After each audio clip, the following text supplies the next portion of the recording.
zone, let's go. CHICAGO, cross up, bear down, red zone, let's go. CHICAGO, cross up, bear down, red zone, let's go. CHICAGO, cross up, bear down, red zone, let's go. CHICAGO, cross up, bear down, red zone, let's go.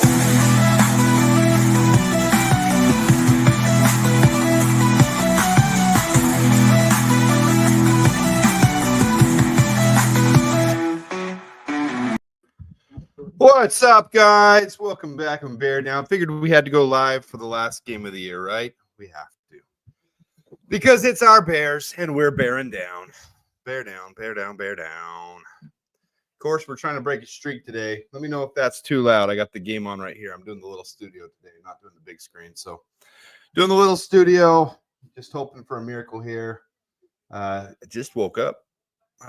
Stayed up way too late, looking at this team, obsessing.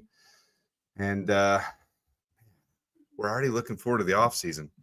Yeah, the Bears, if you didn't see last night, I posted. I think everybody's been talking about it long enough. Most people know by now. The Bears could have as high as the number 5 overall pick, most likely number 9 or number 10 overall pick. We got to hope for other teams like the Jaguars, Panthers, Jets to lose or to win and us to lose. But I'm never going to root for us to lose, so that's not going to happen. I'm going to root for us to win today.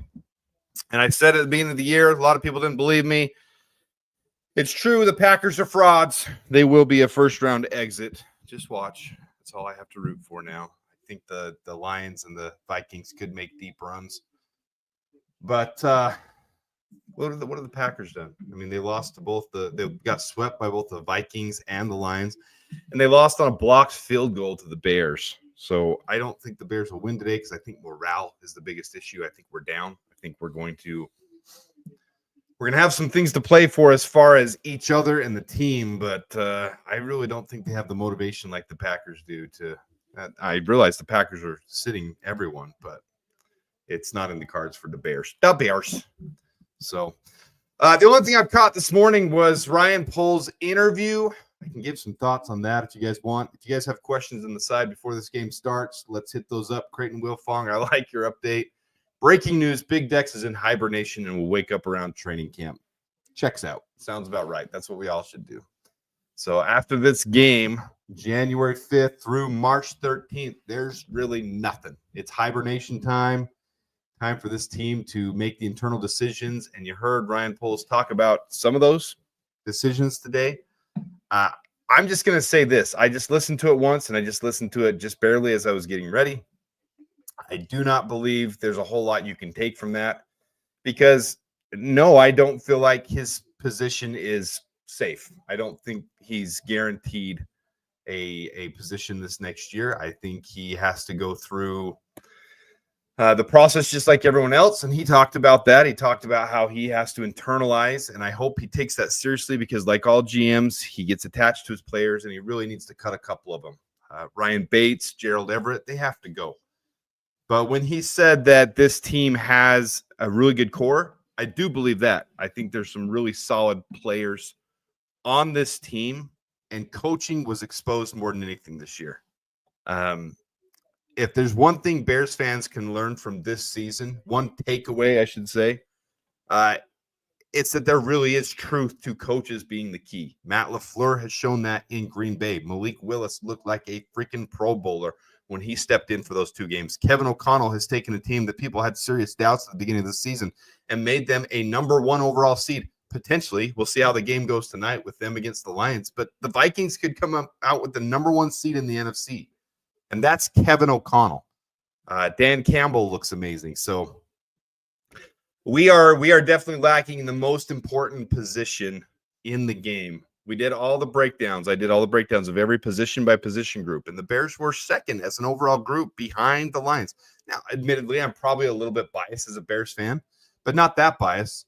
And the one position you didn't evaluate was the coaches, and those coaches are the huge difference. So, the Bears. It's frustrating to be a Bears fan, guys. It's frustrating to be here right in front of you guys after 1 year of this podcast, having so much excitement and hope and optimism and feeling like this same team had the potential to be 10-4, 10-6, and now this team is right now 4-12. So this win would go a long way. This win would be more important because I don't think many of those other teams are going to win anyways. I think this win is more important for the Bears' morale, having lost 5 straight years, turning into 6 straight years of losing to the Packers. We got to win this one. And problem is I just don't think there's a whole lot of motivation there. No records to be set. There is, and I'll pull it up later. I haven't gone through everyone's predictions. There is one possible thing that could happen today at the very beginning of the offseason. If you guys remember, I did a contest for which receiver would be the first. I did arrogance of me to say a first 1,000-yard receiver, and most guesses were in the 13th, 14th game, 12th game. There's potential DJ Moore could make it to be a 1,000-yard receiver this year, and there's potential that DeAndre Swift could be a 1,000-yard rusher this year. So we'll go to the Bears real quick. On screen here, we'll show that. I feel like maybe I should have connected my hard line instead of the Wi-Fi. All right, let's go to stats.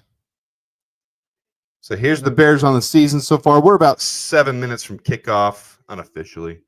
So you got DeAndre Swift at 894 rushing yards, 106 yards, and he will be a 1,000-yard rusher. DJ Moore, 880 receiving yards, 120 yards, and he'll be a 1,000-yard receiver. So if he does hit that 120, I'll have to go back and review.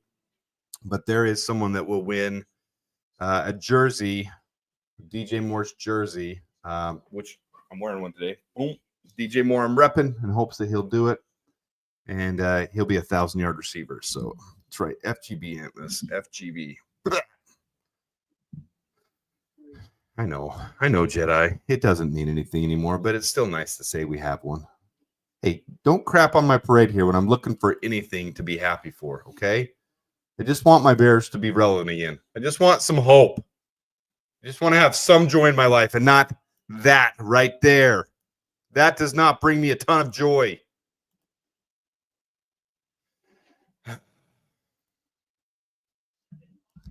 All right. So what else did Ryan Poles say in his interview? I just listened to it while I was showering this morning.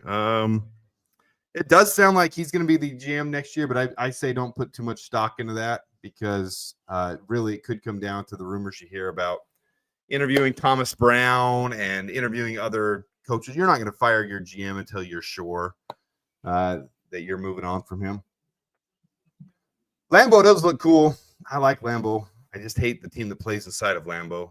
Man, I think I hate the Packers more than anybody else. Like, legitimately, I really do believe I hate the Packers more than any other Bears fan. I love leaving Soldier Field when we win or when people are happy. I was there for the Rams game and we left, and they're just chanting FGB the entire time out. F Green Bay.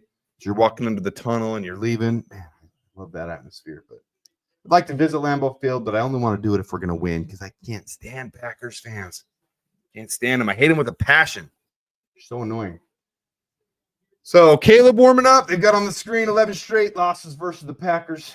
10 straight losses this season. We've got some ugliness. Shy, I am ready. I'm prepared for that. I expect it. I'm okay with it. I don't like it, but I'm ready for it.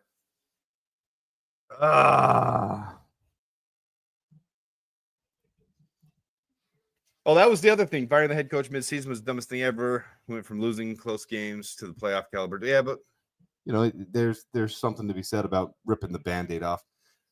Thomas Brown. Ryan Poles said Thomas Brown will get an interview. Some people are freaking about that on Twitter. I'm not freaking out about that at all. It would be absolutely stupid for the Bears not to interview Thomas Brown. He was the one coaching this team. He might have some insights about how to fix this team. I don't think he's a serious candidate to get the job, but it's a dual-sided thing. You have an exit interview with Thomas Brown. You can learn some things there, but if you have a coaching interview, you can really pick his brain as a guy who's been with this team about what he would do to fix the team. So it's genuine for what you could do to gain knowledge of the situation. If you didn't interview Thomas Brown, I'd be more concerned than us interviewing Thomas Brown. And then it does him a favor too. He jumped into a crap situation. It was just this is terrible for him. And so it's fair to him to give him an interview. More teams want to interview him if he gets interviews. I don't think he'll get a head coaching job this year. He hasn't shown that he can make a significant impact. In fact, 2 games where we only scored 3 points is not impressive. But it's just a crap situation all around. So I think it's fair to give him an interview. I don't think he should be considered a serious candidate. I don't think the Bears are considering him that way. Here's all our games from the season. Loss. Creighton, we did see your breaking news. We already went over it. I think it was perfect and applicable because from now, January 5th to March 13th, the Bears will be in hibernation. That's when the official league new year begins. March 13th. That's where you'll want to see any extensions. That's where you want to see before then. You'll want to see the Bears try to retain any players. They're going to be free agents. And then March 13th is when free agency opens. That's the day that DeAndre Swift was signed last year, and hopefully we have a home run this year. Josh Sweat would be my priority to sign first if we can get him on a value contract as far as players outside of this team. If Trey Smith is available. But between now and March 13th is when you'll see Trey Smith get re-signed. It'll happen in that time frame when other teams can't talk to him yet. So who do we need to win today? We need the Jets to win mostly because they want defensive linemen like we do, as well as the Panthers because they will probably take Abdul Carter if he's not off the board. So the ones that are tied with us in record, if we lose to the Packers and they win, that's who we want to win. So we're rooting for the Jets today. We're rooting for the Panthers today. We're rooting for the Jaguars today. And the Raiders. Those are the 4 teams we want to win. Nobody else affects us. But if we win, it's moot. It's moot. We just want the Saints to win if we win. Yeah, here's the thing, Greg. Appreciate the comment. I don't take any stock into what anybody's doing right now. The thing a lot of people are saying on Twitter, Bears Twitter, why aren't we interviewing Mike Vrabel? Probably because we're more interested in other people. I don't understand why we wouldn't bring him in already since he isn't with a team. So those who don't understand, he's not with a team this year. He's a free agent coach right now. He's with nobody. So you can bring him in and interview him right now. The Jets have interviewed him. The Bears have not. I think it's more of the Bears positioning and jockeying, trying to say, we're getting finished with this season. Maybe we're going to change GMs. As it sounds right now, it sounds like Ryan Poles will be in front of all of us on Tuesday with the exit press conference. It sounds like that. So maybe we don't want to bring him in yet. We don't want to bring anybody in for interviews unless we're going to make some switches or changes, or maybe we're just that high on Ben Johnson and Vrabel just doesn't fit the culture of what we're trying to do with the defensive mind. Maybe we are just hardcore going offensive mind, and I'm okay with that. Get Joe Brady in here. Get Ben Johnson, even Liam Cohen, even Gruden. Someone just mentioned Gruden. Gruden's an offensive mind as well. Gatorbite did. So, yeah, it's all rumors right now. I mean, in fact, guys, half the stuff in Bears media is complete fabrication and rumors. If you follow Bears Twitter, Sports Mockery, Eric Lambert, he starts a new fake rumor and it's outlandishly stupid. Just, I mean, the absolute dumbest. Called out on it, but he doesn't because he gets 10,000, 20,000 clicks off of it, so he loves doing it. And there's other satire sites that do the same thing. So I don't take stock in anything right now other than what actually happens. Vrabel interviewing the Jets, I'll take stock in that. The Bears saying they'll interview Thomas Brown, I'll take stock in that. But then you have to also take context. So we're about to run right back into Bears. The rumor mill, crazy offseason, it happens, and it's going to happen. And that's one thing I tried to start this channel with was giving some realistic, down-to-earth takes, and that's why Swifty and I collaborated a bit last year. We might do the same thing this year. 2 channels trying to be independent, but he does the same thing. He doesn't try to – in fact, I've seen him saying the Bears are going to retain Poles. I don't have a take on that because I don't really I like to analyze players more. I don't analyze the coaches and the GMs as well. I can tell you what I think of them, but it's more speculation for me than anything, which is what really, honestly, anybody's doing right now is just speculating. Ephraim, I like your comment. Thank you. I actually think Poles' discipline with the cap space makes the head coaching spot more attractive for Johnson. I agree. And this is one reason you might see Ryan Poles continue to retain the job is because the McCaskies love that aspect of him. The contracts we've signed, Tremaine Edmonds, DeAndre Swift, TJ Edward, all these contracts we've signed, Cole Kmet, all of Jalen Johnson, all of these contracts are favoring both parties, but give the Bears really good outs so we don't have garbage exit contracts. If we have to get rid of somebody, they're not terrible. In fact, Ryan Bates, we can get rid of for $0 this year. And I realized that was signed to the Bills, but we took on the trade and we brought him in. Gerald Everett, extremely low. We would save, we'd only have $1 million in dead cap and save over $5.5 million by getting rid of Gerald Everett this year. So the one big question I have with Ryan Poles and with every other GM, can he emotionally detach and do that? That's the problem. Can he get rid of these players? He took too long to get rid of Velus Jones. I liked Velus Jones. You guys know I liked Velus Jones. He just never came around. It just wasn't happening. Let's see if we make this a little bit bigger. Get ready for the game. We're almost there. Zach Pickens out. Tevin Jenkins out. Travis Homer out. Noah Sewell is looking to be a bust. I don't know why. He's coming to the end of his contract. All right, the Packers, we are officially live. The Packers receive the kickoff. They try to return it. The Bears tackle them about the 28-yard line. We'll see. Let me refresh this and see if we can get it going. 28-yard line, and there's a flag on the play. I don't see anything starting yet here. It should start very soon. Holding on the receiving team, so good start for the Bears. We are going to push them back a little bit. Yeah, I don't think that's a reason to retain Poles, though, is just to get Ian's third-round comp picks. But there are a lot of rumors, especially with I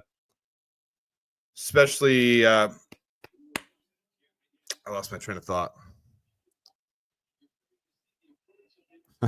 That's the rumor right now, Carl.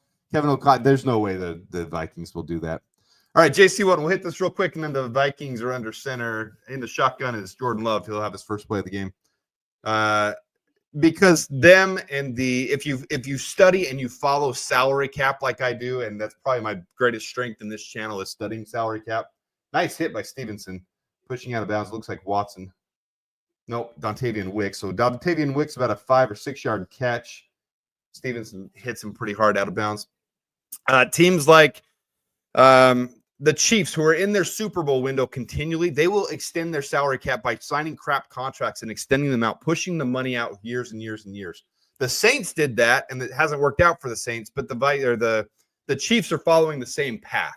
So they will figure out the Trace Smith, and they've got a couple players they need to resign. They're going to put themselves in absolute hell to win more and more. They've won 3 Super Bowls. They want to win 5, 6, 7 Super Bowls. Oh, big run for Josh Jacobs. Terrible run defense. I don't know who was chirping that our offensive line is the weakest unit, but you're wrong. Hate to tell you guys, you're wrong. Our offensive line is not the worst unit. Needs a ton of overhaul this year. I completely agree. Ton of overhaul. We need it bad, but the defensive line is the worst unit on this team. Make that bigger. So I have very little doubt that Trey Smith won't be re-signed by the Bears. That's funny. Carl, do you want me to send you a link and come hop on here and talk for a minute, buddy? Because I'm not going to take this game very seriously. Carl's got some funny takes on Twitter. I like Carl. Carl's a good guy. We have some good chats.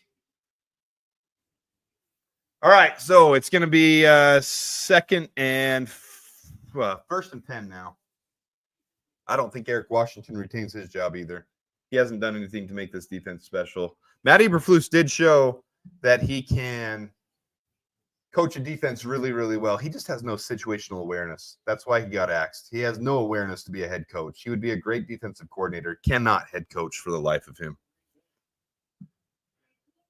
All right, so under center, Jordan Love drops back. Oh, some pressure on him.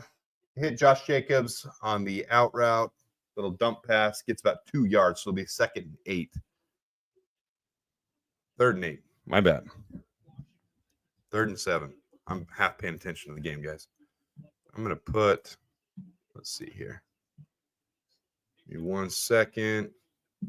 All right, big 3rd and 7 for the Bears to get out, get the offense back on. I want to see Caleb have a 300-yard game more than anything. I want to see Rome get a ton of passes, have a Rome Odunze game. Let's see here.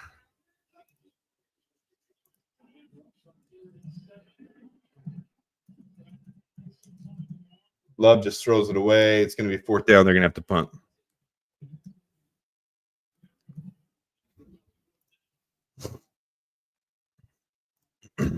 All right. Close that back up. Appreciate you guys tuning in.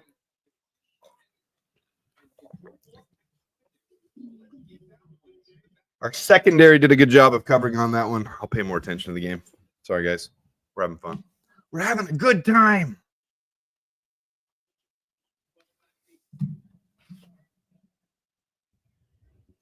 All right. How does comp picks work? We'll do a quick breakdown here as it probably goes. Oh, they fumbled the punt. Oh, they recovered it and still got it off, but it's going to be a bad punt. It'll be short. It does go the Packers' way. It'll be about the 30-yard line exactly. Whew. That was a little exciting for a second. All right. Ian Cunningham, because of the Rooney Rule, which is an initiative to try to get more teams to sign minorities to try to level out the playing field. If you have a high executive, which is basically a head coach or a GM or someone in a high position like that, and a team hires them away from you, takes them away from you, you get 2 comp picks in the 3rd round. Not in the same year. It'll be back-to-back years. So 2025 draft, 2026. It will always land somewhere around 100 to 103, 104. That's just the end of the 3rd round where you get the comp picks, and they will fall after player picks.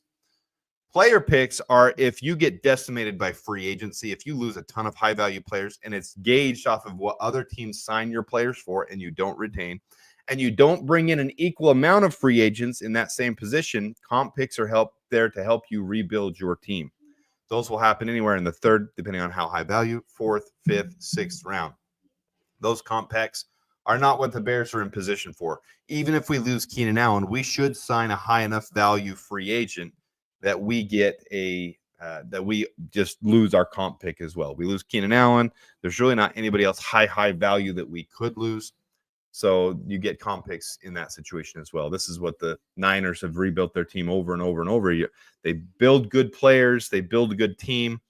Team gets decimated because people take their team. Then they trade for players instead of signing for new ones. And then as they have those players in their team, they then get comp picks to be able to replace them.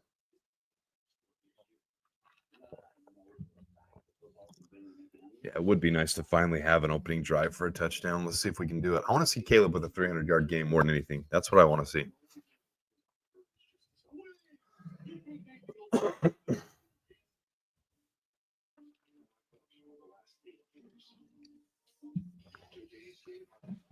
I would love to see Ian Cunningham get hired away, but at the same time, from everything you hear from the draft and from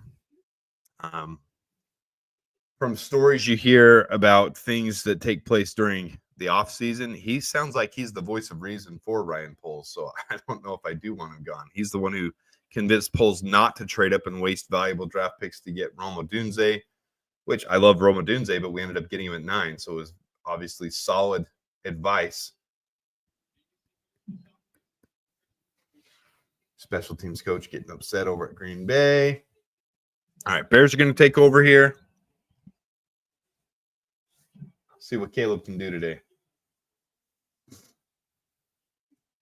11:58 left in the first quarter. Caleb's going to be in the shotgun.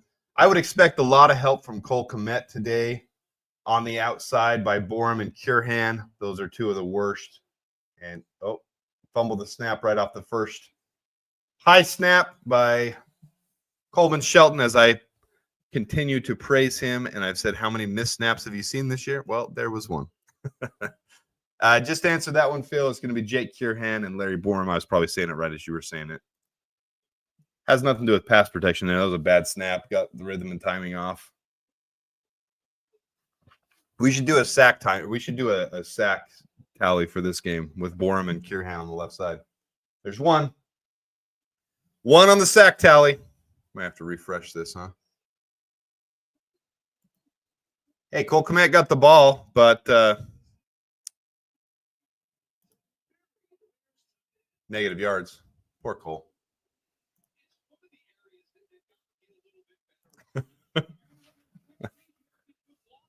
Welcome to the freak show. Just another shit show. 5-finger death punch song.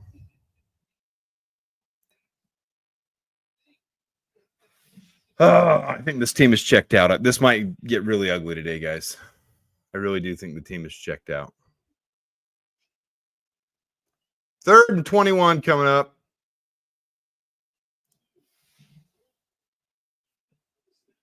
They didn't call a flag on us, but they probably should have. There's a dump off to Roshan Johnson. He'll get 2 yards.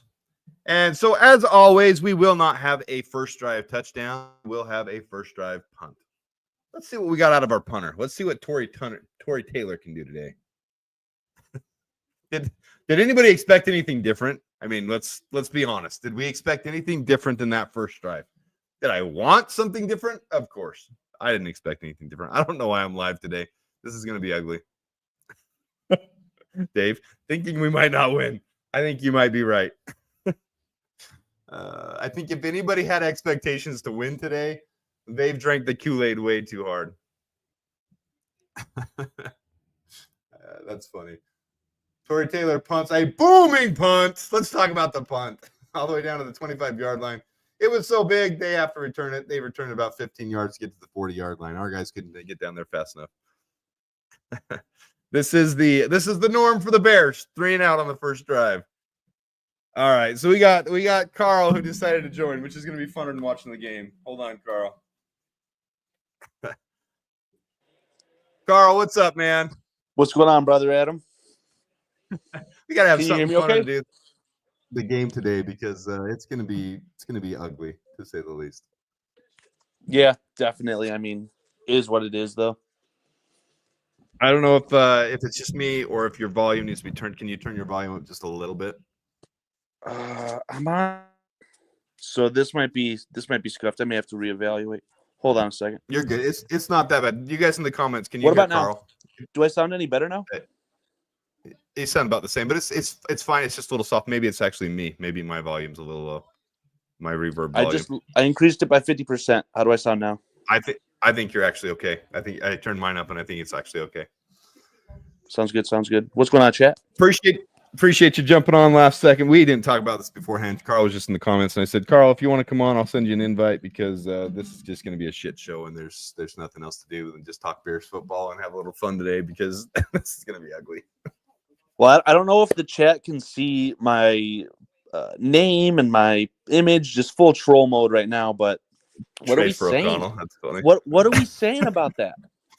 Hey, you know what? I'll give you this. We haven't talked anything in advance, guys. I'll tell you this. Carl has been one of the front runners on Twitter, on Bears media, saying we should trade for a head coach. I don't think it's the worst idea in the world because it's clearly the biggest weakness. Like, we have a decent team, and the Packers, the Vikings, the Lions, they clearly are just out coaching us 100%. So let me ask you this, Adam, in chat.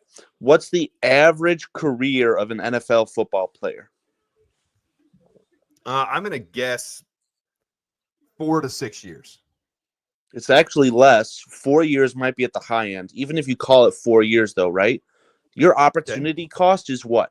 Trading potentially 4 years for 2 players, call it 8 combined years.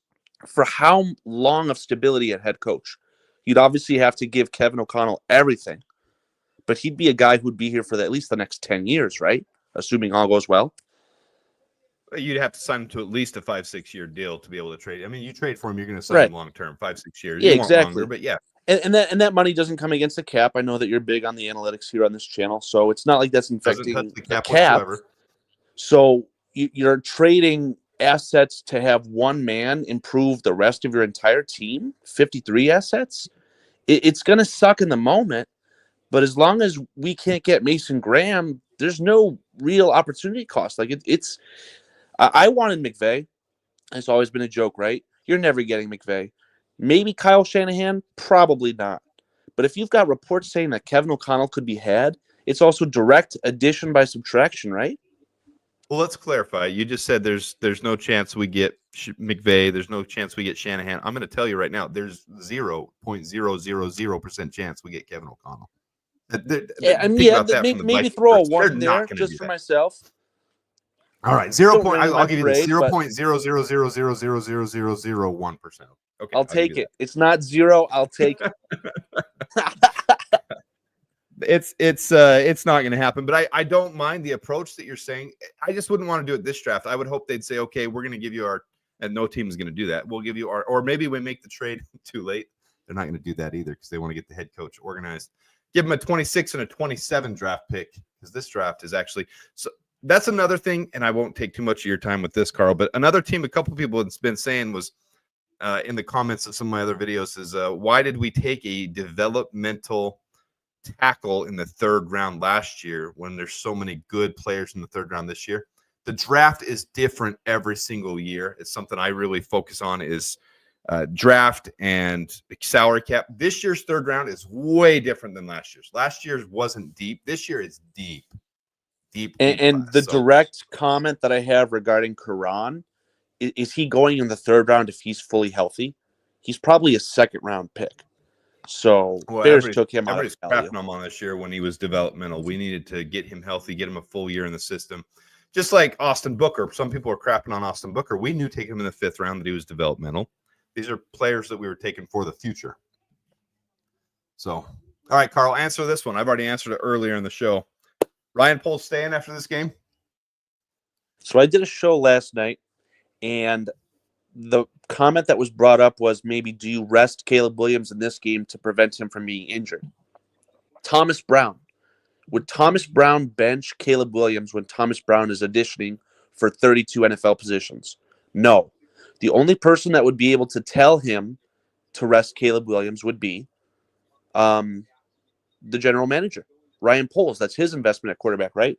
So if Ryan Poles would have said Caleb Williams isn't playing, then that means that Ryan Poles will be here next year. But Caleb Williams is playing today. So anything's on the table. He has to play either way, though. He's a rookie, and he's got clear flaws and weaknesses. He's not this. Yeah, he's not the top quarterback in the league right now. He has to develop still. There's some huge chinks. What I'm hoping we see is if this game gets out of hand, going into the second half, then let's see what Tyson Bagent's got. Because at that point, I think it'd be long. Well, here's the other thing, too. Well, okay, all right. So I might get into controversial stuff here with some of you fans. You might not like what I have to say here. It's 3rd and 6, by the way, for the Packers. Generational bust. Jordan Love drops off his back foot and tries to do a dump-off pass and hits his running back's foot because he sucks so freaking bad. He's a terrible quarterback that has no business making. Man, you've got no delay. Anyways, you're a full play ahead of me. Well, I'm on. That's sick. Sunday package or whatever it's called. I pay for the stupid to see every single game because I live here. Well, you're almost lucky that you're not in network, right? Because I also pay for a Sunday ticket through YouTube TV, and the games that are local, they're blacklisted, blacked out on Sunday ticket. So if I watch if I watch any other game, it's in 1080p. But here locally for me, I'm forced into 720p, and it looks terrible. Hold on, Blackwell takes the punt return all the way for a touchdown. Sorry to ruin it for you, anybody who's delayed. Are you trolling? Blackwell just returned it 90 yards for a touchdown. Go, Josh Blackwell! They did the fake. They did the fake like they did against the Packers with Hester and Knox. Let's go, Josh! There's your head coach or special teams coordinator, Richard Hightower. I hate to interrupt you. Self-proclaimed, Adam. Self-proclaimed biggest Josh Blackwell meat writer. Tried to tell you. I love Josh. You know I love Josh Blackwell too. I've got him as a priority to match in the guys. If you're in chat, you got to watch Adam Mason's latest mock offseason. It was a fucking treat of a video to watch. He mocked the Bears retaining Josh Blackwell. Adam Mason's all over it. We're in lockstep. They did the trick play where on the right side, I don't know who was on the other side. Adam, they did that against the Packers years ago with Devin Hester and Johnny Knox. Richard Hightower. I tried to tell you. Nobody on the other side. They had no clue what was coming. Richard Hightower is a fantastic coach. He deserves to be retained going into next year. Oh, man. Oh, looks like ESPN froze. Sorry, guys. I was talking to Carl anyway, so we didn't have that refreshing. But here's the punt return for a touchdown, baby. Oh, 94 yards. And the BCP Carl, right group on. chat, they're giving it to me. Self-proclaimed Blackwell meat writer. It's fantastic. Oh, I love Richard Do they Hightower. not believe in Josh Blackwell? Well, Josh Blackwell proved his value at everything this year, right? Special teams ace, can also return, and now he also has an interception as a nickel defender when asked. I don't know, man. He's a fantastic player. Yeah, I love Josh Blackwell. I think he's a hard hitter. I don't think he's a permanent solution anywhere, but he's like your ultimate utility backup guy everywhere. In the nickel, Yeah, he can even fill in at quarter. I dubbed this from Jeff Joniak, but he was the first one to say, and I agreed with it back in 2022 when the Bears were just losing. You had Josh Blackwell and Jalen Jones. Those guys, for their position, they are worth their weight in gold, man. I projected we keep Jalen Jones as well. I think there's no reason to get rid of him. Yeah, you did. That's fact. I like both of them. They're both. That's the one thing with Ryan Poles, though, is I hope he's smart enough to unattach his emotions and get rid of the players, because he's and hey, look, I held on to Velus Jones way too long. You gave me crap for it eternally, and you should. I just have high hopes for players. Right, firm handshakes. But he didn't let go of him soon enough. If he would have, maybe we would have saw more Josh Blackwell returning like that. And really, that's more Hightower with play design, pulling it out after years. No one expecting Josh Blackwell is capable. That was a behind the back catch, right? Like a Hank Basket, great catch. But he didn't just beat him with skill. That was all Hightower. Dang right. That note that I saw in the comments, someone mentioning New England, that doesn't affect our draft pick at all, but it'd be funny if they lose the number 1 overall pick because they beat Buffalo today. That would be hilarious. Little check-in here. If you pull up Tankathon, there's just no way that the Bears can get any higher than 6th. Strength of schedule, the highest strength of schedule. All these 4-win teams, they're going to get pushed. That's the video I did last night. We can get as high as 5th, but I'd rather have us win because there's no way. We'd have to have the Panthers, the Jaguars, the Raiders, and who was the 4th? The Jets. All 4 of them would have to lose, and we can get the 5th spot. Because they'd all have be 5-12, and we'd be 4-13. Our strength of schedule is stronger than everybody else, but they're all 4-win teams. Here, I'll show you standings real quick. We could actually, in theory, end the year with tied for having the worst record in the NFL. There's a lot of 3 wins. We'd go to 4 wins. Oh my God, DJ Moore was the one who did that. Of course, they're going to go to the DJ Moore side. On the other side, is that your running backs coach as well? Great googly moogly. Do I love Richard Hightower? Fantastic football coach. I hope he's retained going into next year. Yeah, we'll see when a new coach comes in. They want to, at least they should get an interview, right? Yeah, I mean, we heard today. I'm sure we talked about Thomas Brown. They're showing the Packers. They're showing the Packers special teams coach. He was pissed off after they had the bad snap on their punt, and now he's on the sideline, just absolutely pissed off that they allowed that to happen. So real quick check-in. Panthers are tied with the Falcons. We want them to lose. Doesn't matter if we win. I mean, all this is null and void, but I would love to beat the Packers just for the fact that they beat us on a block punt, and then we beat them, and they're touting and acting like they're so special because they're 11-5 and them 11-6. I'd love it. Yeah, Jaguars are tied with the Colts. If you watch any of my videos, I've got that little video board behind me, right? For like the last 2 months, It says, "Go Blue, FOSU." Even a terrible season for Michigan, right? Beating your rival can really change the complexity and how a season feels. Bears are going to, again, potentially be tied for the worst record in the NFL. They wouldn't if they beat the Packers, and it would feel so good. I love it. Yeah. Why you got to bring us down, Atari? Man, no, I'm just teasing. But he does have a point. Good touchdown. But remember, Hightower also fought to keep Velus on the roster to start the season, which likely cost us getting a 4th rounder for him. How soon we forget. It's true. Should have traded him when there's a trade offer. Sure. We don't know if it was a 4th rounder. Broken years with Velus in that 4th round pick, right? That's just what Poles said that he valued Jones at. But there's no guaranteeing that that's what they were offering. Well, they did get a offer. That was, but we don't know. Yeah, they did that. It's kind of 1A and 1B, right? Poles said, I value him at a 4th rounder. And then he said we got an offer. That does not mean that the offer was a 4th rounder. If it was, he would have traded him technically. Whoa, what's going on here? Correct. Is that Malik Willis? Did Love get Jordan hurt? Love I was wasn't out paying as attention. Love's out as a wide receiver on that play for whatever reason. I have no idea what's going on in this crazy game right now.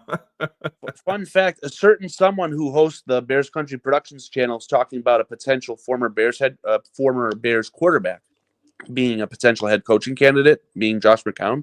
Do you remember that Josh McCown took snaps at wide receiver for the Lions? Like, I don't remember. They lined him up and designed plays, essentially. It was crazy. Can't remember if it was a preseason or not, but dangerous to do that. I remember some people suggesting we should try that with Justin Fields now and then because he's so quick and elusive, but that would be stupid as well. You take one pop from a defensive back, and it's dumb. But yeah, in this NFL, I think there's less risk, but I agree. All right, let's see something big from this defensive line. Packers driving back down. Ooh. Oh, Kyler Gordon had a good step on that. Did that hit the ground? That had to have hit the ground. He is such a terrible passer. How do we allow him to get guys open like that? Let me guess. It's off the back foot. I haven't seen it play yet. No, I really got frustrated too. Yeah, just terrible base. Did they complete it though? He did. They're going to review that. It hits the arms and bounces up in. Green Bay's got some tight ends, man. Yeah, tight ends, wide receivers, and then their fans act like, well, look at how young we are. Jordan Love's making them look so awesome. No, they didn't. Who's their GM again? I should know this. Goody? I don't remember. Bando. You what? I'm pretty sure that this is really prevalent in European soccer, but the Green Bay Packers have like a 50+1 rule. The majority owners of the Green Bay Packers are the fans. Well, yeah, but they have a GM. His name is Goody. I don't remember his full name. Frick. But Goody, anyways, he's one of the best GMs for drafting. He always pulls amazing talent out of the draft. I mean, look at all the wide receivers they pulled out when I was analyzing that draft 2 years ago and last year. I put my rankings, and his wide receivers always end up way higher than where I ranked them. And it's not Jordan Love that's pulling that out of them. Freaking Packers. Yeah. Is it Jaden Reed? Jaden Reed for them. He's fantastic. But specifically these tight ends. Wicks, Christian Watson, Luke Musgrave. They acquired Bo Melton, I think, from the Seahawks practice squad as well. Like, they're able to identify some talent there, no doubt. So it was ruled incomplete, and now they're challenging it. How does that work? Yeah, they're going to win that challenge. Yeah, because it does bounce, but it's bouncing on his arm, it looks like, which is unfortunate. Yeah, it hits his arm and bounces up into him, and he catches it. Off first initial, it looks like the bounce is off the ground, but when you watch the slow replay, it's off his arm and up into him. So they'll get the first down. I don't even care if the Bears lose today. I want them to beat the Packers, but that's more of a want than a need. If all these other teams end up losing, that's what's important, or winning. Let's see the scoreboard again here. See what things are happening, because some of these games are going on at the same time. All right, so we want the Panthers to win. Right now they're tied. Looks like the Falcons are driving down. Should be scoring on that one. They're already at the 42. We want the Jaguars to win. They're tied with the Colts. Then the other two games are in the afternoon. We want the Saints to win either way, because if we win, then the Saints winning would keep us at number 9. And then we want the Raiders to win, and we want the Jets to win. Those are both this afternoon. So really, and there's no scenario. There's no scenario where it would force the Chargers to play their starters or force them to rest them, right? Like the Chargers are locked into the 6th seed period. Yeah, the only thing that's up for grabs is if Denver wins, they're in as the 7th seed. If they lose, the Bengals or the Dolphins could, and I don't have the exact head-to-head on those two who would take it. It's how do you like seeing this right here? What's that? How do you like seeing that right there? Ohio State in the Final Four. How do you like that? It's just pure luck. I mean, how far would Michigan have gone if they caught their wind and were able to be in that, meaningless tournament at this point, right? How far would Michigan have gone if they would have won the games they were supposed to win? Exactly. But fun fact, Michigan are the last legitimate national champions because now it's the Pipsqueak tournament with teams like Boise and Indiana getting let in for free. Hey, I think they need to Mickey revamp Mouse. that. I think Boise deserved to be in. Every team has a bad game. They did I'm have. just I mean, they I'm just played being Oregon to 3 points. I know, but Absolutely. I'm gonna give a. I do think they need to revamp it though. Just because you Agreed. won your conference doesn't mean you should get the bye.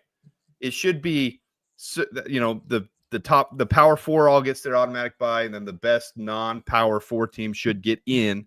But there's no reason they should have had a bye first round. There's absolutely no reason. Dang, so that was Tyreek overturned. Stevenson with a monster hit. Who's he lined up over I like against? It was on a run play. He just came up. Bo Melton. Yeah, it was a great tackle, man. I love watching Tyreek Stevenson. He's just so undisciplined. I hope he can get with like some, I don't know, mental coaches. All these guys, it might sound funny when I say that, but all these top guys, they have strength and conditioning coaches. They have food nutritionists. They have mental coaches. I hope he gets with someone this offseason. There's a team psychiatrist. I don't know if it was Tom Brady or Russell Wilson who talked about, I think it was Russell Wilson. He had a man that essentially he attributed to changing his life because he was dealing with some things regarding his father coming out of the draft and whatnot. So that's as just as important of a coaching position as anything. I agree completely. What's other Matt PBU LaFleur Stevenson? Yeah. Watch Matt LaFleur. He's challenging something. I don't know what. Sorry, those of you who wanted to tune in today to see some great play-by-play on this game, this is a crap show. And I don't know if we're going to take this game as seriously as other games. Oh, nice. All right, so 3rd and 9. We do stop them, and we're going to hold them to a field goal here. Kraft got the reception, and Byard was there to stop him. That challenge, perfect comment that little for what clip Fox was playing was just regarding the tight end catch. The review. They were replaying him on the sideline. I thought it was new. I think a lot of Bears fans can relate with you here, Justin. I hate that Love is terrible and he gets to go to the playoffs in his first 2 seasons. The Packers must have a Super Bowl roster if they can carry him this much success. It's not just the roster. That's what we're talking about with coaching. Matt LaFleur is an absolute genius. That's the one thing we're realizing this season more than anything as Bears fans. We have to fix the coaching situation or else we can take the most talented teams and lose on double doinks or lose seasons that we should have been 10-7 or 10-6. That's the big difference right now for the Bears. We have to fix coaching. Yeah, I said this last night. I truly, honestly, genuinely think that Caleb Williams is the most talented quarterback that the Chicago Bears have ever had, and there's a lot of talent around him on this roster, but bad coaching is able to trump that easily. Full stop. So give me your take on Matt Eberflus, because it's so easy for Bears fans to get emotional. It's so easy for us to be extreme, and that more than any other fan base, I think we do it. We're there. I mean, we go on our peaks and our valleys. We're a bipolar fan base. Give me your true analysis of Matt Eberflus on the spot. What do you feel? So Matt Eberflus, it's been well documented that I feel like going into this season, I felt that he should have been retained. I felt that he was having the defense play not above their weight, but definitely to the best of their ability. And for continuity's sake, even though it was a hindrance maybe towards the quarterback in the long run, I think that keeping him was the correct move. The hiring of Waldron was wrong, and everything else at that point was also terrible. I mean, Eberflus's ability to manage the end of game situations, they had popped up before this year, right? The way that the Lions game in Detroit handled the game against the Broncos definitely was an Eberflus blunder, but we kind of a bit ignored that. But firing him was the only correct option. Yeah, we kind of took that as maybe a 1 or 2 game mistake. The Lions game, for those who don't remember, we were up multiple touchdowns at the end of that game with 2 minutes left, and they came back and beat us. And everyone made their excuse. Oh, that was on Justin Fields. And that's why Justin Fields got such a bad rap with the Hate Justin Club, is it's all Justin Fields' fault. This can't be anything else but Justin Fields' fault. It's not the coaching. It's blah, blah. Yeah, that coaching, I remember saying right after that game, I don't remember when I started the podcast before or after that one, but I remember maybe going on Swifty's channel and saying, there's no excuse for playing that conservatively when you're up 2 touchdowns. You have to win that game. And we just botched that one. So it was there, and we were all in on Waldron too. We were all excited for that hire because we were just hoping for some kind of joy in this fan base. And you make the connections. The QB Collective, I believe, is the outfit that they were both a part of. Like, it made sense in the moment, and it didn't feel incorrect. Just regarding Justin Fields too. I mean, the fact of the matter is that Matt Eberflus plus Justin Fields equaled earning the number 1 overall pick. Just bad. Yeah. Justin, in retrospect, this is what I said all along, and it doesn't have to be so extreme with us. I mean, we go extreme one side or the other. Here's the return. Tyler Scott taking the return. Oh, breaks a couple holes there. Yeah, I think he was down. They say he fumbled. We recovered it either way, but they say he was. Justin Fields, I always said, and that's the biggest reason this podcast started, and it was a realistic take. He's a developmental quarterback who was ascending every year. Now, your haters will say, well, he never in third year, and he never reached this. He was never a Pro Bowler. No, we were never saying he was a top 10 quarterback yet. But when you got a quarterback that is so polarizing for your fan base and can do what he did to win a couple games, yes, he lost a couple. I get that. But he could throw those darts. I still remember that dart back window to DJ Moore against, oh man, was it the Bills? Really high end safety Lions in the game? league, and that might have been the no, Lions Falcons. Bates, snow, yeah, right? It was Bates. That's what it was. Field? It was Bates. Yeah, in the back of the end zone, and he caught it. I mean, perfect window. I enamored us to him, but he was never a top 10 quarterback. We were never going to do anything. I wanted us to build around the team, but when you have the number 1 pick, there's no way you're doing anything but resetting the quarterback clock. So in that same sense, where it's obvious what you need to do, this is once again the obvious decision for coaching. Coaching is the obvious thing that is going to fix this team. Ryan Poles said in his press conference this morning that there's a lot of players on this roster. The core is good, and some people are crapping on that. How can you crap on that? There really is a good core to this team, but there's a huge opportunity to take it to the next level with a coach and with a couple of additions. So, yeah, we just can't see the full potential of this team, especially during this football game right now, right? I'm seeing Jake Curhan. I'm seeing Larry Borum. These guys, I hate to say it, they're not NFL quality. Yeah, I've said that for a year and a half. Larry Borum, that was one of the biggest things that I was so mean to Larry Borum, but I don't feel bad about it. With Larry Borum, because the only reason he wasn't let go of was because he was injured in preseason. So the Bears smartly kept an available asset to them by giving him the injury designation to return. And then now, out of necessity, your top 2 options at left tackle have been dissolved because of injury and circumstance, because Pryor has to be forced in that guard. It just sucks. Yep. This was a crap situation for our line this year. Our core guys on the line are good, but now we're hitting free agency like crazy, and that's why I do these mock drafts with the entire offseason. We're just but in a tough you situation feel that Tevin Jenkins should be retained at the right price. If we're going to pay him $20 million, no way. But $10 million, but $15 million. What I'm saying is, what's that calf of his really up to watch him this play? Up? Sorry, we'll get right back to watch this play with Guardian Cap Boy. Is that Rojo? Why is Rojo Johnson playing more than hurdles Swift? Yeah, well, because he's better than Swift. That's true. He didn't get no first down though, did he? No, but that was fun to see. I'll take it. No, he did not. But I'll take anything at this point. I like the fun plays. Do you know what I'm seeing right now? If, by the way, if you want to change the screen to include the ESPN play-by-play, I don't know if that will help, but no, it's totally fine. I don't know if everyone wants to see my lovely edit for the trade for O'Connell shenanigans, but if Roschon Johnson is getting all this playing time, they're really evaluating him right now. Yeah, but we still need another running back. We're still this running back class. If you didn't see my video where I evaluate each position, the running back class is so freaking stacked. Even if we take in the 7th round, oh man, what was his name from Cincinnati? There's a Cincinnati running back I really, really like, and he's like seriously projected to be an undrafted free agent right now. And I'm just like, holy crap. I agree. The Chicago Bears need to add to the running back room, full stop.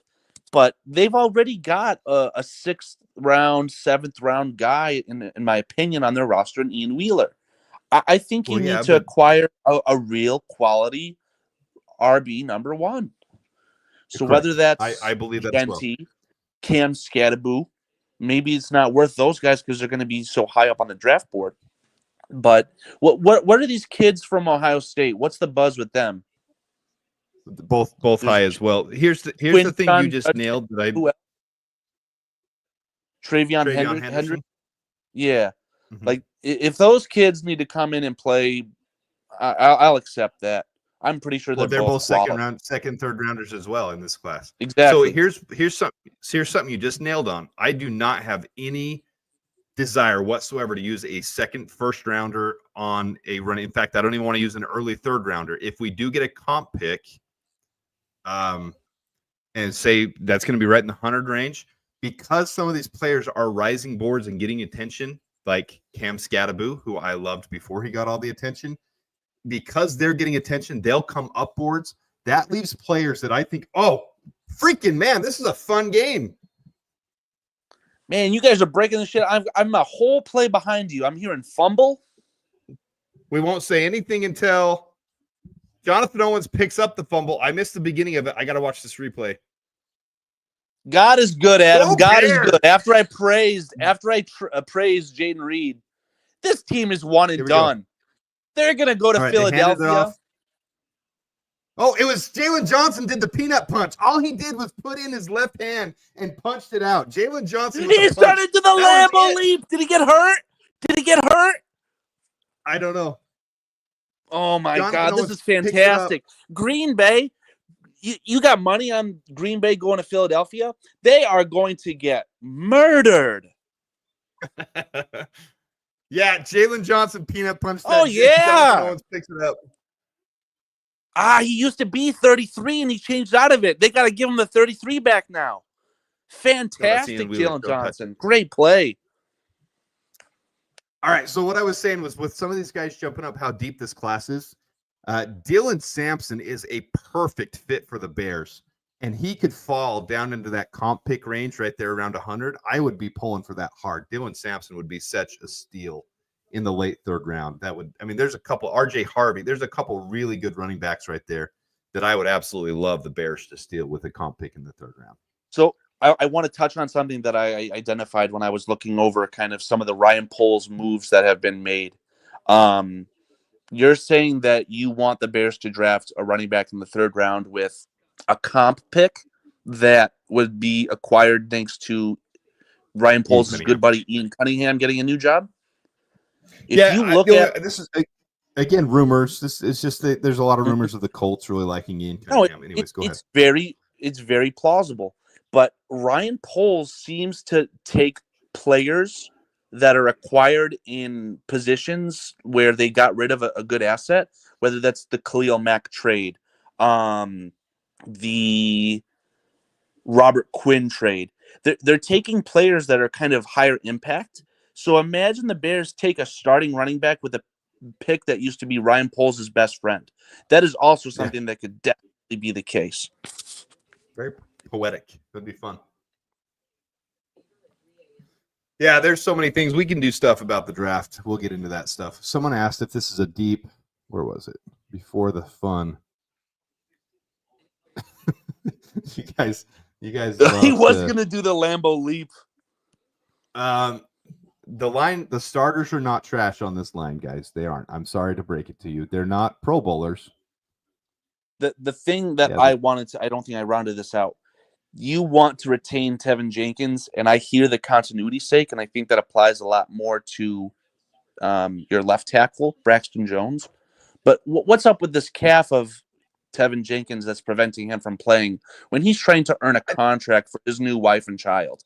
This guy cannot be depended on. You cannot retain him whatsoever. Okay, so here's my question for you, Carl. I just did the guard breakdown, and I think there's the one thing people lack when they make these comments. not attacking you, but people in the comment thread, people in the chat. We are missing a starting center, guard, and guard, both. All three of those positions. We're also missing a backup center, guard, and guard. We have 6 spots there that we're missing. You tell me who we're going to fill them with. All 6 of them. And you look at this free agency class. Who are we going to fill them with? So I'm pretty sure you said keep Coleman Shelton, and I agree with you. Whether he ends up being, if he ends up being the backup or the starter, you have to be okay with either. But like I said, don't sign Coleman Shelton and hand him the job. Just make him earn. DJ Moore was one broken tackle away from a touchdown there. Are we doing some behind the line of scrimmage shenanigans with this little guy as well? Of course. Oh my God! Well, if it works, it works. But DJ Moore is not. Well, you kind of have to in this. You kind of have to in this game when you have Jake Curhan and Larry Borum. You've got to do things like that to get the ball out quick from Caleb because he's going to get murdered. Totally right.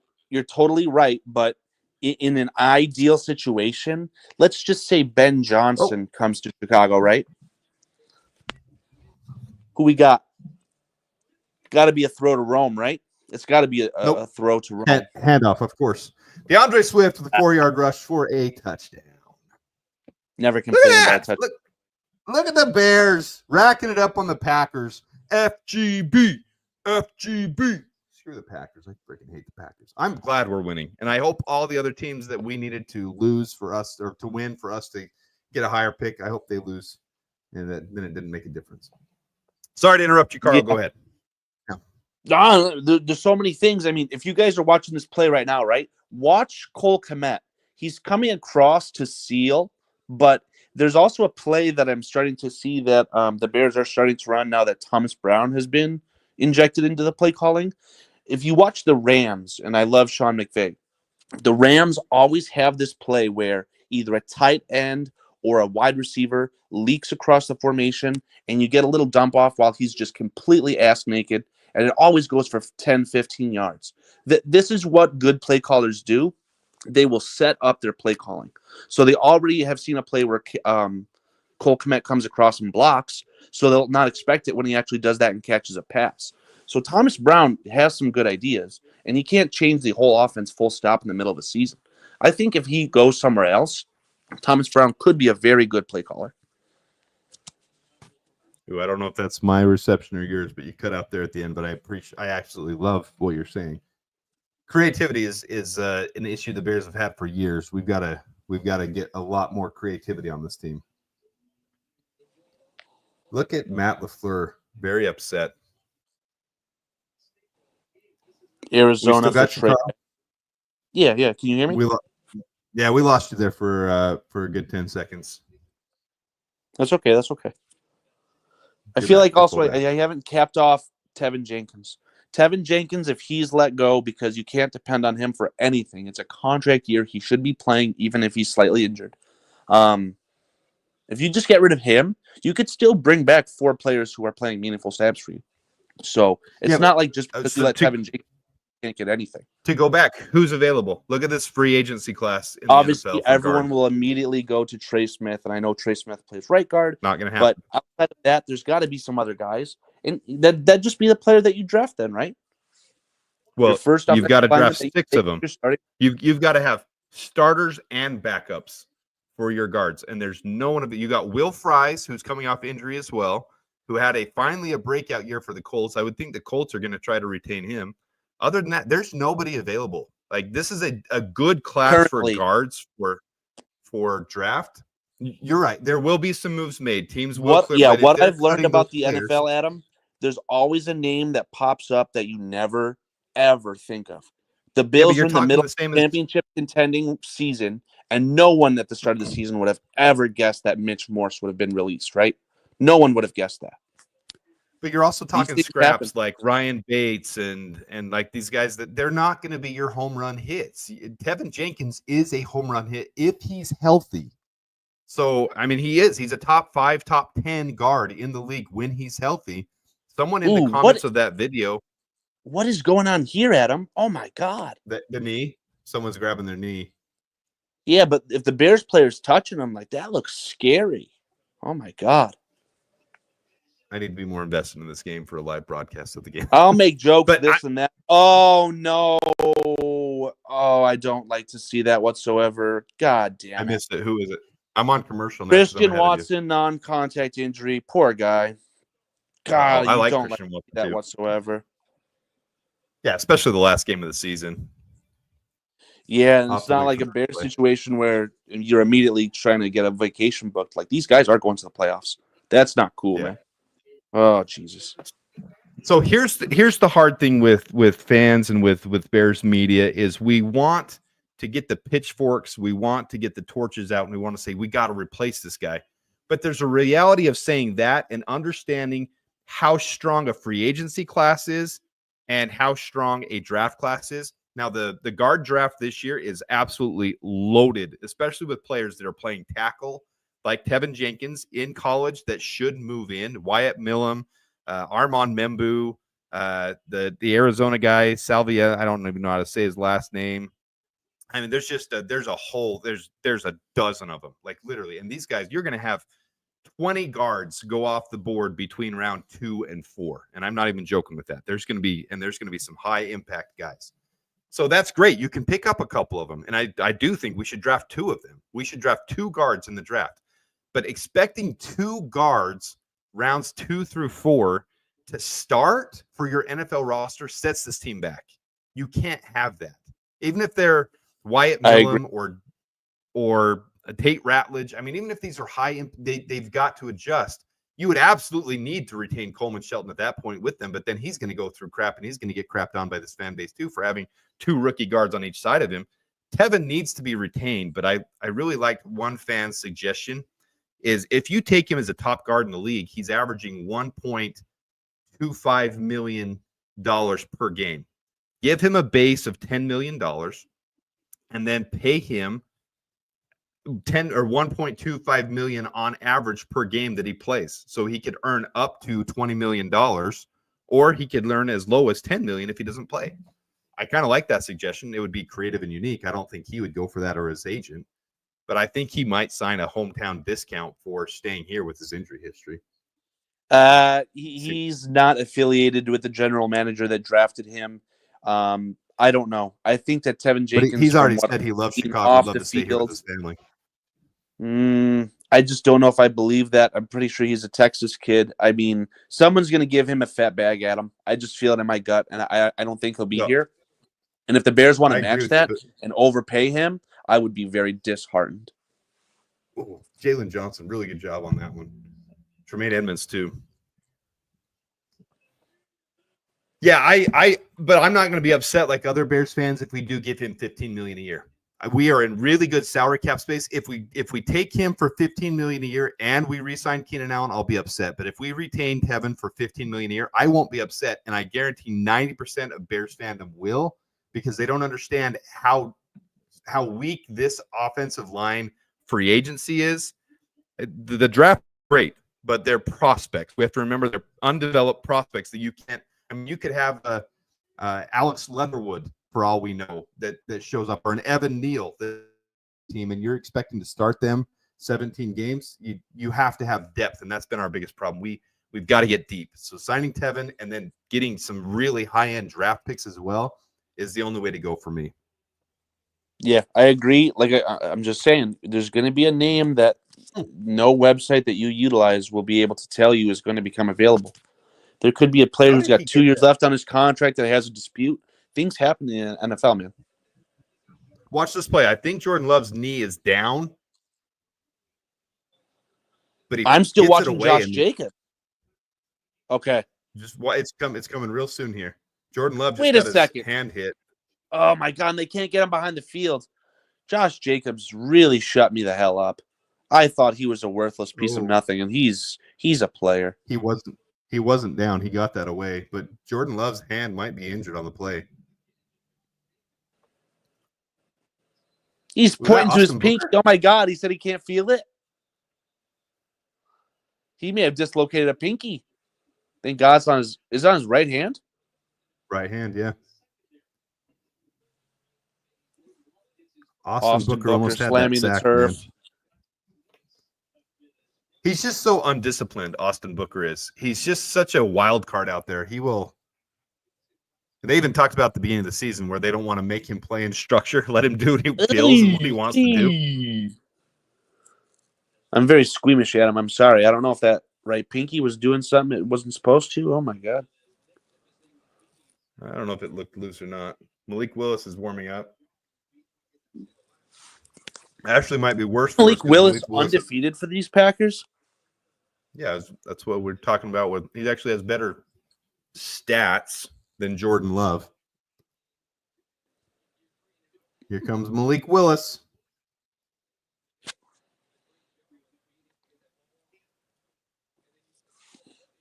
I don't like it, though, because I want Jordan Love to be exposed. I like him playing crappy. We had too many men on the field on that last play. What a joke. We can't be what you want is exactly kind of what's unraveling, right? Like you want Love to play good enough to be the highest paid quarterback in the NFL and trick the Packers into overpaying him. But then when it matters, he'll come up short. They're going to get the And a lot of people didn't realize this too. The Packers have played a pipsqueak weak schedule this year. They have been gifted wins just simply because of the schedule makers. Well, they get to play the third-ranked team in each division, and the fourth team that we've been playing has actually been better than a lot of the third-ranked teams. Because we're going to play the 49ers next year because of circumstance. Yeah. What's fun for me, we're also going to play the Raiders here in Vegas, so I get to go to that game. Oh, boy. All right, let's look at the other Stevenson's scores. For a ride. Ooh. That's got to be holding, right? The man downfield. That's so ticky-tack. I feel like that hasn't happened against the Bears a lot this year, but it's so annoying when a guy's 1 yard downfield, or it's 2 yards, right? Christian Watson going off on the cart right now, hand over his face. That's a serious one. Yeah, you knew it when Jalen Johnson was condoling him when the play was still actively happening. Yeah, that sucks for him. Good player too. All right, Panthers are up on the Falcons. Oof. Panthers are up on the Falcons, but it looks like the Falcons are about to score there. And then the other I don't care what you say. We still got a second-round pick as well. I want the Panthers to lose, man. Yeah, it's just one pick, though. Our position moves up on everyone. This is the difference between getting Mason Graham or Abdul Carter or James Pierce and not, though. Like, I would rather have them than trading down. We could always trade down. We have 2 picks in a row in the second round. We could trade down one of those. Penn State won their matchup, right? Like, Penn State's playing another college football game? Yeah. I really need to dial in on Abdul Carter because with edge rushers, I always feel like their presence in a football game is much more important when it matters, right? In a playoff game, at the fourth quarter of a close game. And that's what Khalil Mack was really good at. When we traded for him, he had like the highest amount of sacks in the fourth quarter or something like that. I remember this stat. So that's the type of like clutch gene that I need from an edge rusher that you take in the top 10. So Abdul Carter, I've watched a ton of tape on him. I'll be doing individual breakdowns of players as we get into this the offseason. Tight end shit. Oh my God. Abdul Carter is your perfect comparison to Micah Parsons. He's a little bit smaller, so he scares me for the Bears system. But he it doesn't matter if he's in a 3-4, 4-3. He's an absolute beast. Abdul Carter will be a star in the NFL. Now, 100% believe that. Are you saying that because you're biased towards them both being from Penn State, or flip side, Penn State replaced the player? The player replaced Micah Parsons in the same system. They identified a similar athlete. The advantage of liking a small school like I do, which one of those small. So I grew up a BYU fan because I grew up in Southern Utah, and then I went to the University of Nevada, Las Vegas, which is very close to where I grew up. So I came down here. So I'm BYU fan growing up and a UNLV fan as my graduating school. So I like both schools. BYU was always a small school. Now they're big. Now they had a huge year this year. UNLV is finally starting to become relevant again after the years of Randall Cunningham, like way in our past. So the advantage is I don't have affiliation to Ohio State or Penn State or all these big schools. Or I can like a player from Penn State. I can like a player from Ohio State. I can like a player from Michigan. I don't care what school they came from. I just like to watch good players play. Yeah, I And, guess maybe Abdul bias Carter, isn't the correct good. word. Jack It's Sawyer, just kind of like Jack Sawyer, the great player lineage. as well. Well, it cut out a little bit. What'd you say? I think bias is the wrong word for me then. I just meant like the lineage, right? You saw Micah Parsons play for Penn State. You saw Yeah. Abdul Carter play for Penn State. Maybe it's too easy to compare them because of that. Yeah, but they didn't come from the same systems. Haven't they had a coach turnover since then? I don't know as well. The head coach has been there for years because they had that Has he? crazy scandal, right? They had some sort Mhm. of scandal where they were forced to get a new head coach and they lost a bowl eligibility for a year or two. And then this current head coach has been really good. Penn State, since that moment, has been very good. They've just always failed against Ohio State. Okay, so there's a question in the side chat. I got to look real quick. Give me 1 second while I find a video. Desktop. Let's see here. Team needs. Give me 1 second. This is old, so CJG might in not- chat is mentioning the LSU offensive tackle as well. Pretty sure Will Yep. Campbell's going to end up being asked to play guard. But something I was thinking about is that Ryan Poles really appreciates offensive line flexibility. So if you would draft Will Campbell as a guard to replace Tevin Jenkins and have his ability at left tackle if needed, that might be something he likes. At number 9 overall, that'd be such a waste for this defensive 9 line. or 10. It would be such a waste for this draft. This draft is such an opportunity to fix our defensive line. I'm trying to pull it up here. For me, it's Mason Graham or bust at this point, but I'm really happy that you brought it up in, I believe, that mock off season where we're finally seeing Mason Graham being mocked at 101. He's fucking deserving. Well, he is the best player, but that doesn't. It's the same thing with the Bears. The biggest need for us is interior offensive line. But you don't take an interior offensive lineman at 9 overall when you have such a stacked defensive line class. You just don't do that. So I'm going to bring this up. So here's the Bears this offseason.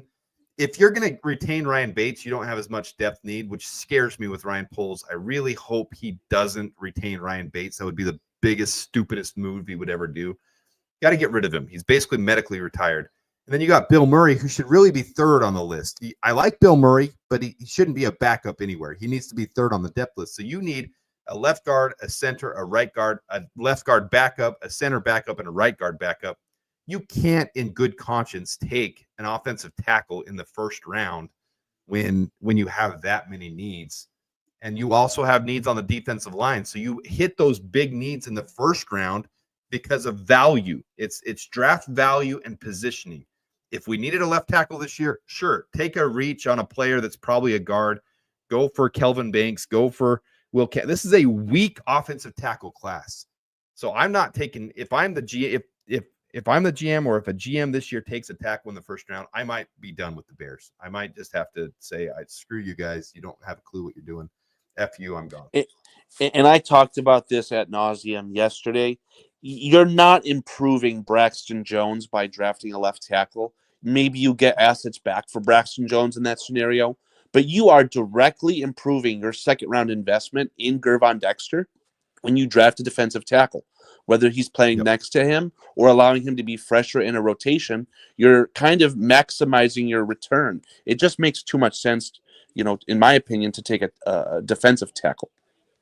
Well, we've got needs for multiple, and Gervon Dexter's been good, but there's so many great 3 techs in this class in the second, third round. TJ Sanders would be awesome to rotate in with Gervon Dexter. I don't think he replaces him. I don't think he's better year one, but if you bring someone in that's a very equal to him that can play alongside with him, iron sharpens iron, and have them rotating, it would be very fun. But then getting I'm watching the game. There's a big run play there. It's getting chippy. They're starting to get chippy. So Adam, Kenneth Grant, you get a Go ahead. There's a ton of big boys, a ton of 330-pound boys that we need to get a nose tackle too, because Andrew Billings is not good. Holy fuck. Larry Borum out in the rotation, though. there. God bless you. If you can shut me up, Larry Borum, I'll take that all day. What I was going to say is when I was compiling the rosters, the game-by-game rosters, and looking at what the snap percentages are, not just for the Bears, but for opposing defenses, the really good defensive lines seem to only play their interior guys maybe 50 to 60% of the snaps, right? There were multiple games where the Bears had Gervon Dexter playing 80, 85% of the snaps. You can't ask him to be as good as he can be, but also, have that much juice, right? If you're only asking him to play 50% of the snaps, he's going to be a lot more effective. Well, and that's a big thing that people don't realize. When I say our defensive line is so decimated, we're one of the worst in the league. You rotate defensive linemen more than any. You don't rotate your offensive line out during the game. Most of them play the entire game if they're healthy and they're good. You're not rotating your offensive line out. The defensive line, because of play scheme, because sometimes you're playing in a base, sometimes you're playing in a nickel, sometimes you're moving guys in, you're moving guys out. DeMarcus Walker sometimes needs to move in from edge to come and play more of a defensive tackle type of position, not just with the Bears. This is all teams. When you're trying to play different positions or play against the run or the pass, you're rotating your defensive linemen more than any other group in the NFL.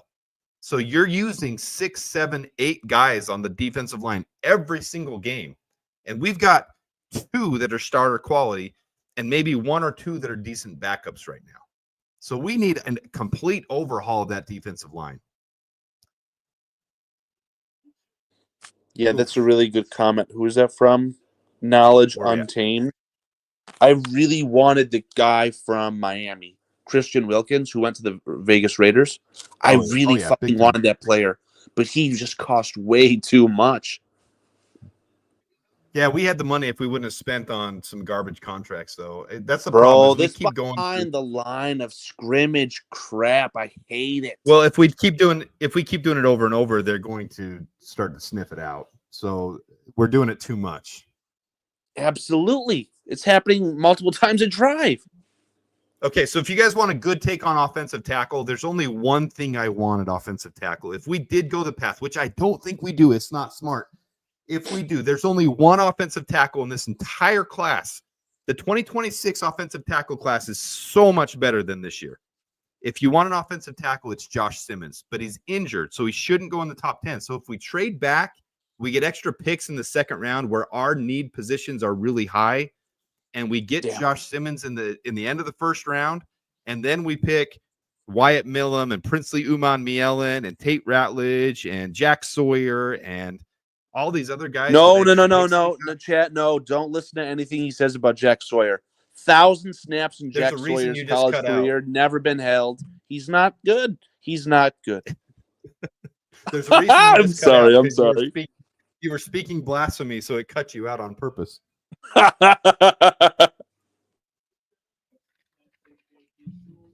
No, there's some stack. Landon Jackson, Princely Uman-Mielen, Donovan Izuruke.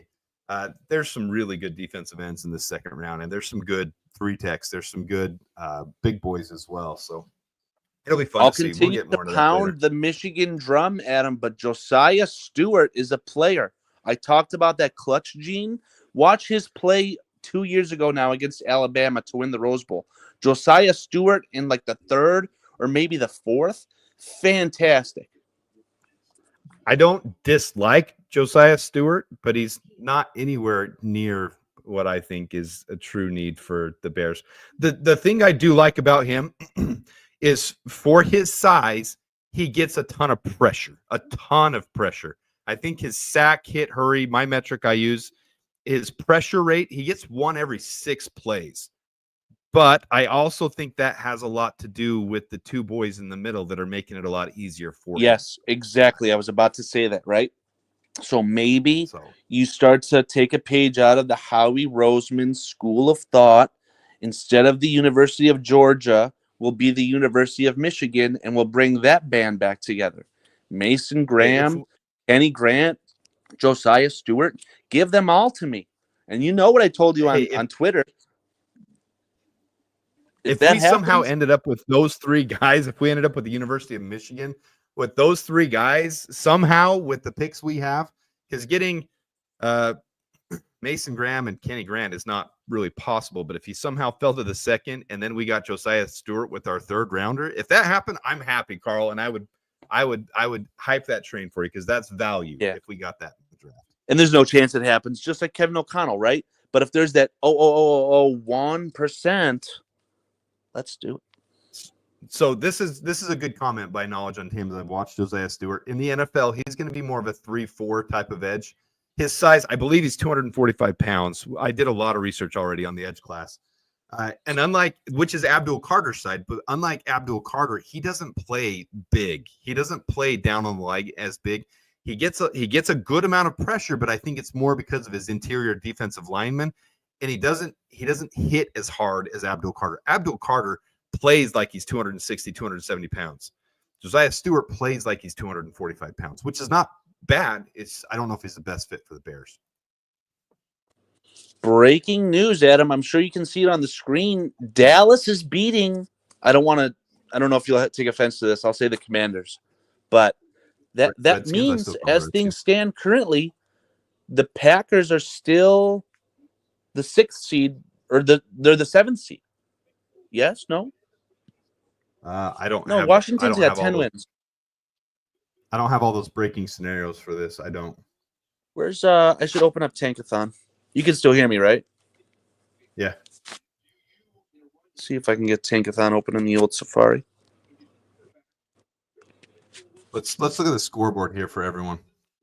New Orleans is winning big, which is good. 6-3 with 4.5 minutes left in the second quarter. Dallas is up 6-3, and they have the ball. The Jaguars are losing to the Colts. Got 11 Colts. wins too, man. The Saints are beating the Bucks pretty handily, and the Bucks are about to score. But that's a good thing because even if we win and the Saints win, then we still retain the 9th spot. That's probably the more important game than any right now because the Bears are winning. For your playoff matchups, though, if the Packers win this game and the Commanders lose, they would flip-flop. Green Bay would go to the 6th seed. That means that Philadelphia would face off their division rival, and Green Bay would be traveling to the Rams, which is a much more winnable game than Philadelphia. Yeah, I want to see them play in Philadelphia. Yeah, same here. Like I said, that would be easy peasy game over for the Packers, in my opinion. Right there on the screen, guys, I think that should be the national championship. It's too bad that they're not playing each other.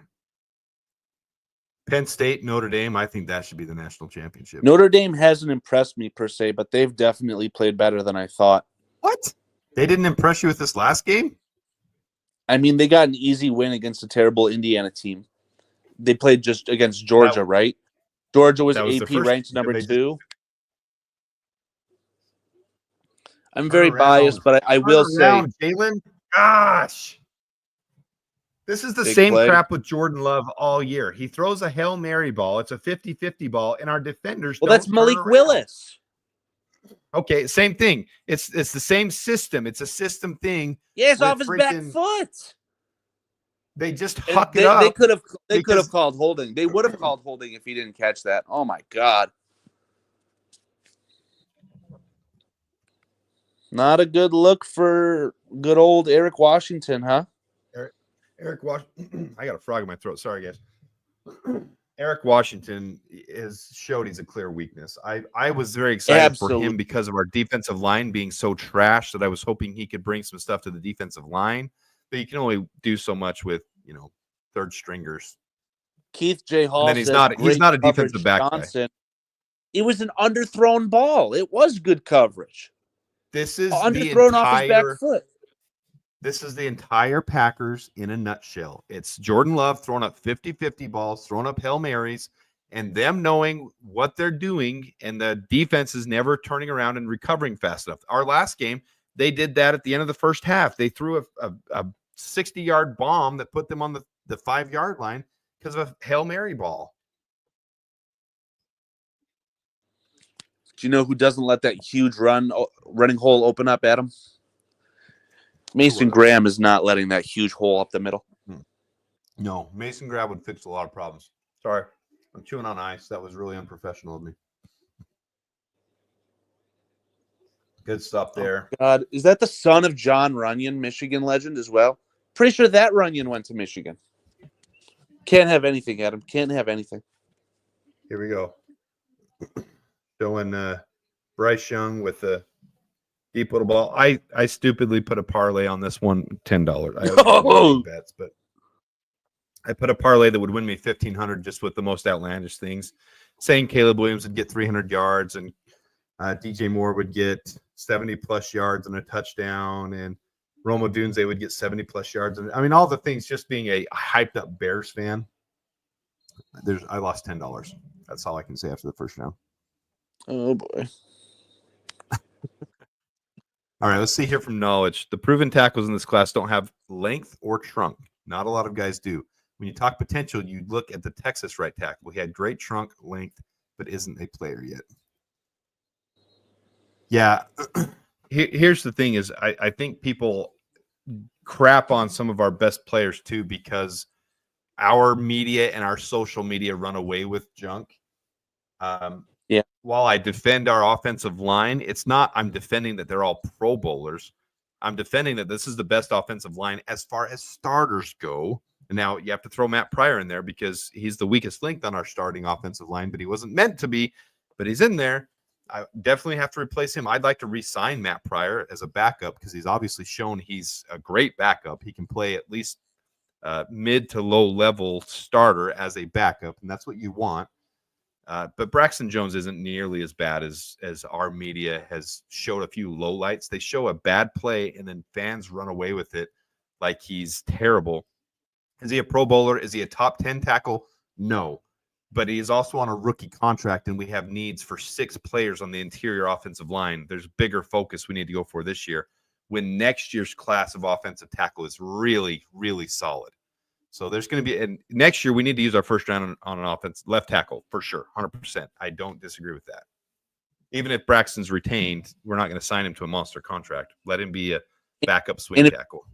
In my scenario where you draft a left tackle and you trade Braxton Jones away, right? Who's going to want to trade for, give you serious assets for Braxton Jones coming off that injury? His value is probably as low as it could be. You're not even going to get your 5th-round pick out of him. At that point, just squeeze the lemon. Like you said, let him play out of his rookie contract next year. Yeah, I don't think we were trading him anyways. It was just kind of a scenario, hypothetical that people have thrown out because they want to replace with a first-rounder. But now that he's injured, you can't trade him. And he's going to be healthy by the time camp starts. Well, you're going to get you're just not going to get anything. It's worthless. Well, and then you're creating a bigger crap scenario because now you have to replace 4 offensive linemen and then 3 to 4 backups as well. Yeah, I mean you're putting yourself in hell when you do that. There's no way to do that. Yeah, I mean the Chiefs were the best team that ever did it as far as like retreading their offensive line after that loss against the Buccaneers in the Super Bowl, right? I think they got all 3 of those interior guys at the same time. Signed either traded for or signed Thuney. I don't know how they acquired Trey Smith, if I'm being honest with you. And then you draft Creed Humphrey. Wow. So didn't they draft is that Trey true? Smith, Trey Smith and Creed Humphrey in the same draft. Let's see here. Trey Smith draft. That's a hell of a draft. Yeah, 6th round, 226th overall. Which player? Trey Smith? Trey Smith. Yep, 6th round, 226th overall in that draft. God, I've seen what you've done for others, and I want that for myself. Let's get a Pro Bowl guard in the 6th round, please. Do you know how we do that? Get rid of Semo. Chris Morgan's got to go if we ever wanted much, but there was that report from The Athletic, right, when Waldron was fired. They said that they scrapped 2 years of production under him, and he's probably a good coach, but at this point, you need to kind of clean house. Yeah. Right. Looks like the Packers are going to kick a field goal, get it within a 1-point game. Ooh, now we get to see Caleb in the 2-minute offense. Let's see if our line can hold up well enough for him to get a couple balls out.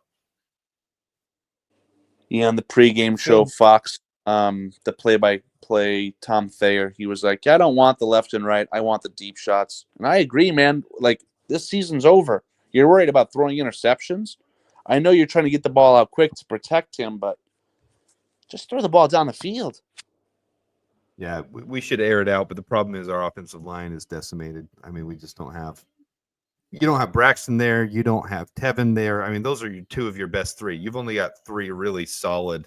I mean, Coleman Shelton's an above average center. He's not Pro Bowler. So him with two weak guards on each side of him does not look good at all, ever. When you've got two. Yeah, it makes him look worse than what he is too, which literally first game of the season, he tripped over a guard. Yeah. It's annoying. It's very annoying. Oh, it's crazy. It's the Packers, so I'm not shocked because the Packers are overrated. But 14-13, 2 minutes left in the game. We're about to get the ball back. Jordan Love's still on the sideline, having his hand worked out. I think they're saying he's going to go warm up. Let's see if he can come out in the second half. Hope he does. I want to see some more picks out of Jordan Love before the end of the year. Well, they're going to essentially ask him to play because it's very meaningful for them right now. The Commanders, I think, are still losing.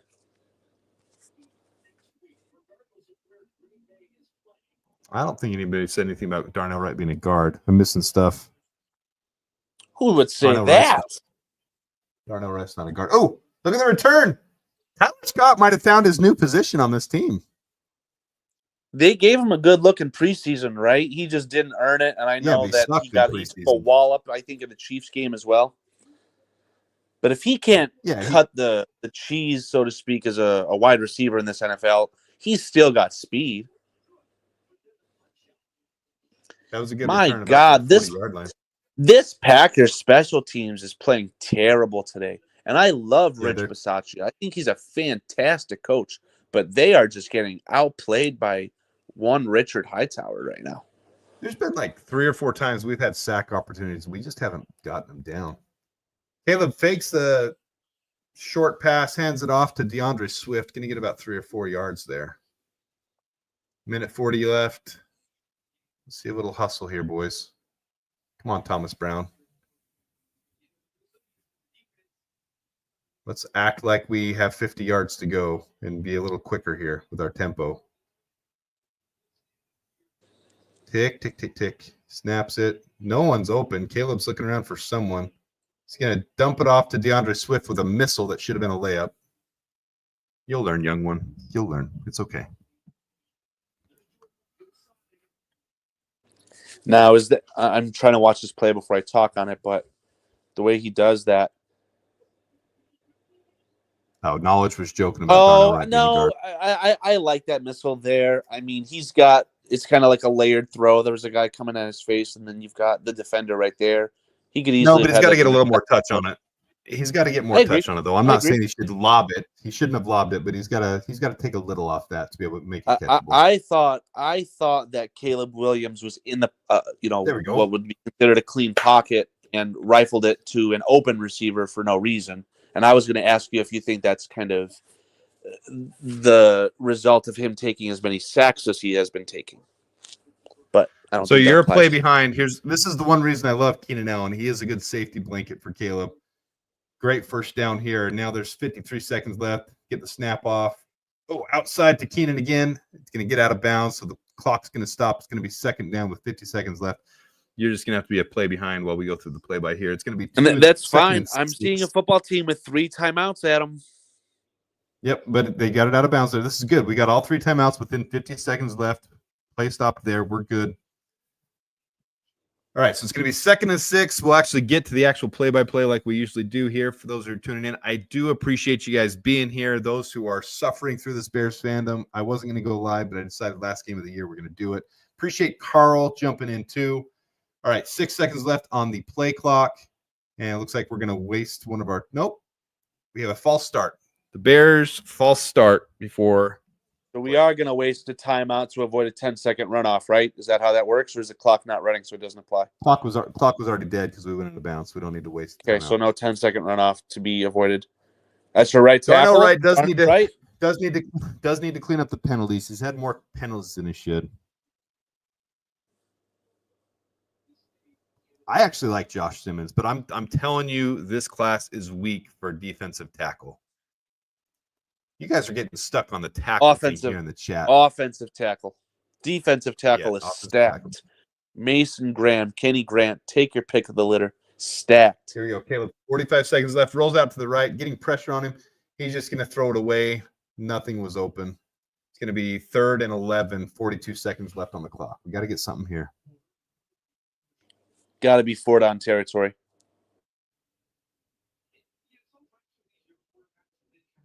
Not with the amount of time left on the clock because we're close to field goal range. We're going to punt it away if we don't get anything here. Pin them deep so they can't get a field goal and take the lead at halftime. All right, so it's going to be 3rd and 11, 42 seconds left in the half. Bears are up 1, 14-13. We're on their Call side a of the draw, field, get it to barely. 4th and short, and go for it. Need about 8 yards for Cairo Santos' field goal range. I don't know if I agree with that, though. That's deeper than Cairo's field goal range. We're going to take a timeout and talk it over. So timeout for the Bears. Before the 3rd and 11? Yep. So wide receiver is a good class as well. It's not as strong as some other positions. If you're going to ask me for strength of this draft, guys, the strength of this draft is the edge position. More than any other position in this class, there are defensive ends in this class, which makes sense why Austin Booker came out a year early. Then it's going to be running back. Running back would be the second biggest strength in this class. Deep. I mean, teams are going to fill their RB1 or 2. Every single team can take a running back. All 32 teams can take a running back in this class and have their RB1 or 2. It's that deep. Then we're going to say, I will say defensive tackle at the top, but it's not super deep. Then you're going to get into your guards, not deep at center at all, but a couple of really good ones. Here we go. 3rd and 11. Caleb rolls out. He's just going to have to throw it away because nothing's open. Getting pressure on him. So we're going to punt it away here. Thomas. Well, I don't know Brown. what I was expecting at the end of the half here. Expecting something from the Bears' 2-minute offense. I don't know why I did. But I keep getting my hopes up a little bit. Caleb's frustrated. Thomas Brown is talking to him. Was he forced out of the pocket there? I mean, I thought Cole Kmet had a chance on that route. You know, I wasn't watching it close enough without breaking it down to see. I just watched him roll out. All right, so Torrey Taylor, let's see if we can pin him in here at the 1-yard line. Boot is off. Waving for a fair catch. It'll be at the 10-yard line. So the Packers will have 30 seconds. See what the defense can do. All right, sorry, guys. I am not following.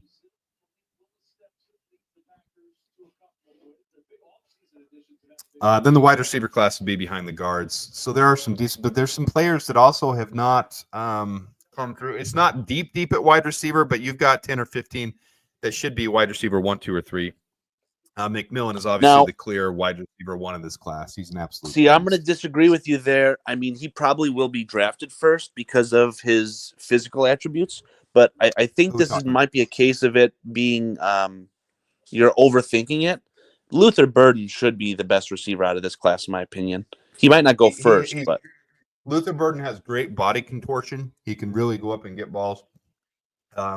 He just had such a down year. He didn't show passion in his play. I really like McMillan's size. So for an X receiver and being able to also go and get every. But the problem with I haven't done my wide receiver breakdown video yet, but I think either one of them would be very good options for wide receiver 1 on your team.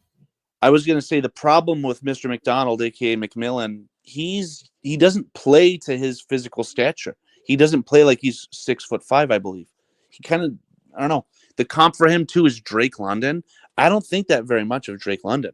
If he's the first receiver selected, I don't know, man. He's no better than Roma Dunze. You know what you're not going to like hearing is there's so many good Ohio State wide receivers. They continue to be wide receiver university. Bro, I was going to say that too. I think it's going to get in 2 drafts after this, right? So what year is that? We're looking, this is the 2025 draft, 27. Right? Yeah. Yeah. The 2027 draft are going to have 2 NFL icons. The kid from Ohio State and the kid from Alabama. Those guys are going to be insanely good. Yeah. Yeah. Emeka Ibuka is still really good wide receiver too, and he should go in the first round. Exactly. I was going to say he's going to end up being a very good wide receiver too, but he's now, I don't even think he's as good as Jackson Smith. So. This is going to be a good year for the G5 wide receivers. Could we have another Puka Nacua this year? There's a lot of really good small school wide receivers this year. You got, and a lot of them from the Mountain West too. Jalen Royals from Ohio, or from Utah State. You got Ricky White from my school, from UNLV, who's a multiple 1,000-yard receiver. And then you got the San Jose State kid. What's his name? I can be no assistance here. Cracking my brain here. Nick Nash. Nick Nash is really good as well. And then you still have the Colorado State kid too that was touted last year that didn't go to the draft. Ended up staying one more year. Torrey Horton from Colorado State. So there's a really solid G5 school kids. We might have another Puka Nacua coming out this year with all four of those guys. They're all projected to be round 3 or 4. This would be a good year for it too. I hate to keep banging the drum on your latest mock offseason video, but when I'm looking at the free agency class for wide receivers in this NFL, the one that stands out to me, if you're not going to make it splash on Chris Godwin, which I think that'd be a mistake, but I'd love it, just go get Josh Palmer. He'd be the great wide receiver 3 option for you, economical, good player. And now you're not asking your hypothetical Puka Nacua to be an immediate impact starter. He can learn and develop. So that would be a good option to take a talented player later in the draft. I think you have to do both in this class. You need to find a mid-level guy like that. Last year, I was pushing the guy who went to the Lions. Oh, who was it? 3 names. Anyways. But Josh Palmer is that guy this year. That's why in my last mock draft I did that. Because he's very consistent. Josh Palmer is just that consistent guy who runs really clean routes, decent hands. He drops it more than you'd like, but that's nothing new for the Bears. I think his career drop rate is 6 or 7%. And I say on my channel, you want guys that's probably to a be lot below lower 5. than Quentin Johnston.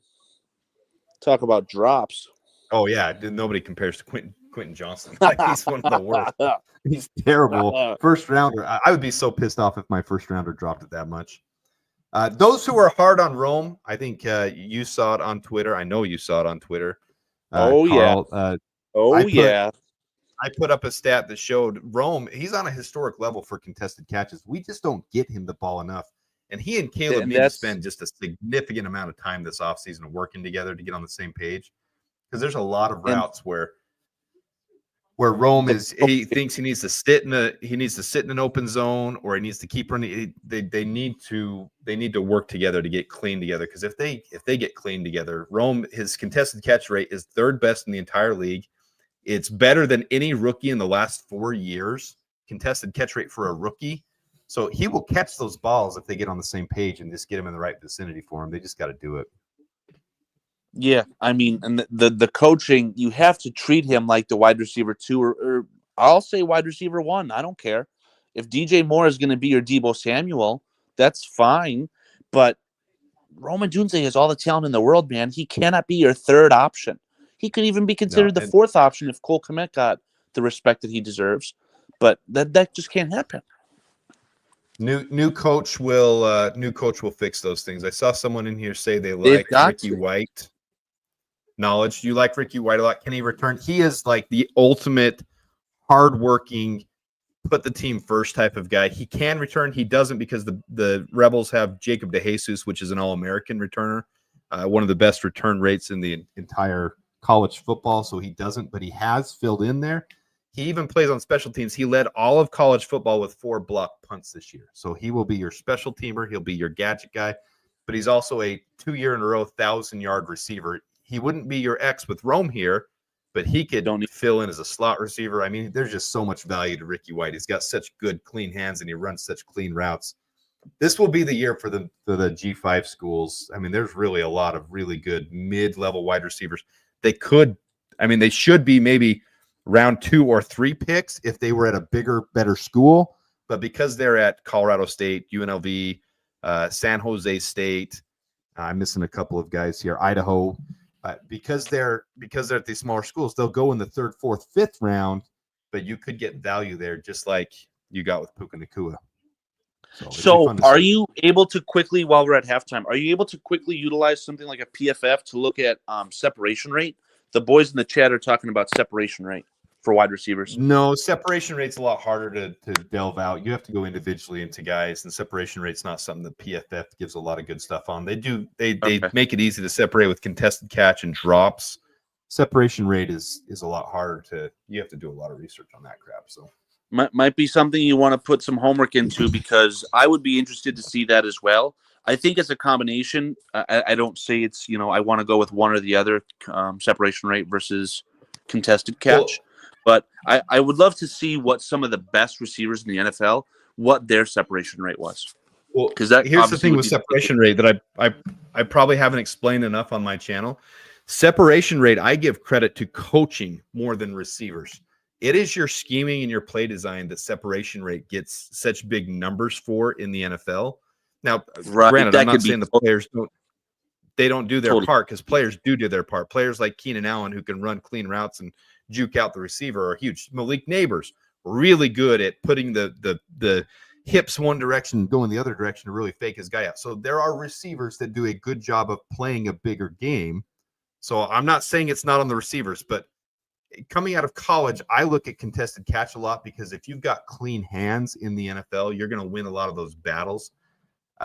So I probably said something that's going to make, in fact, I already see knowledge over there on the side, make some people be like, I don't know if I agree with that, because it is a little, but I do give a lot of credit to coaches like Matt LaFleur, who create separation in situations where there normally wouldn't be separation. So separation is huge. You got to get it to get open guys, but it's not I want to see guys who don't drop the ball and who get the contested catches coming out of college, because they're going to come into a scheme where they can do their part to separate, but it doesn't always mean they're going to come into a system like the Bears where they're going to get a lot of separation. Yeah, that's what I was going to say. If you have good coaching in the NFL, that can help skew the separation rate as well. But I don't know. I feel like it's not as prevalent as it would be in college. So if you can get separation in college, that is something that I feel like would be a valuable asset, Well, I guess. Okay. Here's the second thought on that. And this is one thing that I preach a little bit that I think a lot of people don't understand. One of your biggest adjustments, we're at halftime, we can make this bigger. One of your biggest adjustments coming from college to the NFL, two of the hardest positions to adjust to are your wide receiver and your defensive backs. The game is played completely different at the college level and at the NFL level. It is just very different. That's fact. So looking at separation rates in college and comparing them to how they'll be in the NFL is just it's just not, there's only so much you can garner from that. I want to see if guys drop the ball, and I want to see how they win their contested catch rates more than their separation coming from college to the NFL, because the game is played completely different in the NFL with your different play designs, with your base, with your nickel, with playing zone versus man. Man level at the NFL is completely different than man level at college. These NFL defensive backs will stay hip to hip. Well, they should, unless you're Tyreek Stevenson, then they don't stay hip to hip. But they will stay hip to hip with you a lot better, and you're going to have a lot more in your face stuff in the NFL than you do in college. You just get more separation in college with the way it's play called. Understood. I don't see any flaw with that logic then. Let's look here at halftime. All that to say, Adam, Luther Burden will be the best receiver in this draft. I don't have anything. I like Luther Burden a lot. His year last year was a lot better than this year, and he plays a huge game. The way he can contort his body and the way he can come after a ball, he has very good tracking the ball skills, and he plays huge. I have no doubt he will be a wide receiver one in the NFL with whatever team he goes to. Luther Burden is a very special talent for sure. I have no disagreement with that. But in that same breath, if Luther Burden and how do you say the kid's first name? Taratoa? Tataria? Yeah, I don't have the pronunciation down on him. McMillan, Tatoria. Mr. McDonald's, aka Mr. McMillan. Both of those kids are going after the first three receivers taken in this past draft. They're not as good. All right, so the Panthers are down on the Falcons. So that one's kind of self-corrected itself. So it doesn't matter if we win or lose. We're up on the Packers, and then the Jaguars are down on the Colts. So that one doesn't matter either right now. So it might not matter if we win or lose. So let's keep winning here. Let's do something. Who you got for the MVP race? Oh, man. Tough one. I don't think you can not give Lamar Jackson the MVP with the year he's had. But there's legitimately three really good options this year. And if they give it to Josh Allen, I'm not upset, but I think he's kind of being hyped for it more than the reality of him deserving it. I think Lamar Josh Jackson Allen? at this point. Yeah, I'm saying Well, compared to Lamar Jackson. I'm not saying he you're doesn't a deserve an stats MVP. guy, right? The stats for Lamar Jackson this year are better than the stats for Josh Allen. That's fact. You cut out there. Say it again. Maybe it's my internet The, connection, but say it one more the time. stats that Lamar Jackson have compiled are better than the stats that Josh Allen have, accumulated for, right? But the fact of the matter is that we're talking about the most valuable player. The Ravens have how many Pro Bowlers? 9. They've got the King, Henry. When teams Josh do well, Allen they're is the going to most valuable Pro player Bowlers. in the league for his team because Josh Allen took a team that was getting rid of starters left and right out of necessity because of the cap situation, and he's taking them from a fringe playoff team to a Super Bowl favorite. Josh Allen is the MVP for me. You know what? You just won me over. That's very true. He has had less talent. And in fact, they got rid of receivers as well, and they've had to do well with rookies and with guys they've brought in. So, and they traded for Amari Cooper, whatsoever. But Amari Cooper's no world beater. The first round, was Keon Coleman a second rounder? He was an early second rounder, right? Mm-hmm. He's not as productive as a Zay Flowers, who's a Pro Bowl wide receiver. Didn't the Bills running trade back out of the first round and take him still? Yeah. The Bills gave the Chiefs Xavier Worthy. That's right. All that to say, I mean, Josh Allen is carrying his team. Lamar Jackson statistically is better, and if you just throw up your whatever graphic I always see for the stats, in a vacuum, Lamar Jackson is the MVP. But it's just Josh Allen is doing so much more for his team, and without him, they could even miss the playoffs. Whereas, even though the AFC North is a tough division, Ravens with even Malik Willis or Snoop Huntley, they have a chance of making the playoffs still. They're just that good. Yep. Hey, do you think I was probably the only person I know that was pushing so hard for King Henry to come to the Bears this last offseason? Do you think he would have had that big of a year here? Absolutely not. I think he's a fantastic player. He deserves his flowers, but I wanted Saquon Barkley.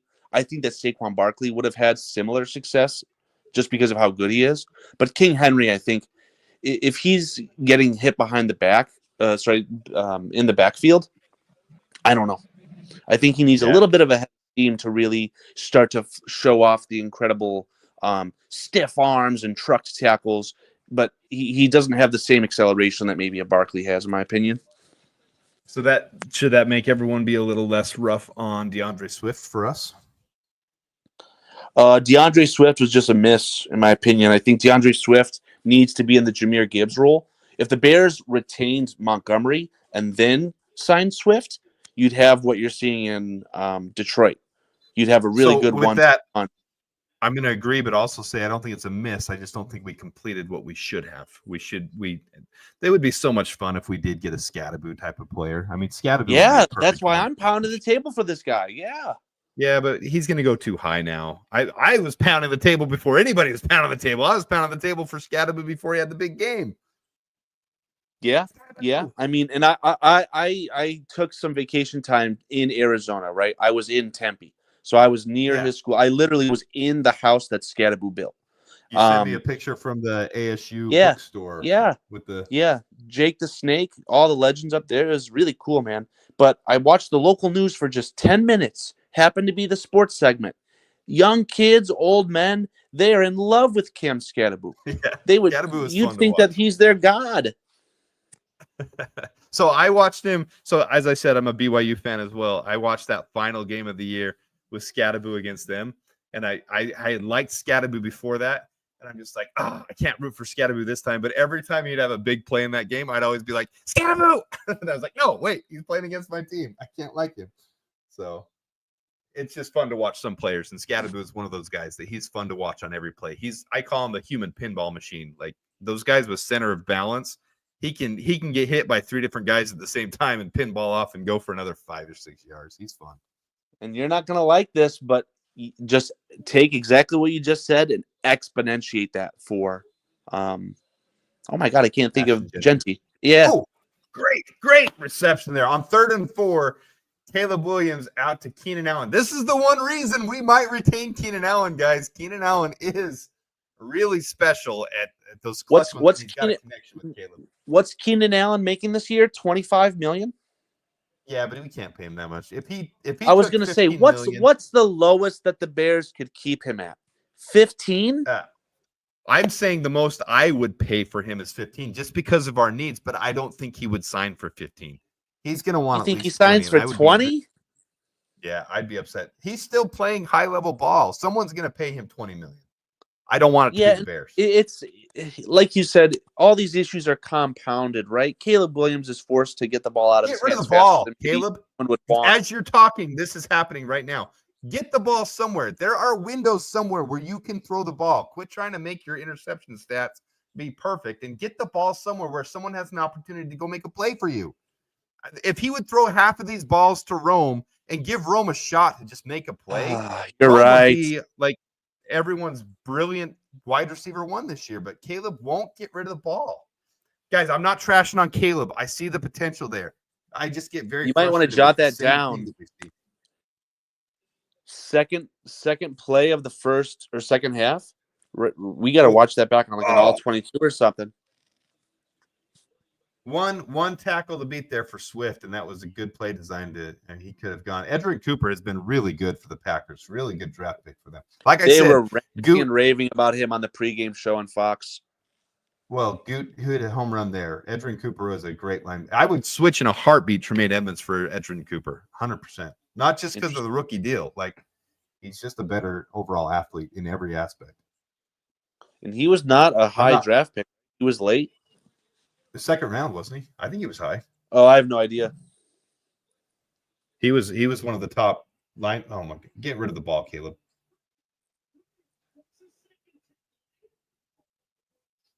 Third and 8, and he scrambles for 4 yards.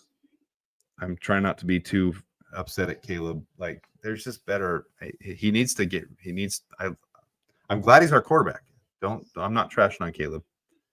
Edrin Cooper draft. Let's see here. Looked like another play where Cole Kmet had a chance on the route. Is he okay? He's just embellishing. Yeah, 45th pick overall was Edrin Cooper. That's a high draft pick. I mean, that's a fringe first, right? Just 15 or so spots behind. So, yeah, this is a great comment here by Chris Laughlin. What was just said about not letting go of the ball is why you can't stand rookie. Yes, so it's not that Caleb is bad talent or he's not a good player. It's just the frustration with him developing. We all thought that we had this generational quarterback that wouldn't have to develop year 1. But if Pat Mahomes didn't sit for that whole first year, he probably would have been in the same shoe where you had the first year frustrations. Next year is really where we start to gauge Caleb. Wow, what a great throw to freaking Roshan, man. It takes Caleb. 3 years in total, right? I believe I told you this directly, or I put it on that comment on that great knockoff season video that I keep referring to. If we get a new general manager and Caleb Williams doesn't have clear improvement, that's going to make me really nervous. Watch this next play. It's not good for us, but we're trying to get too cute and too creative again. Oh, they fumble it. We almost got it back. They intercepted off of Keenan Allen. That was just a terrible play. I mean, it's just terrible. He is a double pitch, flea flicker. Keenan Allen. Oh, that's so annoying because Keenan Allen has a really good record at throwing as well. God damn it.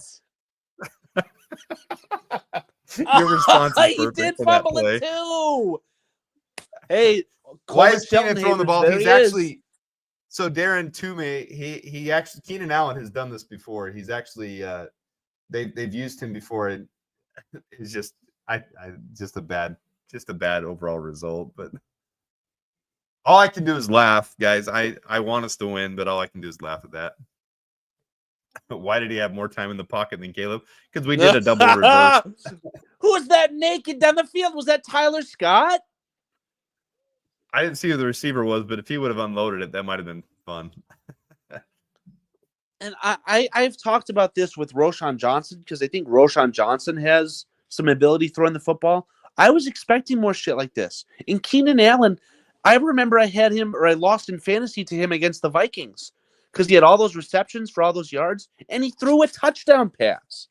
Keenan How long Allen ago is was that? capable in that play. A couple years ago. Last year. Pretty sure it was last year. Oh, last year. Keenan Allen threw a touchdown against the Vikings in Minnesota. He put up like 50 fantasy points in PPR because of it. He was insane. Are you not entertained? Mm-hmm. At least they're giving us some entertainment. It might have been a horrible decision to throw that ball. I promise you, Chris Beatty is the one. Chris Beatty is the one who said that as well. He said, "Okay, we're in range. Thomas Brown, give me the sign off. Throw the ball, Keenan." Let's have a little fun with this one. They're having a lot of fun with this football game. You scored a touchdown. You scored a touchdown with Richard Hightower's fantastic call on special teams. They're at least giving us some entertainment. Yeah, go out with a bang, baby. I love it. Oh, good stuff. And that's the Bears this season. That's us in a nutshell. Fun stuff. Yep. All right, let's see the scores here real quick while we're on commercial. Ooh, Tampa Bay coming back on New Orleans. This is unbelievable.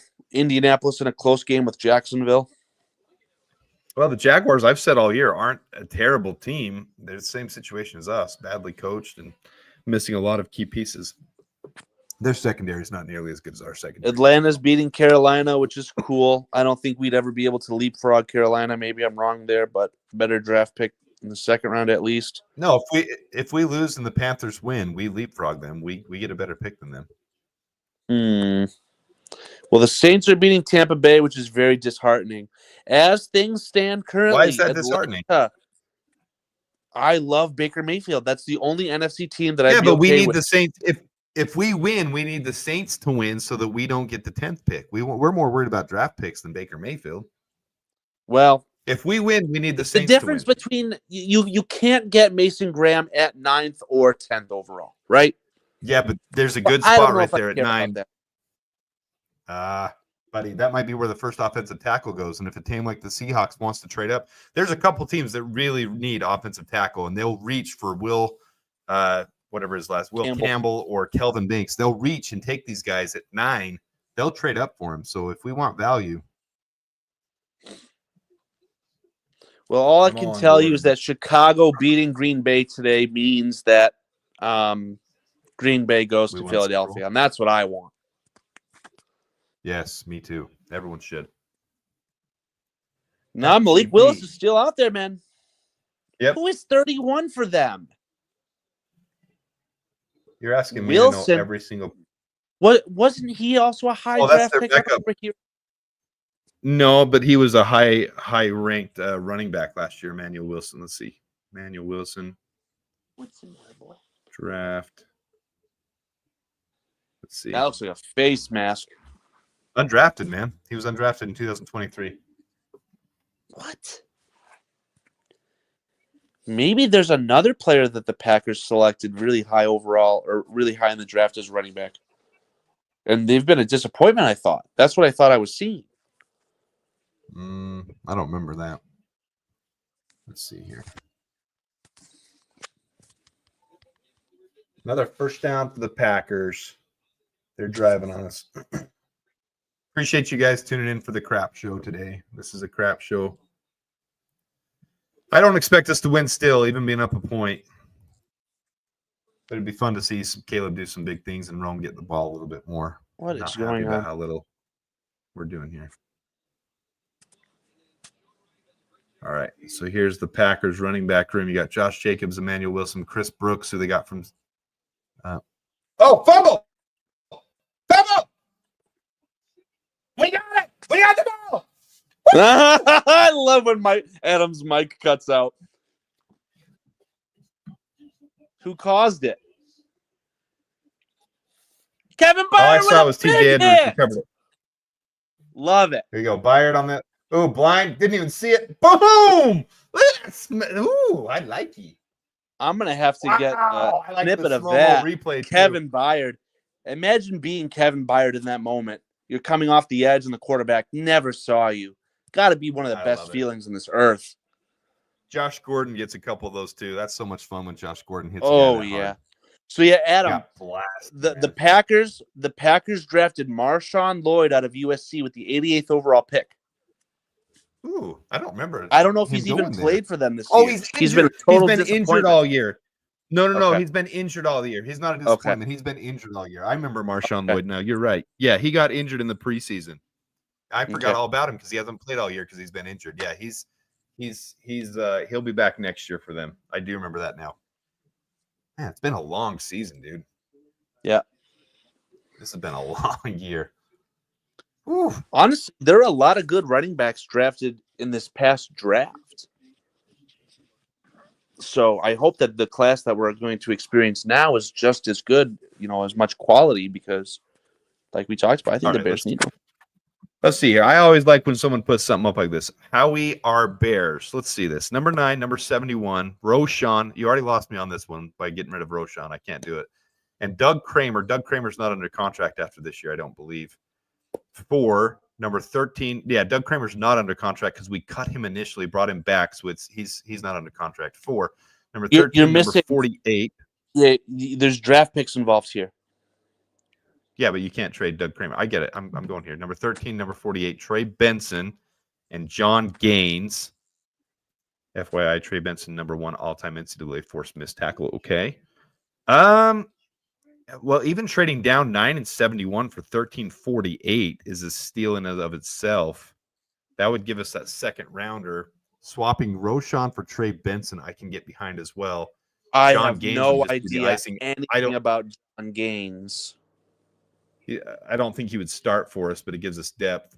I don't see why Arizona would do this trade, though. In typical Bears what I was fashion, about to it looks say. good for us, but Moving down 4 spots, if Mason Graham is off the board, to go up from 71 to 48 feels very worth it, just in a vacuum there. Well, that's a very actually pretty close to fair on the trade value chart. That would be almost very fair. I don't know why they would do that and then switch running back and center for running back and center when we're clearly getting the edge on who we get back in return.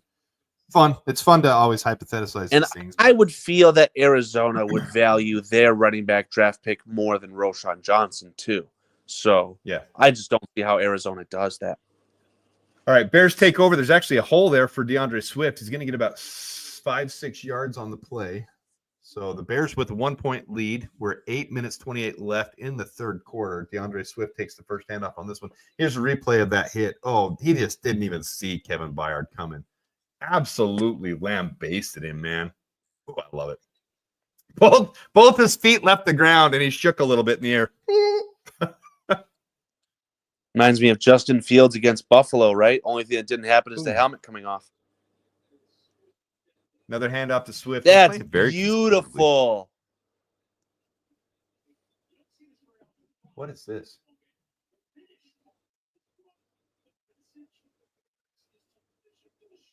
That was interesting. What? They were holding, watch this replay. They're holding a finish card after that play. A designed run for Caleb Williams. He's going to get the first down, gets about 4 yards and steps out of bounds. What is going on here? You're behind. You got to tell me where you're at. The finish card. I've never seen anything like that. Going out and reminding everybody to finish. Let's finish this game. I thought that was interesting. Oh yeah, Darren, I 100% agree with you here. It's just in this scenario, take Campbell out of that. There's no chance we take a tackle, guys. This is just rapid, like wildfire that this fan base has believed we're going to take a tackle in the first round, offensive tackle. It's just not going to happen. Unless we're just hell bent on not trading down, there's no sense to it. We'd even take James Pierce over Will Campbell. There's no way we walk away with this draft with an offensive tackle from the first round. But Graham and Carter there in the first round, that's the ideal scenario. I would love either one of those guys with our first round pick. Other than that, we got to trade down. Or I think the Bears just wouldn't, and they would take James Pierce. Of course, Mercedes Lewis, who needs to retire, would be responsible for a hold there. Thanks, Mercedes, for just being the gift that keeps on It's giving. like clockwork every fucking game. That was one of the biggest mistakes. If Ryan Poles was responsible for pulling Mercedes Lewis out of retirement, then I'm okay with Poles leaving at this point. Well, That's how frustrating especially with- Mercedes Lewis is. Especially with how Brennan Bates played in the freaking preseason, man. Brennan Bates was like it. Like we had 3 years Right. of And this he undrafted was the free player agent that got rookie. snatched by the Jets, right?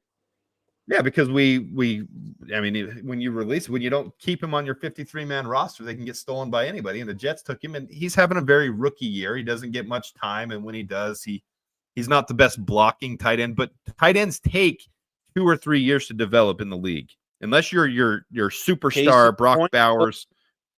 Yeah. So Brennan Bates was the biggest mistake of this preseason, not keeping him.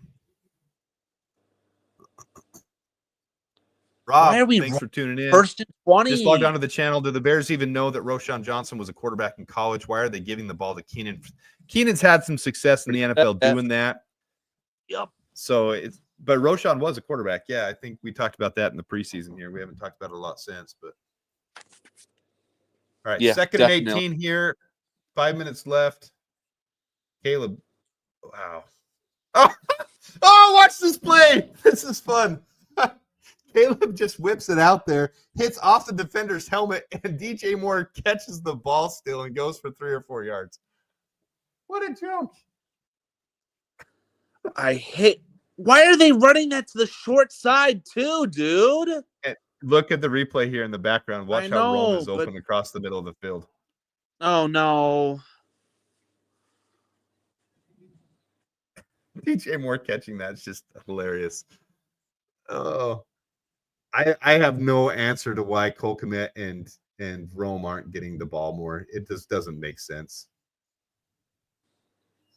Why are you running a bubble screen to the short side, man? Like, you've got no room to operate and all the guys are there. All right, we're gonna go for a 59-yard field goal here. Or are we gonna punt it? Check No down punt. Charlie, bro. Another screen. That sums it up. That sums it up. Yeah, I would be Which how we shocked are if doing. Keep painting the picture of Mason Graham falling to us at 9. if what? It looks like Howie is painting the picture of how Mason Graham falls down the draft with someone taking Ashton Genty. But Arizona's behind us. Is Howie I think he's talking about James Conner as a free agent, and then they can take Ashton Genty high. I don't think he's talking about necessarily Mason Graham falling to us. Bro, they're gonna keep that running back. He means a lot to that team. He is a captain. They play him a lot, and whenever I hear them talk about him, they love him. So, free agent or not, they'll probably just give him a 1 or 2 year deal. I don't think James Conner's going anywhere. I don't either. Need a reach on a third quarterback. I'm not sure what Antmus means by that one. Need a reach on a third. Another situation where Mason Graham gets pushed down. He's saying that the teams above the Bears would need to reach to select a third quarterback. Did you hear some of the comments that are coming out about these quarterbacks? Well, probably what I've been saying all year, but no, what's going on with quarterbacks? I think it was Dane Brugler, and I know we've talked about that article that he always releases, The Beast. I really value Dane Brugler. I think that he's just fantastic. He's hearing reports from NFL officemen that none of these quarterbacks would have been drafted in day one this past draft. Yeah, Cam Ward, Shedeur Sanders, they'd be second-round picks at the very best this past draft. I think 2024. Cam Ward with the extra year under his belt is a first-rounder this year, but he'd be more like a Jordan Love first-rounder, late first-rounder. I said all along with the whole Justin Fields analysis and everything, this last year was a class that's very similar to 2020, even 2018, where you've got multiple starters for years. So Caleb, Jaden, Bo Nix. I even said Bo Nix when nobody else was saying Bo Nix. JJ, like there's multiple. We could have 3, 4, 5 starters for years to come in this draft class. And I said 2025 is a crap show, and you're going to have people overreach for Shedeur Sanders, and he's going to be the next bust. Cam Ward could be good. It's just way too early on him. I think he could have a what's his name, Danny Dimes type of scenario where he could play decent enough to get an extra contract, but he's probably not going to survive his first contract.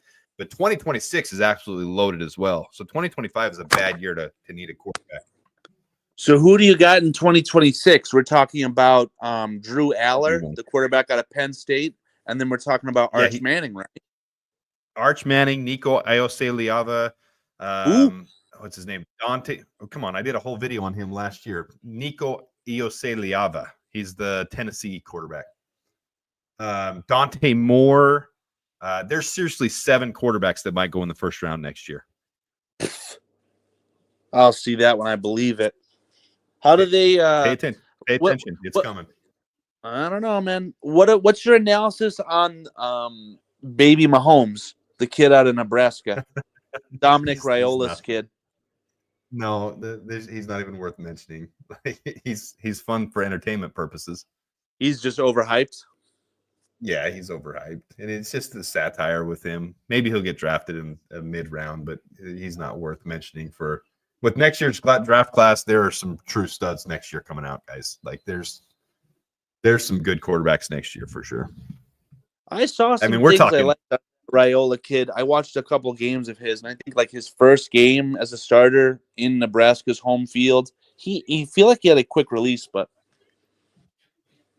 I'll believe you on that. I don't know if there's real hype. You've got so many other quarterbacks in this class, though, and they're big. I mean, you've got 6'4", 6'5", 6'6" quarterbacks coming out in this class too that have good footwork already, and they're clean and they're precise. I mean, Arch Manning, Dante Moore, Nico. Man, I don't have them all right in front of me, but it's an absolutely loaded class. Here, let me go to where is. Here we go. All right, so to the game, the Bears are still up 14-13, 2:41 left. Sorry for those who are wanting the play-by-play. This just wasn't the year for us. Dave S, like the comment from Dave S. What do you say? Dave S, this game is exactly why we need a stud defensive tackle. Yes, that is very true. Teams are going to run down our throats until we fix the big play here coming up for the Packers. Oof. And that's why Dave said that. Big run right up the gut. Blah. Blah. Dave had so many like that too. Is this jokester 31 or is it Josh Jacobs? No, it's their third string. All right, so here's your quarterback class for 2026. Ready? So here's all the names and the ones I couldn't remember. And now your draft boards aren't going to have all these guys as high as they will end up being, but they will be. There's 8 right now that could go in the first round. You got Malachi Nelson, Arch Manning, Lenoris Sellers, Nico Ioseliava, Drew Aller, Jackson Arnold, Miller Moss, Connor Wegman. I mean, that's just to name a couple. I mean, there's other guys that could be rising the boards as well. And this draft class is Dante Moore. They have all the way down in the 5th, 6th round, and he's a first round talent. This is a stacked draft class coming up for quarterbacks. No shot. Bryce Young. No shot. The resurrection of the best quarterback in his draft class as well. So many silly heads are going to have to backtrack on saying, oh, Bryce Young was too short, this and that. He's better than C.J. Stroud, man. It's way too early to even say that. I mean, you've got Dave Canales helping him resurrect his career, but we're in year 2. And here was the key with them last year. C.J. Stroud had one of the worst accuracy rates last year as well, and he did the same thing that Jordan Love did. He threw a ton of 50-50 balls with all those good receivers, and he got a lot of credit for those. Now, I do think C.J. Stroud understands defenses. He can dissect it well. When you hear him talk on podcasts, he does a good job of explaining why he does what he does. So I don't dislike C.J. Stroud. But when you have year 1 and you're one of the least accurate quarterbacks, but you have a ton of 50-50 balls that give you all the credit, I'm glad he had the success he had, but you've got to have 2 or 3 years in the system to be able to really see where guys stand. Yeah, absolutely. It takes at least 3 years to fully evaluate a quarterback. But I'm glad you brought up Dave Canales, right? You've got the resurrection of Geno Smith, the resurrection of Baker Mayfield, and now the resurrection of Bryce Young.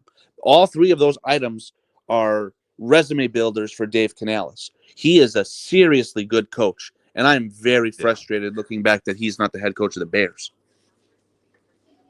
All right, Panthers are tied with the Falcons 24-24. The Jaguars are still down to the Colts 20-13, and the Saints are up on the Bucks. We want the Saints to win no matter what. That takes it so we at least get the 9th I pick. still find it disheartening, man. That means that I'm not going to be able to enjoy even one NFC playoff game. The only other teams that I'll be happy with any sort of postseason success at this point are Jim Harbaugh's Chargers and Josh Allen's Bills. Well, I'll be watching every NFC game to watch our division rivals all lose. I mean, that's what true Bears I'll be fans watching every playoff game like a fiend, Adam. We both know that. We'll just be rooting for the losses. What's your prediction for the game tonight? Lions and Vikings. I think the Vikings win just because of how decimated the Lions are. But if you have both teams healthy, I think the Lions would easily beat them. I don't think they'd easily win, but my score prediction for the game is going to be 43-42. The winner is either going to kick a field goal to go from 40 to 43 or score a touchdown and a 2-point conversion, right? So again, 43-42, but I just have no idea who that's going to be. Could be either of these teams. Got to adjust this now. Jalen Johnson, lieutenant. Yeah. Heading into the medical tent. Looks like he's going to head back to the locker room. See some Terrell Smith now. See what you got, Terrell. You know what? Tyreek Stevenson is showing me something this game.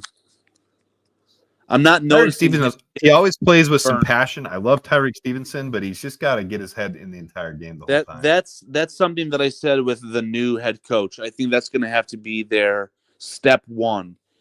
Harness his Miami attitude and get him to play well, but just, keep it under the hood, so to speak, because he can fly off the handle and really cost you games, as we saw against the Commanders.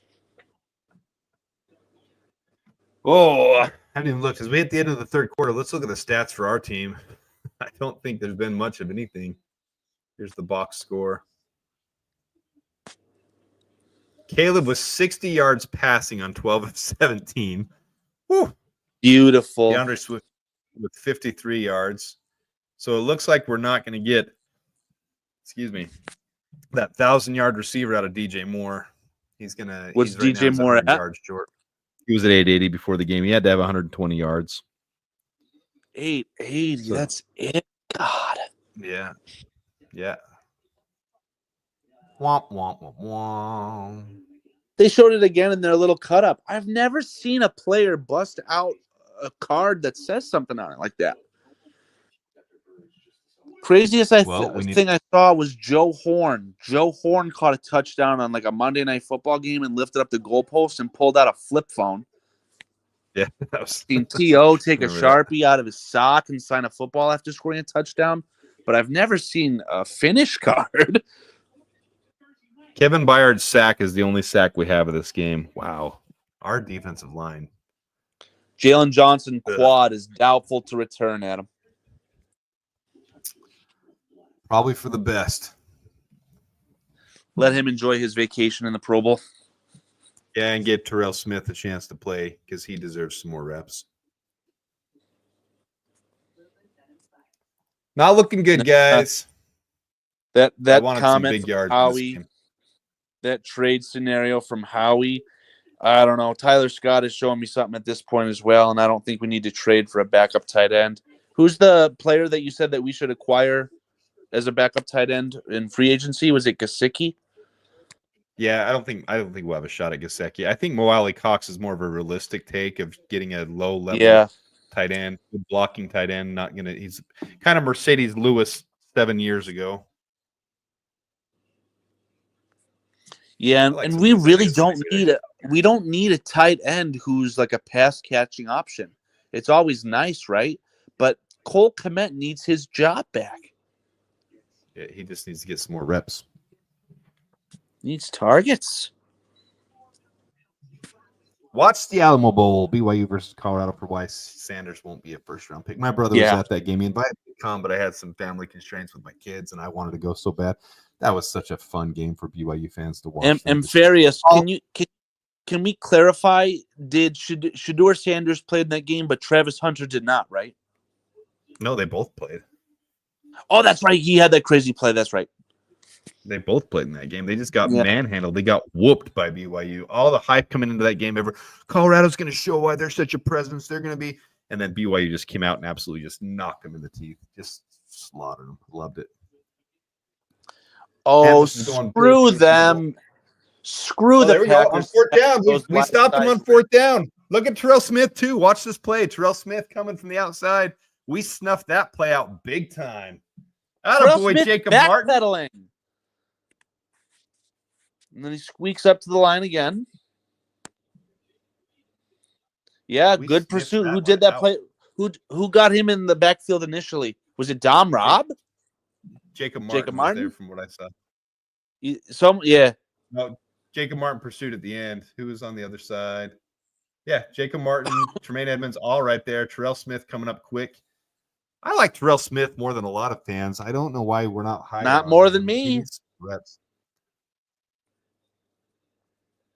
Yeah, I love Smitty, man. That was my biggest proponent for benching Tyreek Stevenson after the Commanders debacle. Your opportunity cost was so low. Terrell Smith is very capable. Home run, fifth round pick. On the very next play, they sniff out our run play. If we don't start airing the ball out, they're just going to sniff out every run play we have. We're way too predictable. How many people are on the line of scrimmage right here? 5, 6, 7, 8?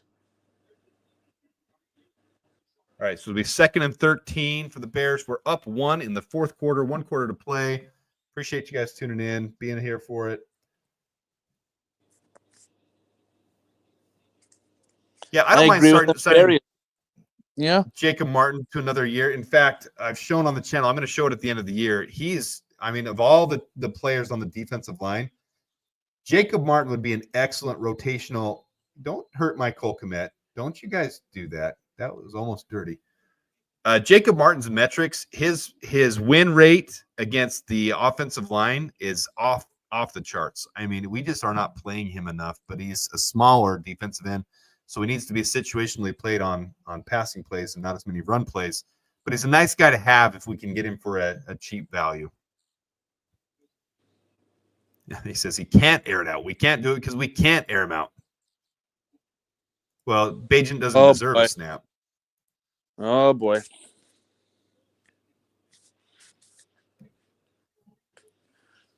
We're going to have to take a timeout because we can't get organized on the line. All right, so we were talking about it earlier. The reason the league doesn't view Tyson Bagent the way Bears fans view Tyson Bagent is because Tyson Bagent is a backup quarterback that has no business starting in the league. Tell me I'm wrong. I think that you've seen him come into situations. You've seen him come into situations and prove that he's a valuable backup in this league. It's just prove that he sucks. I was always hoping that someone like the Raiders would have their offensive coordinator at the time, Getsy, just reach. I was hoping that we could, get lucky on to reach too. So this is the debatable thing. I agree, but Tyson Bagent was a slower processor. I don't think that Tyson Bagent is the worst backup quarterback in the league, though. I don't either. I don't think he's the worst, but he's not a starter like many of our fan base believe he is. Many of our fan base believe he is just God walking on water. Come on. Nice. Woo! Caleb got that one away. Pressure came from both sides, and Caleb just does not have initial good reaction to pressure, but he spins out just enough to get it away to DJ Moore, and it's going to be right near a first down there. So here's the pressure. You can see it coming. You got Larry Borum on the outside that has no business. I mean, look, he goes unblocked. Why does Larry Borum not block Edgerrin Cooper right there? Makes no sense whatsoever. He's just a son of a bitch, man.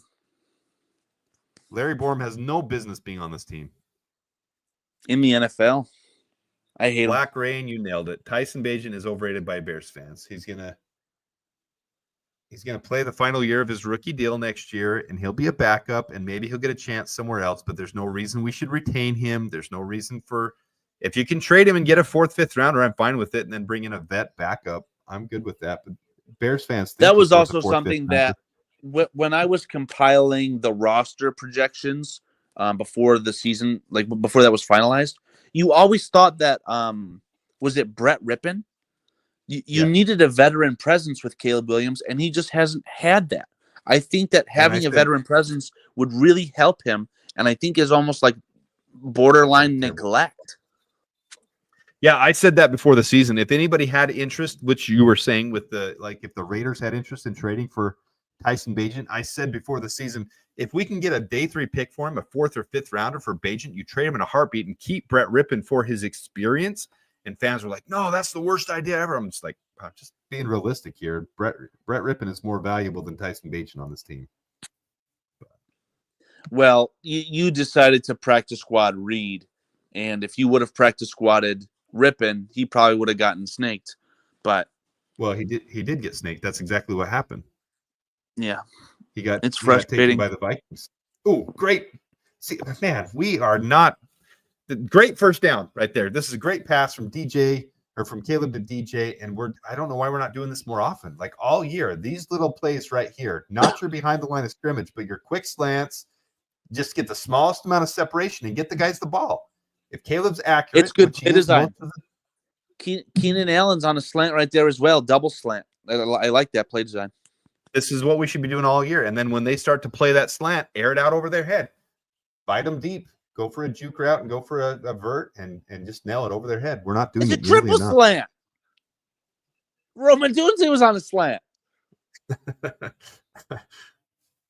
It'd be like you call a play at Madden, right? You ask Madden for the play, and then at the line of scrimmage, you just adjust slant, slant, slant.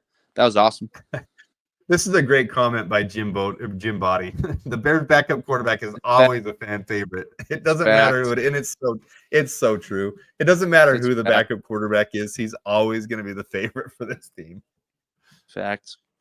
We can't help ourselves. We always get excited for the underdog. And it's the same with undrafted free agency. Our undrafted free agents that we pick up, they're always the best undrafted free agents. They're always going to be the best player. Yeah. Come on, DJ. There we go. There we go. That's my DJ. That's my DJ. Woo! Watch this play, man. DJ Moore. We got a touchdown? Him out. Watch this. Great play by DJ. Attaboy, DJ. Shut the haters up. I can't believe there's people in this fan base one of them that were calling for DJ to get traded this offseason. Every one of my response to it, I said, you're an idiot. Like, you know me on Twitter. That's complete bullshit. I mean, I guess the broke clock was right once, twice a day, got the ball behind the line of scrimmage and finally broke it. That's a great play from the guy. That's DJ. DJ created that touchdown. That's all DJ right there. Just absolutely seeing the vision. You're going for 2 here to make it a 2-score game. I like it. Good play. We could just kick the field goal or kick the extra point and be up 8, make them get a 2-point conversion. But I like the play call here. Let's go. There's your top 10 right tackle out in space playing well. He was the correct choice over the murderer. If you know, you know. Oh, here we go with Keenan Allen again. He's going to hold on to it and not get it. Darn it. It looked like he wanted to pass that in the beginning. So it looked like they were kind of shaking things up to try to get Keenan another passing attempt. Nothing was open. Decided to run with it, and no successful 2-point. Just give Rojo a throwing opportunity. They're ridiculous.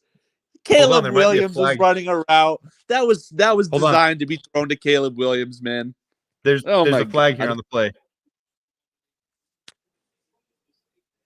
Holding on the defense. We're going to get another shot at it. Here we go. Well, let me break some news. Keenan Allen's not throwing the ball again. Well, half the distance to the goal. This will be a run play. It should be Roshan. No, there should be no question on this. Hey, it's a Disney movie. It's a Disney movie. Let's do a fullback dive to Doug Kramer. Let's do it.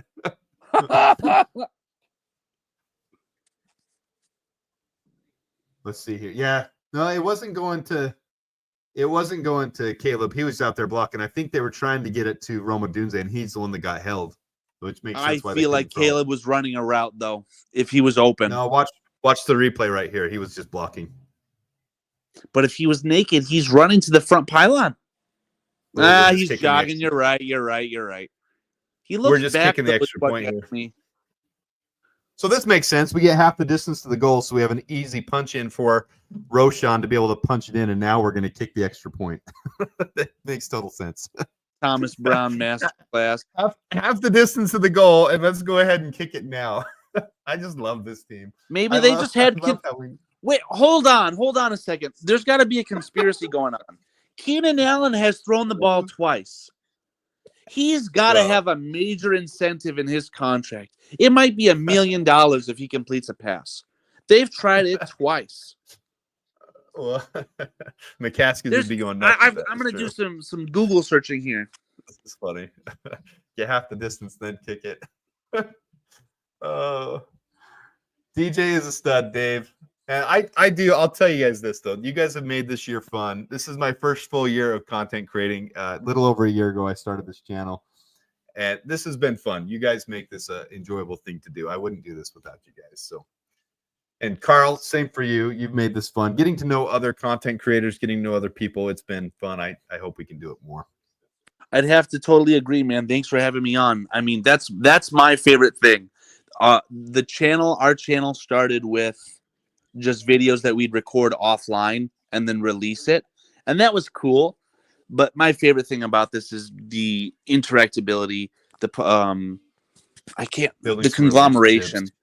Yeah. Being able to speak to other people. It keeps it fresh. It keeps it fun. So kudos to you and everyone in the chat. It's a good time. So, all right, let's look at the other scores real quick.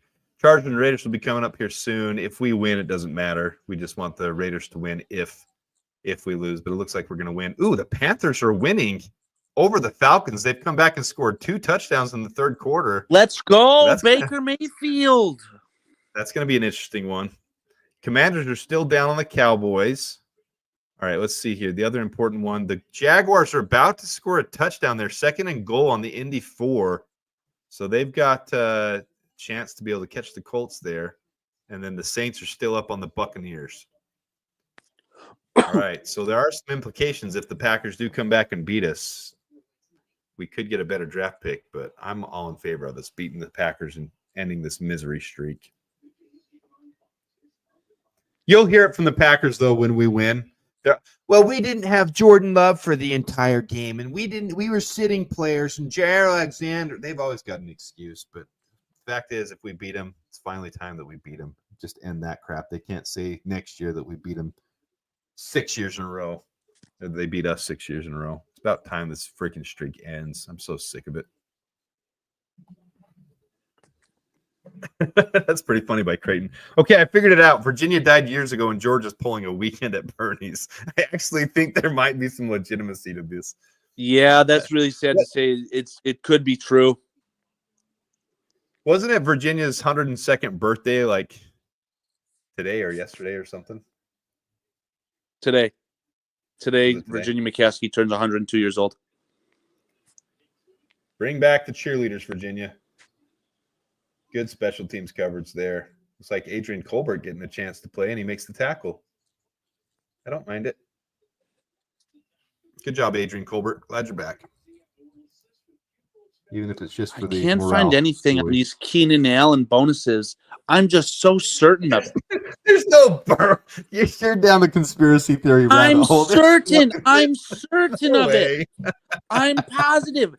If I was a Nicholas Moriano and I had a chance to ask questions in the postgame, I'm asking Chris Beatty, I'm asking Thomas Brown, why was Keenan Allen throwing the ball, and were there any contract incentives? And I promise you, it might be $100,000, but I'm sure there's a language in his contract that says if you were to complete a pass in the season, you're going to get money. Oh, I'm positive of it. There was a clear holding there on Montez Sweat, and they didn't call it. Like, the bias against the Bears is ridiculous. Watch this play coming up here. Montez Sweat is being held under his pads, and they don't call it. Malik Willis completes the catch. All right, so those who missed. Yeah. Is that Zach Tom? When my channel was brand new last year, I made a video about the Honey Bears because those who don't know, I think everyone knows the story by now. But the Honey Bears, the last year they were in existence, that's the Bears cheerleaders. That's the name of the Bears cheerleaders. The Bears won the Super Bowl, and then in 1985-86 season, so the 86, Virginia McCaskey disbanded the Honey Bears, got rid of them. There we go. We should have a sack here. Come on, finish. There we go. Group effort there by all of them. TJ Edwards is going to get credit for it. But we win the Super Bowl, and Virginia McCaskey says it's too sexist, that there's sex objects out there, and she is not going to have that be a part of the Chicago Bears. She wants a wholesome entertainment for Bears fans that don't involve objectifying women. Those aren't a quote, but that is what she said. She did say along those lines. So they disbanded the Honey Bears. We don't have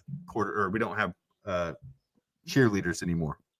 You had me scared talking about finish. I thought we didn't get that sack, but we sure did. We did. We got it, but it took a whole group effort there. So the Honey Bears died, and we haven't won the Super Bowl since. In fact, that team probably should have been to more Super Bowls. Should have had a nice tackle there too by Kyler Gordon. We need to extend him this offseason for sure. So we haven't been back to the Super Bowl. Well, we actually went back to the Super Bowl, but we haven't won a Super Bowl, and that team ended up not winning another Super Bowl when many thought we would win another Super Bowl. And Virginia McCaskey needs to bring back the Honey Bears because it's put a curse on us. That's a fantastic tackle by Kyler Gordon. I had brought this up on the show I did yesterday as well. Is it out of the realm of possibility for a Kyler Gordon extension to make him the highest paid nickel in NFL history? No, it's not out of the question at all, especially with the salary cap continuing to go up every year. There's going to be a couple nickels that do reset. I think he's right in line to make the same amount as the highest paid. I don't know if he'll break it, but he very well. Well, that's what I'm saying, right? So Kyler Gordon was a high draft pick, and he did the team a favor by agreeing to transition from an outside corner into a slot defender. That he lost a lot of money that way. So the conversation I had was, if you extend him, you have to pay him a lot of money as an outside cornerback because that's what he was originally drafted as. No, but that's it's kind of got to be both ways, right? He won't get paid that way. Nobody else is going to pay him that way, but he'll get paid highest nickel in the league money. Sorry for adjusting my. Well, that's what I'm saying. I feel like the highest paid nickel in the NFL right now is the highest paid nickel in NFL history. So that's how you kind of meet him in the middle. Say, okay, we're not going to give you insane $20 million a year outside money like Jalen Johnson, but we're going to make you the highest paid nickel in NFL history. That's a good starting point. Well, I think they're going to do that anyways. Yeah.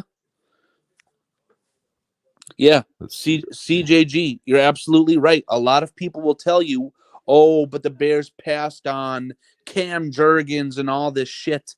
You had the worst secondary in the NFL, and in one draft, you fixed it.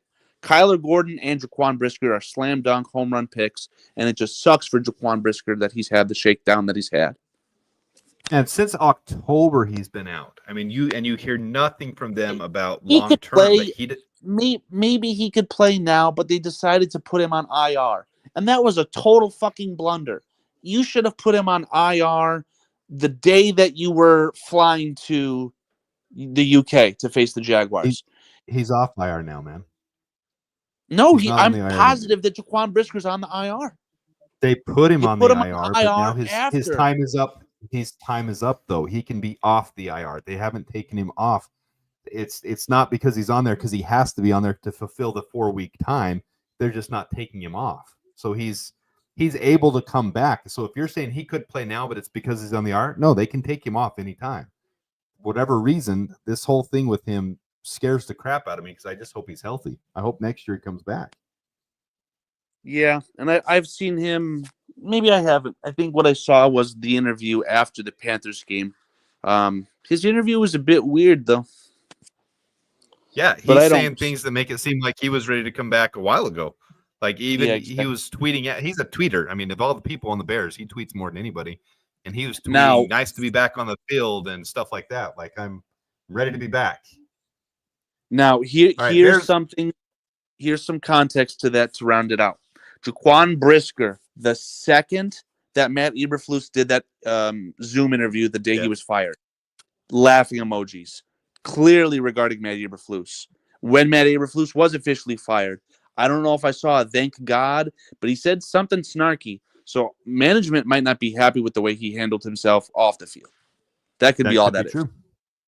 Yep, because he was very happy to see Eberflus gone. Jedi, this is the one thing that happened in the draft that I didn't understand. I know we needed help on the defensive line, just like this year, and nobody acknowledges that this year. We need tons of help. But when we picked Gervon Dexter and then picked Pickens again, when I was during the draft, I didn't have my channel yet. Oh, they almost picked that off. Why are we not going wide receiver right here? We needed wide receiver when we picked Pickens, and when we went back-to-back defensive tackles, I was like, what the? In fact, there was the bust that I wanted. He ended up being a bust, so it's not a good call by me, but it was the really tall 6'3" guy. He's now with the Giants practice squad. Anyways, I wanted him in the third round, and we didn't go wide receiver with Pickens, and I was just like, what? To my recollection, Adam, I believe the decision in the moment after you took Gervon Dexter was either Zach Pickens or was it Joe Tippmann, the center who I think ended up going to the Jets. That was the discussion I remember was, do you go defensive tackle again or center? By some fan base, but in my head was we have to get a wide receiver, and we didn't go wide receiver either. And that was the year after those draft picks we traded for Claypool. Or did we already have Claypool? I can't remember. This is 2023. We didn't trade for Claypool yet. We got Claypool later. So, yeah, we ended up trying to fix it later. Yeah. But it's the same thing. You had the worst defensive line in the NFL. You had Dominique Robinson playing very meaningful snaps for you the entire year that we earned the first overall pick. So that's why you went back-to-back defensive tackles. In a vacuum, I don't blame that either. And that's a Ryan Poles tendency. Worst defensive backfield, you draft 2 D-backs. Worst defensive line, you draft 2 defensive tackles. So that's why I feel really strongly that if Poles is retained, he'll fix the offensive line in a wave. He'll draft at least 2 interior offensive linemen. I'm so sick of these freaking screen passes and bubble passes. Let's air a freaking ball out. This is getting old real quick. This play calling just is. I'm so tired of it. My gosh. The fuck? Give me a 94. They just make it look so easy against this terrible tackle. Larry Borum, bro. Pack your packs. Play calling, terrible play calls too, though. All right, so we're going to punt it away. You're playing conservatively, as the Bears do. 6 minutes left in the game. Torrey Taylor with a booming punt again. Oh, bad bounce, though. Bounces the other direction. They're going to have about the 50-yard line. Ended up not being booming after all. At the end of the day, I'm happy we kicked that extra point because a touchdown still requires a 2-point conversion, and that's just a tie. Yeah. They still got Amagaji and singing guy. His name is Theo Benedict. I don't ever plan on Theo Benedict being an impact. He was an undrafted free agent. Played well in Canada, but Theo Benedict hasn't done anything to impress me. We always get this is what we're talking about with Bears fandom, though. We hype the undrafted free agents like they're the best ones ever, and I love it. But I don't think Theo Benedict could come and play guard a little bit better than tackle. But we need to get high value starters and backups. Oh, good pass break up there by who else but Terrell Smith. Watch this next play by Terrell Smith. Smitty. Oh my God, that son of a bitch has a sombrero. That's cheese. I hate that fan base so much, bro. Did you see the play by Terrell Smith yet there, the pass breakup? Just saw it. He He's needs more reps. Touching the ball to do it. Yeah, he did that against Marvin Harrison Jr. as well. I think it was bang bang as he caught the ball. He broke it up. Terrell Smith is extremely talented. I'm very happy with separation low too. He stays hip to hip with guys. He keeps the separation low. I love Terrell Smith for that reason alone. Yeah.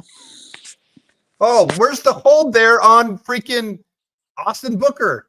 Oh, they might have gotten it. They might have got the hold here. He was being absolutely just manhandled, held, and they finally might call one because that one was so blatantly obvious. Yep. I don't know how other teams get away with holds so much and we don't. They didn't call flag, or they did? They did eventually. Yeah, you're seeing where I was saying real time, where's the hold, and they eventually called it. And why the fuck is Jonathan Owens getting ran over by Malik Willis? Once a Packer, always a Packer. I'm not convinced on Mr. Biles whatsoever.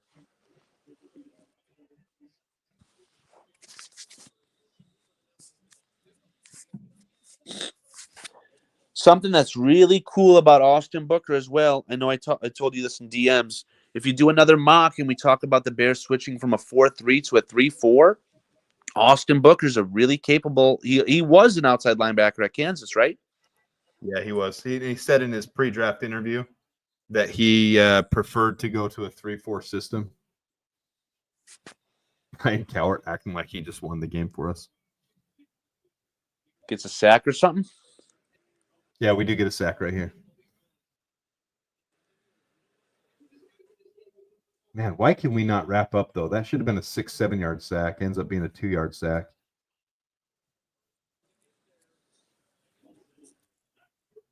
Third and 21. Oh, just got hit as he threw and should be. Wow, that's caught. How in the. Wow. Should have been picked right there. Just realizing, too, the Packers need to do what the Bears did with their field, because the middle of their field looks like the old Oakland Coliseum. It looks like a baseball dirt. Oh, Tyreek Stevenson, you can't knock that out of his hand. Holy shit. Tyreek Stevenson with his separation is terrible. He does not stay hip to hip with guys. I really think I put that in all my videos lately. Terrell Smith needs to get an opportunity to start next year. And there's a Packers touchdown. Emmanuel Wilson with the rush. All right, let's see what happens here on the 2-point conversion. Hey, where is everything? I just saw a Musin Muhammad jersey on the stands, an orange one. That was sick. Oh my God, you're right. They just bounce out like it's nothing.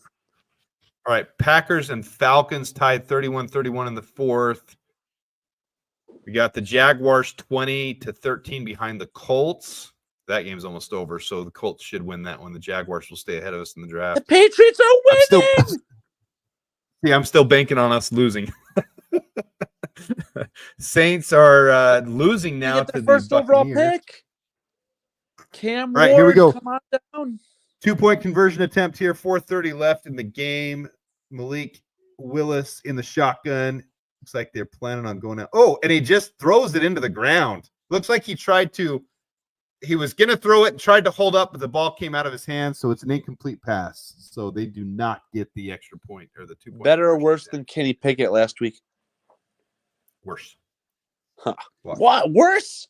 That was a terrible play from Kenny Pickett. Oh, it's about the same. Yeah. There's just no control on the ball here.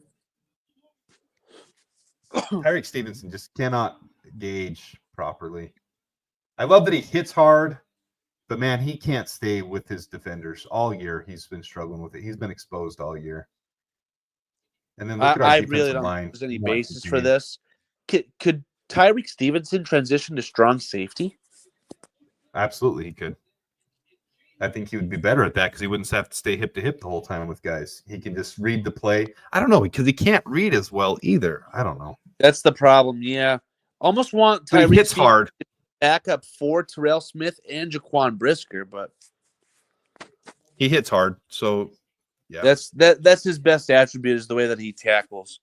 So you think strong safety, but if he's asked to play zone or coverage, might be a liability still, which sucks to say. Yeah, for 3rd and 20 to touchdown, disgraceful. I agree with that. Let's see here. Reminds me of how the ASU Texas scenario played out. I think that was 4th down, and ASU was up by 8, and you end up giving up 2 touchdowns in 2 plays or something. All right, we've had 360 people in here at different times. We got 24 likes and 2 dislikes. I don't know who's disliking, but sorry if we didn't. I'll apologize for that added with my shenanigans with my trade for O'Connell persona. We're just trying to have a good time today, guys. If you don't mind hitting the like button, we do appreciate it. I never bank on anything for my live streams though, so don't worry about today. Today's just for fun. I do the live streams for fun. Channels I put a lot more work into, or the individual videos. All right, we're gonna be conservative here. Caleb to DeAndre Swift, gonna go for about 2 yards, 2 hard fought yards, so good for him. See if we can run the clock down here a little bit. We need to mix in a little play action, mix in a few passes here. Dislikes from the Bajent fans, probably. That's funny. Brown masterclass sitting at 1 timeout as well. Jordan Love warming up on the sideline, acting like he wants to come back into the game. Might be out of necessity. Willis is banged up. He's also on the sideline throwing. Total yards, Dislike Packers from 362, Bajent Bears fans. 166. Dislikes from Bajent fans. God bless Antmus.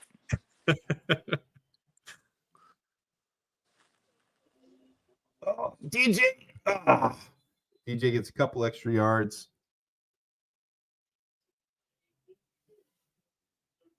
Yeah, it would be fun to see Caleb coordinate a drive to come back. He's done it several times this year, even though the haters will tell you he hasn't. Yeah, he literally has a comeback victory against the Commanders. Again, Tyreek Stevenson stole it away. More than that, I mean, against every one of those 4-game stretch against all our divisional rivals as well. Yeah. We did beat the Packers. We just lost on a bullshit block field goal. Put us right in position to do it.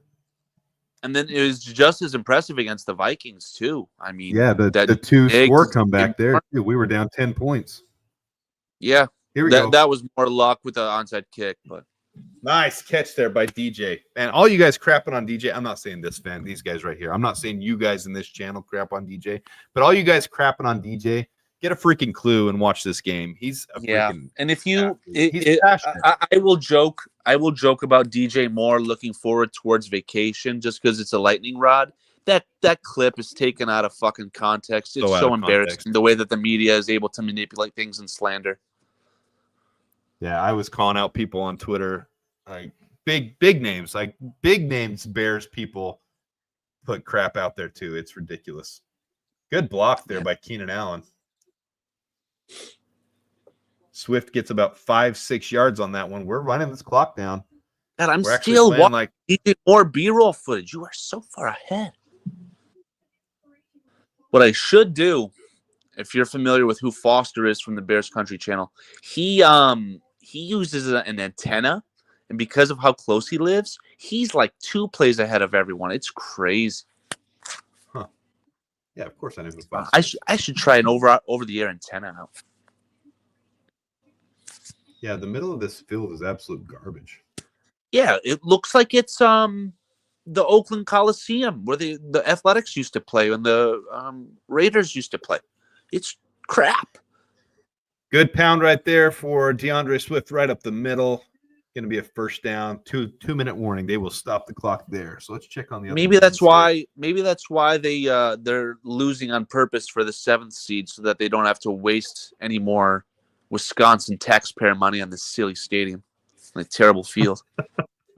They don't have a chance to play a home game anyways. They can't catch the Lions or the Vikings. That's what I'm saying. The 7th seed, that's it.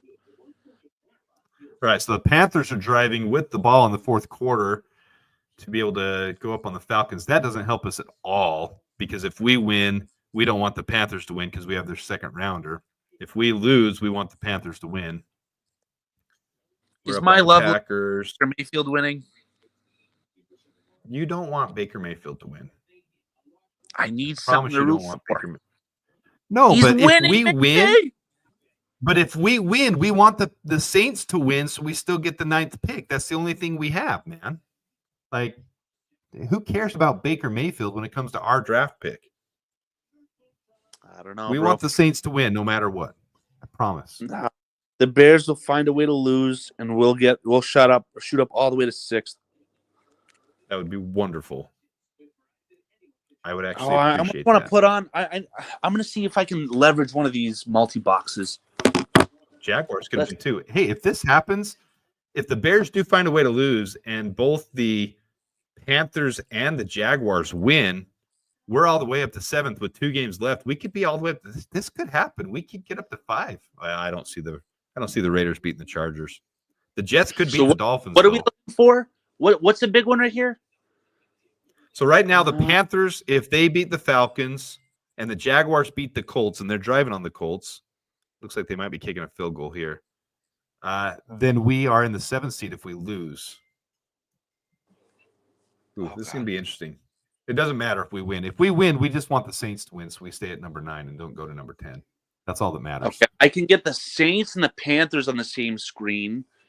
It's the Jaguars. That's the one I want to keep an eye on. Well, I'm not changing anything off the Bears. I can do the 4-screen here thing, but I'm on my... That's what I'm doing. I'm doing the 4-screen. I'll do it for you. So I've got my 90-inch TV in the other room. The Jaguars are tied. Yeah, they just kicked a field goal. Yeah, they just Let's kicked a field go. goal. And the Panthers, Panthers are at the 12. Fake handoff. 2 first downs. Young, the best quarterback out of his draft class. Two first downs, and it doesn't matter. Like, it doesn't matter if we win. So here we are, and I want to beat the Packers. Oh, it is? Yeah. I don't see the Packers beating the Bears. Mitch, I love that comment. There we go. Big run by DeAndre Swift on first down. Gets about 5 yards. Ooh, there's going to be a holding call on the play, though. It's going to back us up. Who held? Who is the criminal? Who's cheating? 75, Borum. No, never mind. We're talking. 14, Gerald Everett. Of course, Gerald Everett. Gerald Everett. Yeah, he basically hugs the guy. Bryce Young, touchdown. Unbelievable. Not updated there yet, but here we go. Okay, so it's going to be 1st and 20 for the Bears on our own side of the field again. Back to the 47-yard line. 1 minute, 55 seconds left to go. Going to have to air it out now. Of course, we'll just do a little bubble screen. Oh, and DJ Moore fumbles the ball, and the Packers have it. There is a way for us to lose. We will lose. It always happens. If there's a way for us to lose, we will lose.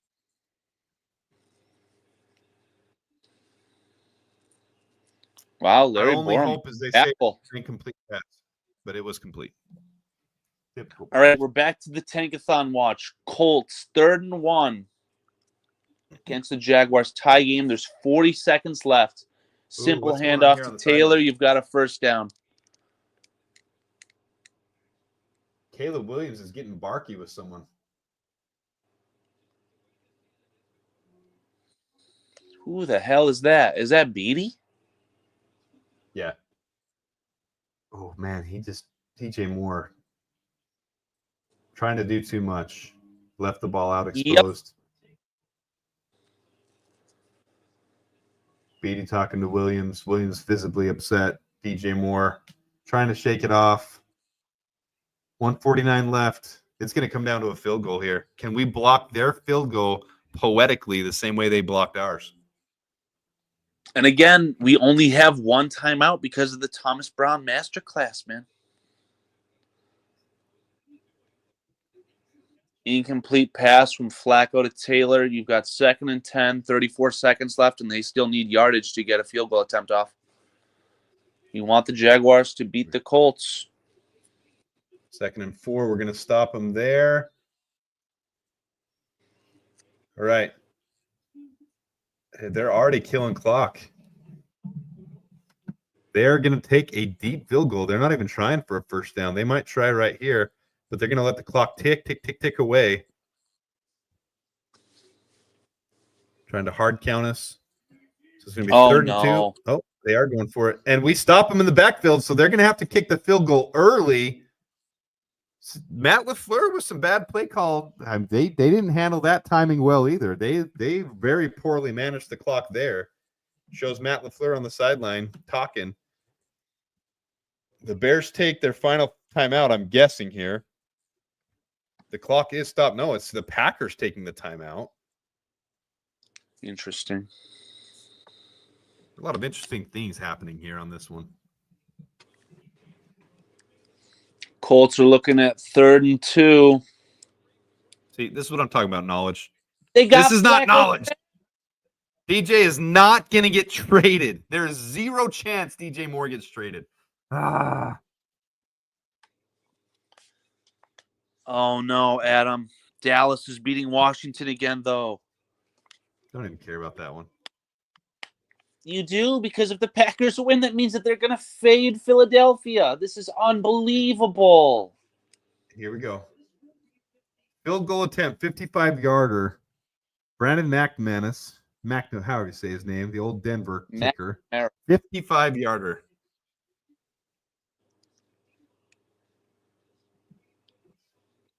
And it was no good, and it curved back in. It's going to be good. The Bears have 54 seconds to try to come back down and win this game. This is going to be interesting.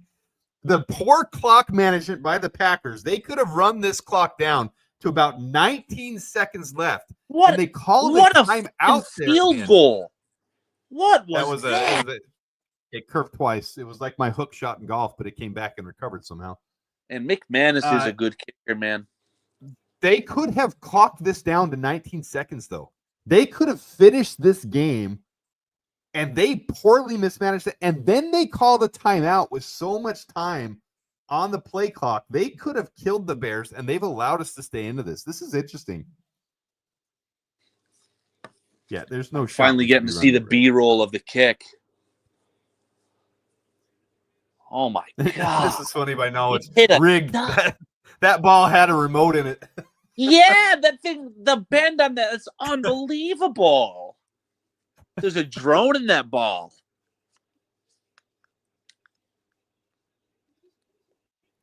We'll see if they trust him right here. We didn't on that last play, Tribe.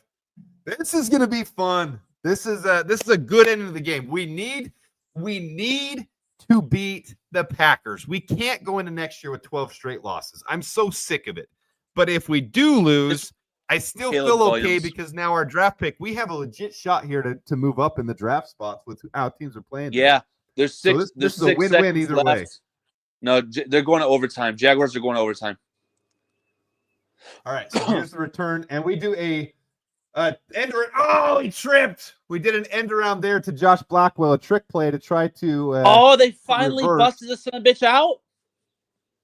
But he got caught up by Valentine, and he kind of tripped there at the end with Valentine. That would have been fun. Right.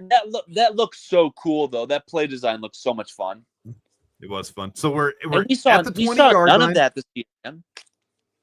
20-yard line. We need at least for Cairo Santos range, we need at least 35 yards to get down to the 30-yard line, 35-yard line. So we need at least 35 yards here. There were 48 seconds left. Plenty of time for that.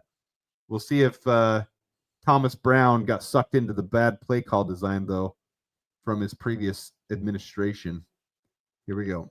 Caleb, nowhere to go, so he plays around, and he's going to take a sack. Caleb takes a sack. Oh, they're going to say they horse-collared him. Good, so that'll stop the clock. What was Caleb thinking there, though? I mean, seriously, get rid of the ball or do something. But he did take a horse collar, so there's going to be a flag, and it's going to move us forward.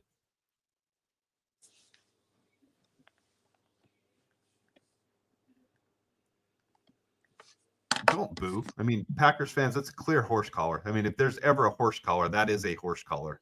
Clear and obvious. Shame Valus never got that call. What? For the reverse. He's saying for the reverse. It would have been fun to see Valus do that with his speed. It really would. I mean, think of it. That's the perfect scenario for Valus. He doesn't have to catch the ball, so he doesn't fumble it, and then he can just take the reverse and use his speed. All right, Caleb scrambling out right again. Oh, nice little dart to Romo Dunze. It's going to be completed for 15 yards. We're about 10, 15 yards away from field goal range. That was perfect on the outside. Yeah, he could be. Caleb Williams could be the best quarterback outside of the pocket in the NFL. Bold statement. Don't care. Great, but not a bold. That's actually that's where he thrives the best. He plays way better there. Caleb gonna run it. Terrible with 28 seconds left. Is that a catch? Back on what the a catch ball. from Romo Dunze. You're a play behind, dude. You're a play behind. I know. I am. It sucks. We have to use our final timeout because Caleb decided to run it up the middle.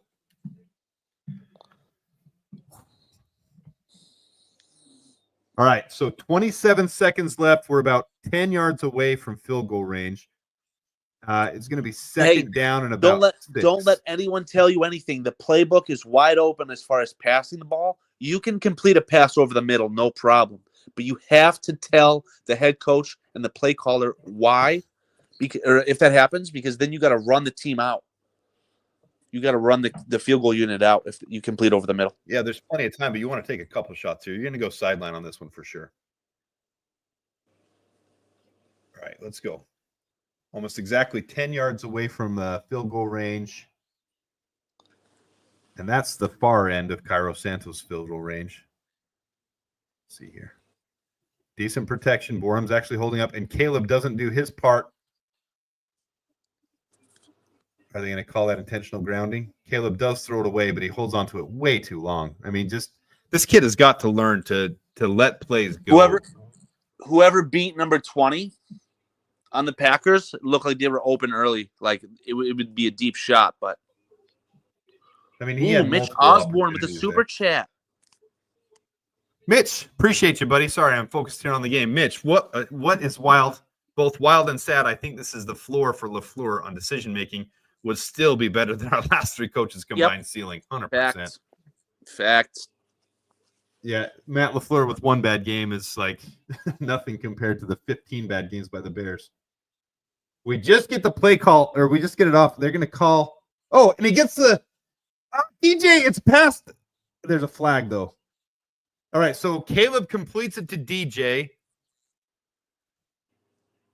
into field goal range, about the 30-yard line. So it would be a 47-yarder, but there is a flag on the play. Are they going to call that delay of game? Illegal shift on the Bears. They do that once a game as well. So that is not a game action play. So the play clock's not started, so it won't run 10 seconds off. It's not a live play foul. It's before. And Caleb had the first down to DJ and in field goal range. So now 15 seconds left. It's now going to be 3rd and 11, and we need about 15 yards. Oh my God. And they're going to need 15 yards and clock it. You can do that. With the weird lineup that we had of Keenan Allen, Romo Dunze, and Cole Kmet lined up in a straight line there, the Packers are going to call a timeout to talk this over. This will be interesting. That even a legal formation? That looked weird. On that last one, the O-line did not collapse. The O-line gave him about 6-7 seconds. Caleb had plenty of time on that one. I'm looking at some of the comments here. Flag. They didn't let him tackle him. Oh, my God, Adam. The Tankathon website, I think, is being tanked. Like, so many people are refreshing it. I don't even use Tankathon. Oh, my God. New England won. The Giants lost. Panthers are up 7. All right, here we go. The Giants. They're doing the same formation here. All three guys lined up. They've had this one in the bag, apparently. All three guys lined up in a very straight line formation. Very interesting. Here they go. Caleb, open. They got to get on the ball now here. Hurry, clock it. Clock it. Field goal range. Get the ball. Snap it. Got it. Ooh, we got the Caleb's pumped up. Oh, man. We can win. And I want to win. Yes, I want to beat the Packers. FGB. Mason Graham. Mason Graham's going to go in the top 5 anyways. Come on. That's going to be the new narrative. Trade up for Mason Graham. I'm okay if we do that too. Bet. He's worth it. Oh, man, we did this. Deja vu could be coming here. No, the chat's ruining it for me. No, there's no way. And you're ahead of me, too. Right, are you kidding me? Here we go. Here comes the snap. Snap is up. The kick is down, and it's good. The Bears break their streak against the Green Bay Packers. Screw you, Packers. F you, Packers. Go to hell, Packers. I hate you. We beat you. Screw you. Screw you, Packers. That's your field goal kicker. That was good from 51. That would have been good from 61. Fuck you as well. Let's go. I don't know about that from 61. First win against the Packers since 2018. The Bears. Love it. Love it. Yeah, Freaking enjoy love your it. time Go in Bears. Philadelphia, you fucking cheese-packing sons of bitches. Let's go. Remember, you're on my channel. Love you, Ah, Carl. you the let passion F-bombs fly. unleashed. All right, so now we need this one. I'm going to go here to the game cast. We need the Saints to come back and beat the Buccaneers because there's no chance of us going higher than 9 or lower, I should say, than 9. But there is a chance of us going to 10 if the Saints lose. We now pick behind the Saints at 10 instead of 9. Right, so the Buccaneers just scored a touchdown, it's 27 and they went up by 8. The Saints don't have a lot to play for, so they won't have the passion of trying to play for a playoff game here. Well, Adam, they had that tragedy, so that could definitely be a lightning rod for them. They might be pumped up for that.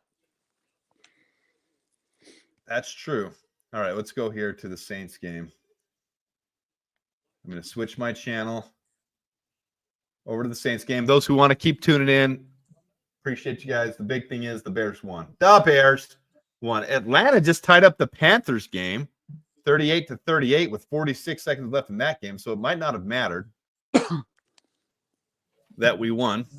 Saints are going to sign John Gruden as head coach. He wants the job.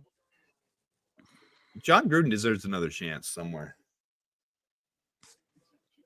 I think I agree with you. I mean, it really is just a political thing. Things from his past taunting him. That's what What it a is. big win. What a big win, guys. That was huge. Yes, I would rather sacrifice a couple of draft spots for us to beat the Packers. We needed that monkey off our back. They'll have their excuses. Well, there's no excuse. They were playing to win that game. They were playing for playoff positioning. There's no excuse for them that they can use. Wah, wah, wah. Packers, you lost. Screw you. And the Bears didn't return a kick or block a field goal to win. That was Caleb Williams. Less than a minute to start with one timeout. That's the scenario. Hey, 51 seconds. That played. We'll break down that all 22 on that one, but that play design with the 3 lined up, Cole Kmet, Keenan Allen, and who was the other one on the left? Rome. Whoever it was. Rome. It was Rome on the left, lined up straight line, and then DJ on the other side. It distracted them, and DJ got just enough separation. They got it. Took it down. That's and kicked the field goal. Good. I don't think I completed this thought earlier as well, but if you get like a Ben Johnson as your head coach, Amon-Ra is so good at over the field, middle, the dig route. DJ Moore's better than him at that. DJ Moore's fantastic at that, and that's what it was. Ben Johnson will transform these guys to be absolutely phenomenal. I mean, we will be just with the players we have now on the team. We will look so much better with a good head coach. Oh my God, that guy in the Saints got really messed up. They're still looking at him. Poor guy. Oh, Spencer Rattler just passed it over. I don't know who number 87 is. Oh, that's Juwan Johnson. No? Yeah, first down as well. This is it. This is the drive. They're taking away as well. They're going for the tie. That sucks, though, because it's going to go to overtime if they do that. Well, the only option they have is the tie. They don't want to give extra time for them to come back and kick a field goal on them. Yeah, as far as draft positioning now, this is all we got. We're either 9th or 10th. Boom. All right, so Juwan Johnson gets the first. Ironic, it's Thomas Brown getting the first win against the Packers. Something that Eberflus has beat the Packers, right? Eberflus never beat the Packers. Confirmed. Thomas Brown, better head coach than Matt Eberflus. Full stop. Congratulations, Thomas Brown. I appreciate that comment. It actually has some validity to it. Yeah, Caleb versus Green Bay should be 2-0, but he is 1-1 at least. But he should be 2-0. Caleb should be 2-0 against the Packers. Yeah, there you go. You know, our poison are the Packers, right? We always lose to the Packers. Caleb Williams has 2 game-winning drives against him now. It's just that he got one stolen away from him via blocked kick. He can't kick the damn field goal. As soon as this game is over with the Saints, because that will determine our playoff positioning now. This is the only thing that can change our playoff positioning. As soon as this game is over, I'm going to log off so I can listen to Caleb in the press conference because I want to hear Caleb be excited to finish this. This is good for us in multiple reasons, and it does help build Caleb. Put that comment on the screen from Josh Hansen. That's the best way to sum it up. You know you're on my channel. That's all it is, man. Let's freaking Let's go. go. We'll give it a cameo. There you go, Josh Hansen. Let's go. And Josh.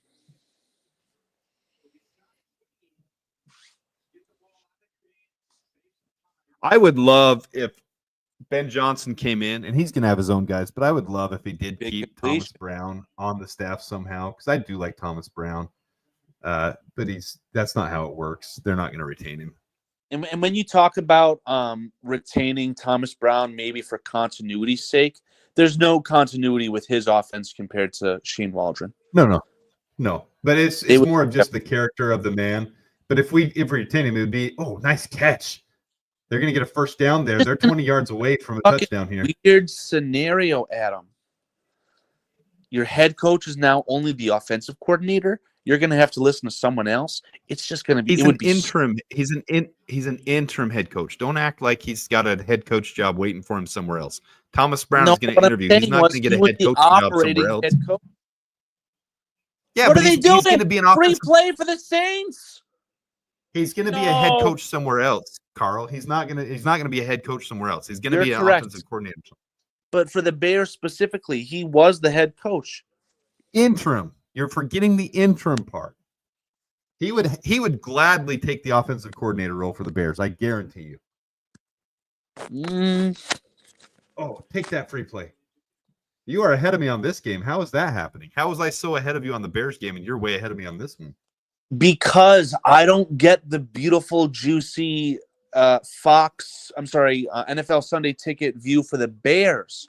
I'm locked into the local broadcast from Fox. But because I'm getting this through Sunday Ticket, now I'm ahead. 47, the play counts at 14. I'm on Sunday Ticket too. I must be on my local broadcast here then. It's very possible. Be local for this one. Rattler. Oh, he's out of bounds. Here's your ball game. 4th and 5. 40 seconds to go with a timeout. Who's this pipsqueak? Dennis Allen? It's 3rd and 5. Thank you very much. No, it's not. Now it's 4th and 5. All right, I'll do you a solid. I won't react to this play then. That's right. It'll probably be on the screen faster than I see it anyways. Imagine getting comp picks for Thomas Brown and Ian Cunningham. Well, we wouldn't get I want it for myself. We wouldn't get a top comp pick for Thomas Brown because he's an interim coach that didn't go through the hiring process. Well, Adam, you're going to have to do a mock draft because in that mock draft, I know where the Bears are drafting. We're going to be 10th, huh? Yep. All right, Bears are going to be picking 10th overall. It's set in stone after this one play. Snap, Rattler back, passes it, incomplete. Turnover on downs. Buccaneers are going to win. The Bears will now be the 10th overall pick. And that also means, Adam, the loser of tonight's game against the Vikings and Lions, the loser of that game will be going to Tampa Bay to play Vita Vea, that is so Mike crazy. Evans, Baker Mayfield. Baker Mayfield can beat either of those teams. I'll say it right here. He's that good. Absolutely. Yeah. I wish he had Chris Godwin because this team would be a 12-win team, in my opinion. All right, let's take this back to the Bears game real quick before we log off of this. There's the final from the Bears. We end up 5-12, which is huge. Our only away win of the year. So we were 0-6 away before that. But technically, I mean, the game in London was a home game, but it was away. So I count that one for an away game too. But we won that one too. And here's the box score. Let's switch to the box score. Caleb did end up with 148 yards overall, 1 touchdown, no interceptions, took 1 sack. DeAndre Swift, 65 yards. So he fell short of reaching 1,000 yards. DJ Moore, he came so close to 1,000-yard season. He's going to end up with 966 yards on the season and a touchdown. So no 1,000-yard receiver. But I will put it together from our fantasy. What was that? Something big just happened. They're erupting. The whole stadium's going crazy. Mike Evans may have gotten some fat ass. I'm sorry. He's going to get some money. Holy smokes. They're acting like he just won the Super Bowl. This is insane. Anyway, continue on, sir. Wow, they are acting like that's like they're acting like that was it's related to a contract incentive, or he just had a career milestone of some kind. Let's see what they say. That's amazing. He got over 1,000 yards to tie Jerry Rice. Okay. That was his. That is so deserved. Mike Evans and Jerry Rice in the same conversation. That's good. He's very underrated and, in my opinion, disrespected. It's a fantastic wide receiver. All right, let's go back here. That win was worth losing a draft pick spot. Best win ever. Yeah, you guys are excited. Let's go. Let's go, boys. The pick is one player. Actually, we probably would have ended up a little bit higher. Let's see here. Let's see all the other scores. So Carolina's tied in overtime. That game's going to overtime. It doesn't affect us anymore, though. Well, it does actually for our second rounder. We want the Panthers to lose now. Yeah. For sure. For our second round pick, let's see here. The Bucks beat the Saints, so we will be the 10th overall pick. That's locked in stone now. We are the 10th pick. Jaguars ended up losing, so that didn't hurt us. That went to overtime. Look at that. The Colts won in overtime, field goal. So the Jaguars them go to OT. Would have been behind us anyways, or ahead of us, however you look at it. The Patriots won, so they won't be the number one overall pick now. Is it the Giants for sure? It'll be the Giants now. Yep, the Giants are the first overall pick, and they can take. That'll be a quarterback. Cam Ward for sure is who they'll take. Nah, it's going to be Shadur. They're going to take Shadur. It is not going to be. I'll put money on it right now. Make it official right here. I will put money on it that it's Cam Ward. I think it's going to be Shadur because I don't know if oh my God, can you imagine his dad traveling with him? Prime time, the head coach of the Giants. There's a good chance Shadur Sanders doesn't even go in. If the No, Raiders weren't there, it's the Titans. The Titans are the first pick. Woo! Let's see here. Straight to schedule. Your NFL draft order: Titans, Cleveland, New York Giants, New England Patriots, Jacksonville Jaguars. Jets aren't sorted out yet, though. I might be freezing my computer here. I might be because all these sites that are Tankathon and PFN where they're showing the draft order now. That's not good. I want the Panthers to lose. Panthers are going to win? Yeah. We're a shit show right now. Actually, I there's no validity to that. All I saw was Tommy Tremble, the son of a bitch who killed Jaquan Brisker. He hurdled and he's getting a first down. They're definitely in field goal range though. They're definitely in field goal range though.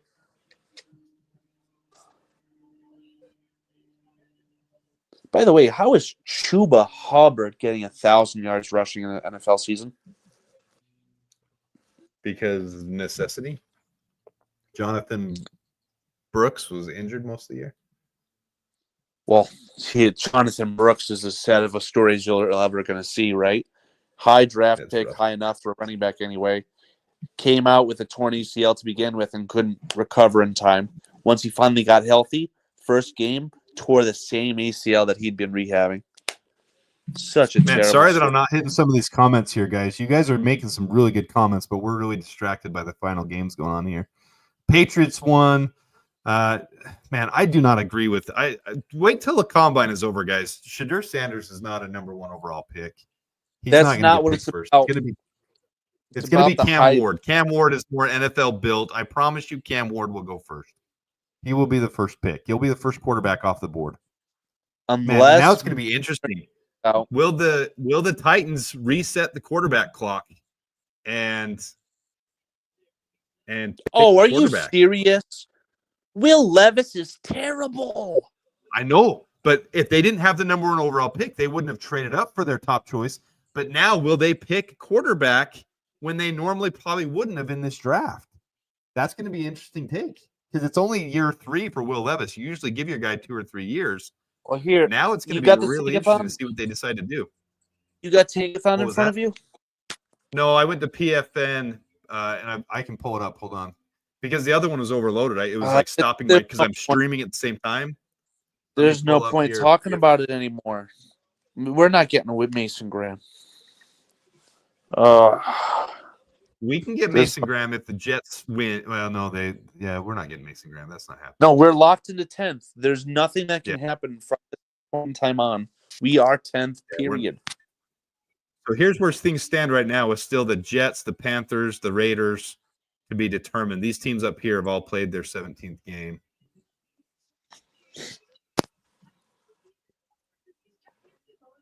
So there's your list. Man, that's small. Let me try to make it bigger. Now, what the Tankathon is projecting is the Titans taking Shedeur Sanders and the Cleveland Browns at 2 taking Cam Ward. Something tells none me of that means a quarterback. None of that means crap, dude. None of that means anything. What they're projecting. Projection, right? The Titans are taking a quarterback at 101 unless they find a way to trade out of it. But I don't think the Browns are taking a quarterback at 2. Oh, they absolutely could take a quarterback at 2. No, they just restructured Watson. Yeah, for salary cap reasons, they can cut him still. Like, there's no reason to stick with Deshaun Watson if he sucks balls. I mean, if they don't get you've got a situation where Tennessee is going to be in the 3rd year of Will Levis. You usually don't give up on your quarterback that early. So the smart thing for Tennessee to do is to trade back far enough to get another first-rounder next year. So next year's draft class, they can have 2 first-round picks. That's the smart thing for Tennessee to do. Will they do it, though? I don't know, because Will Levis has left no reason for them to believe in him, but he's only on year 2. So you usually give a quarterback at least 3 years, but I don't know, Will Levis, if you've got the number 1 overall pick, it's kind of the same debate as the Bears last year. Do you just take because he's there? They're going to go through the trade early. That'll be interesting, though. A lot of guys in the chat making some nice comments. Will Levis is a 2nd-round pick. That's worthless. They can move on from him for absolutely nothing and not skip a beat. Knowledge Untamed, I promise you, Adam, that's not my burner account, but it sure feels like it. He says, Sanders would have went 1st round last year. Cam would have been a UDFA.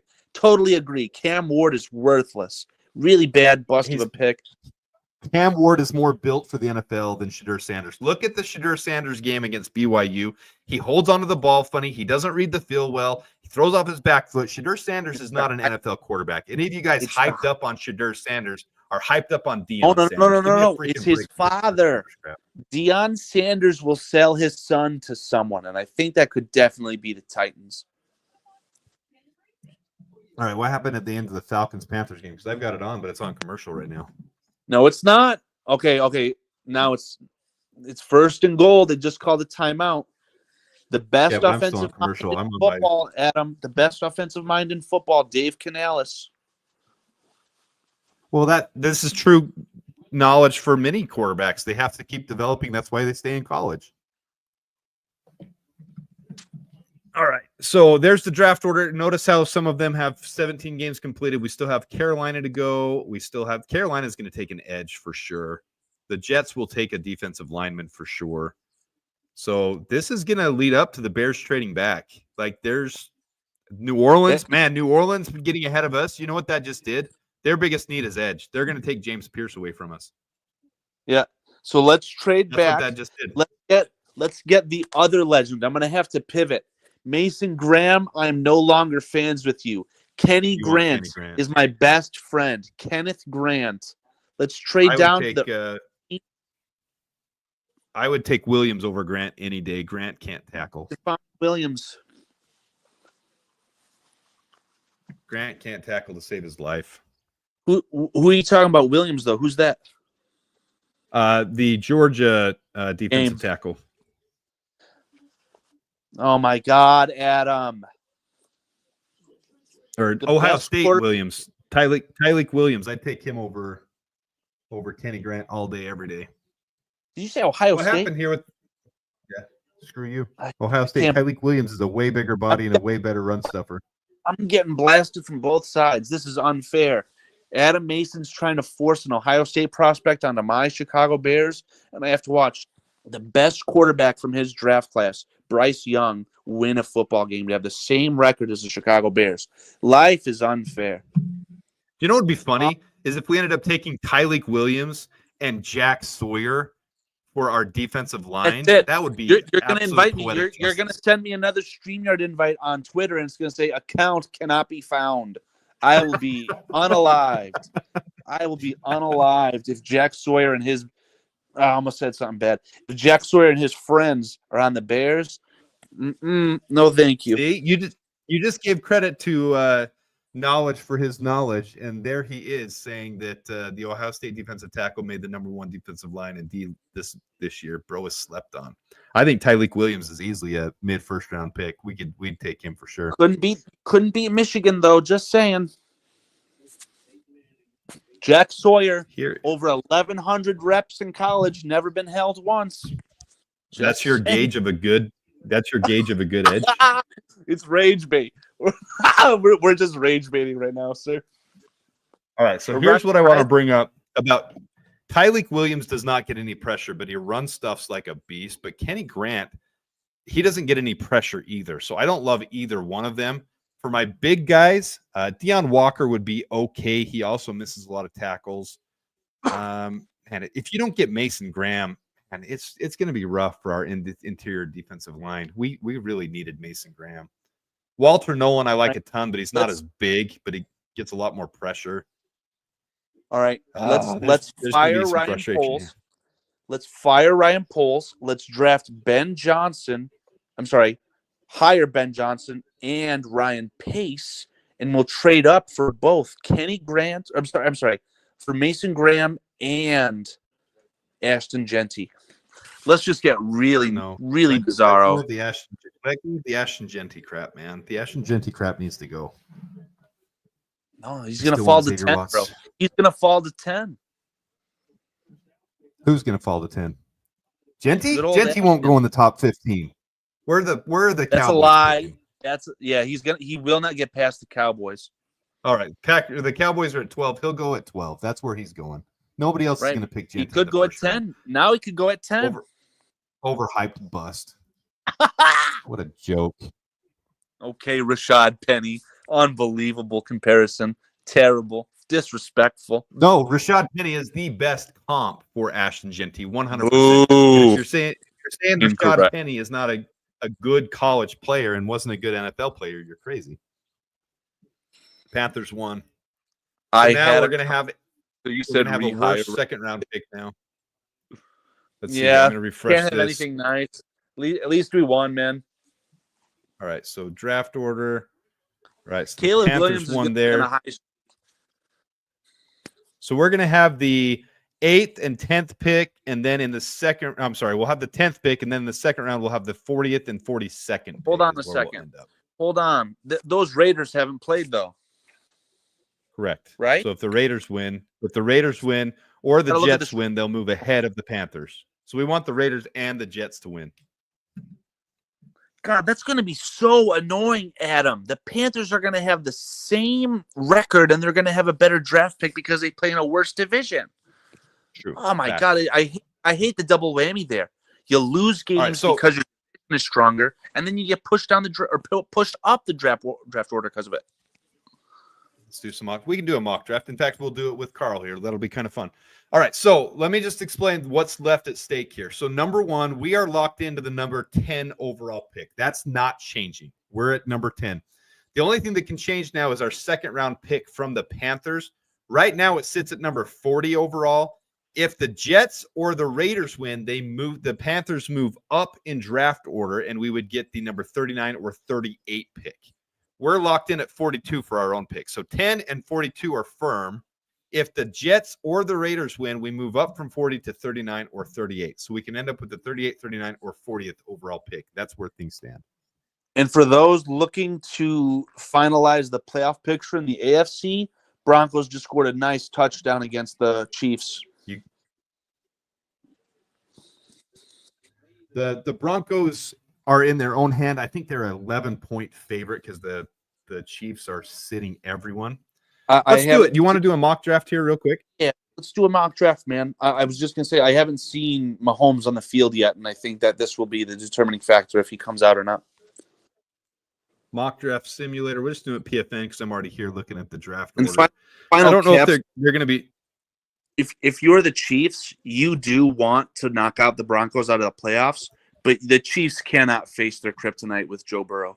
They cannot let Joe Burrow into the playoffs. So I didn't do that right. I didn't do it doing the Bears. They don't have the order change though. Where can I go to change the order? I can only do PFF to change the order because we're gonna have to do PFF. But they don't have it.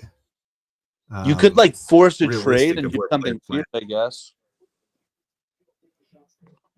PFF doesn't have players in the right order though. They're where they have players ranked is just completely garbage. But we'll go there because we can change the draft order with PFF. So let me stop sharing this screen. Get this off of here. Appreciate you guys hanging out with us. This is just kind of last game of the season. Fun for us. Let me know if you ever need to go, Carl, but it's fun to have you here. Finally Love beat the that Cheeseheads, comment from FGB. Fantastic So comment. in the Jets game, apparently, Rogers throws an interception on the pass of the day. All right, let's remove this one. Stop sharing. Let's present. Let's go to. All right, so we're going to go to PFF's mock draft simulator. So here we are. So because I pay for my subscription, I can edit the draft order. Bears are going to go to 10. And it looks like right now the Panthers are sitting in 8. So we're going to do that. Who has number 1? Patriots moved up to 3. You got it right there. Help me out here. Titans, Is this the Browns, Giants at 3. Giants are at 3. Okay. Yes. Patriots at 4. Jaguars at Okay. 5. That looks all good. I think we're good. Outside of the top 10, I couldn't tell you offhand, but I think that looks good right now. I know the Colts won, so the Cowboys are sitting 12 right now. Colts are 13 or 14. I don't know. All right. This is close enough to where things stand right now. It looks good. All right. So let's go ahead and roll with this. I'm going to go 7 rounds. Go with the Bears. Enter the draft. All right. All right. So let's start this sucker off. Let's see. Who went number 1 there? Right, but that's a robot. Who... My expert analysis would lead you to believe that Deion Sanders is drafting his son, but I digress. I don't think there's any chance Sanders lets his son go to Tennessee or the Browns. There's no way he's going to allow that to happen. Will Campbell at 4 before Mason Graham. That's gold. But that's for the for the Patriots, it's not terrible. But this is pretty realistic here. They're both going to go off the board here. All right, so let's ignore how they have things ordered. I don't like Nick Scourton, so I refuse to take him. We've got options here. We got Josh Simmons, and we got Wyatt Millum. See, this is what pisses me off about PFF. Look all the way down here. James Pierce at 29th. That's never going to happen. James Pierce is the perfect fit for the Bears. Just a joke. Anyways, Tyleik Williams right there. Boom. So in this scenario where Mason Graham and Abdul Carter are both gone, I'm all in favor of trading down. But yeah, let's trade down and try to acquire Kenny Grant. Knowledge, I hear you. He doesn't fit well for the Bears. He's not a defensive end. He's a defensive tackle. He doesn't get any pressure. He's not quick enough to get inside. Zero pressure whatsoever.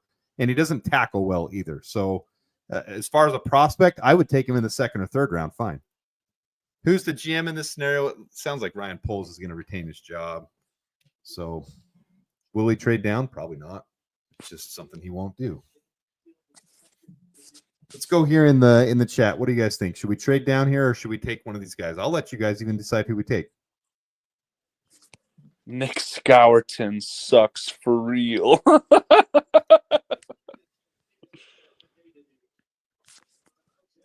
Now watch Nick Scourton will be like the next. Chat's saying to maximize the view. You can do the view where it's just you on the screen, and I think they'll still hear me. Okay, let's do that. Boom. Oh, yeah, A little you more can hear both of maximized. them. Yeah, we're fine. Okay. There's only one offer on the board here. We got the Commanders at 26 wanting to move up. That's a big trade down. 26. Oh, no. Big I trade don't know down about from. that. And there's no way Ryan Poles will do that. They'd be So trading up for Luther Burden. No.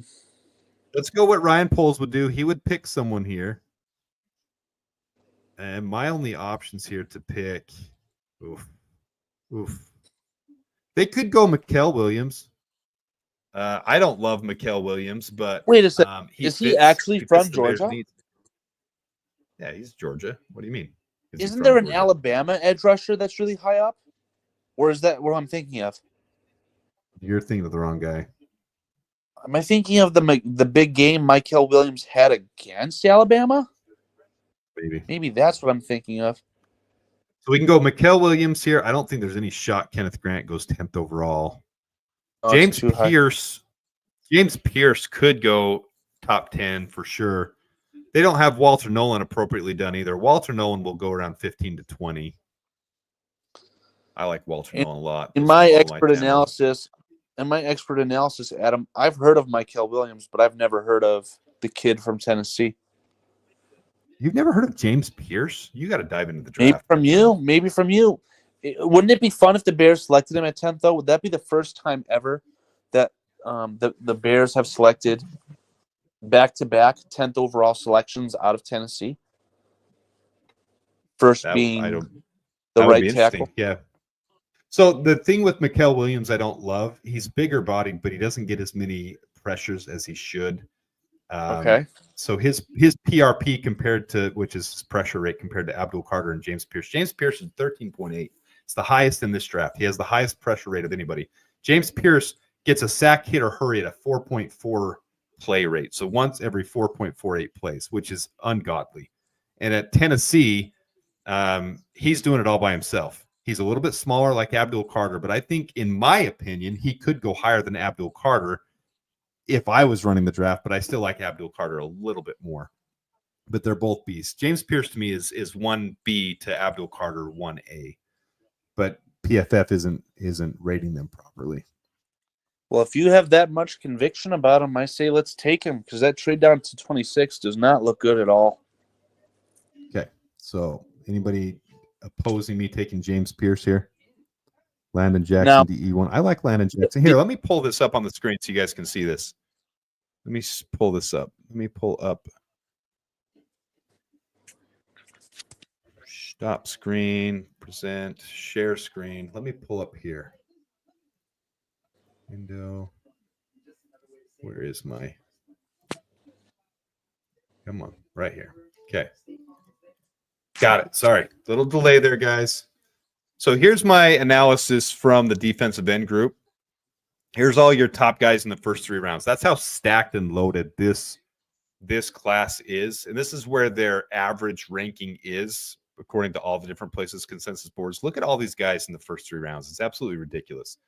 So here's my own metric I do, which is sack, hit, hurry. That's how many plays between a pressure they get. So how many plays are they between pressures? Here's their missed tackles. This is PFF's PRP grade. Here's their pass rush grade. Here's Abdul Carter and James Pierce. They're my 1A and 1B. And look at the sack, hit, hurry rate compared to everybody else on this board. Princely Umanmielen, I love for the same reason. He's an absolute monster. I think he'll go in the first round as well. But these 3 guys are my 1A, B, and C. And what you've got here is Abdul Carter.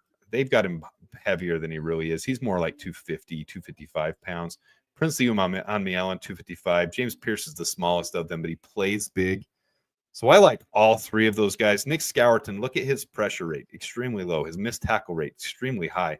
James Pierce had 0 missed tackles this last year. He sets the edge as well. And that's why I say I like him a little bit more than Abdul Carter. But Abdul Carter, his difference maker is when you watch the tape. Abdul Carter on tape sticks out. Like, he really does move fluidly. And on every play, he could be in there. But if I'm at this position, screw PFF saying James Pierce is down in the 20s. Like, James Pierce is worth taking in the 10th. In fact, he might be my favorite now to for the Bears to select. If you've got Corey a says we serious need to run. about them, let's do it. So just wanted to show. Let me make this bigger. Make it bigger for people to see. But that's the reasoning I like James Pierce so much. Look at the sack hit hurry rate between everyone.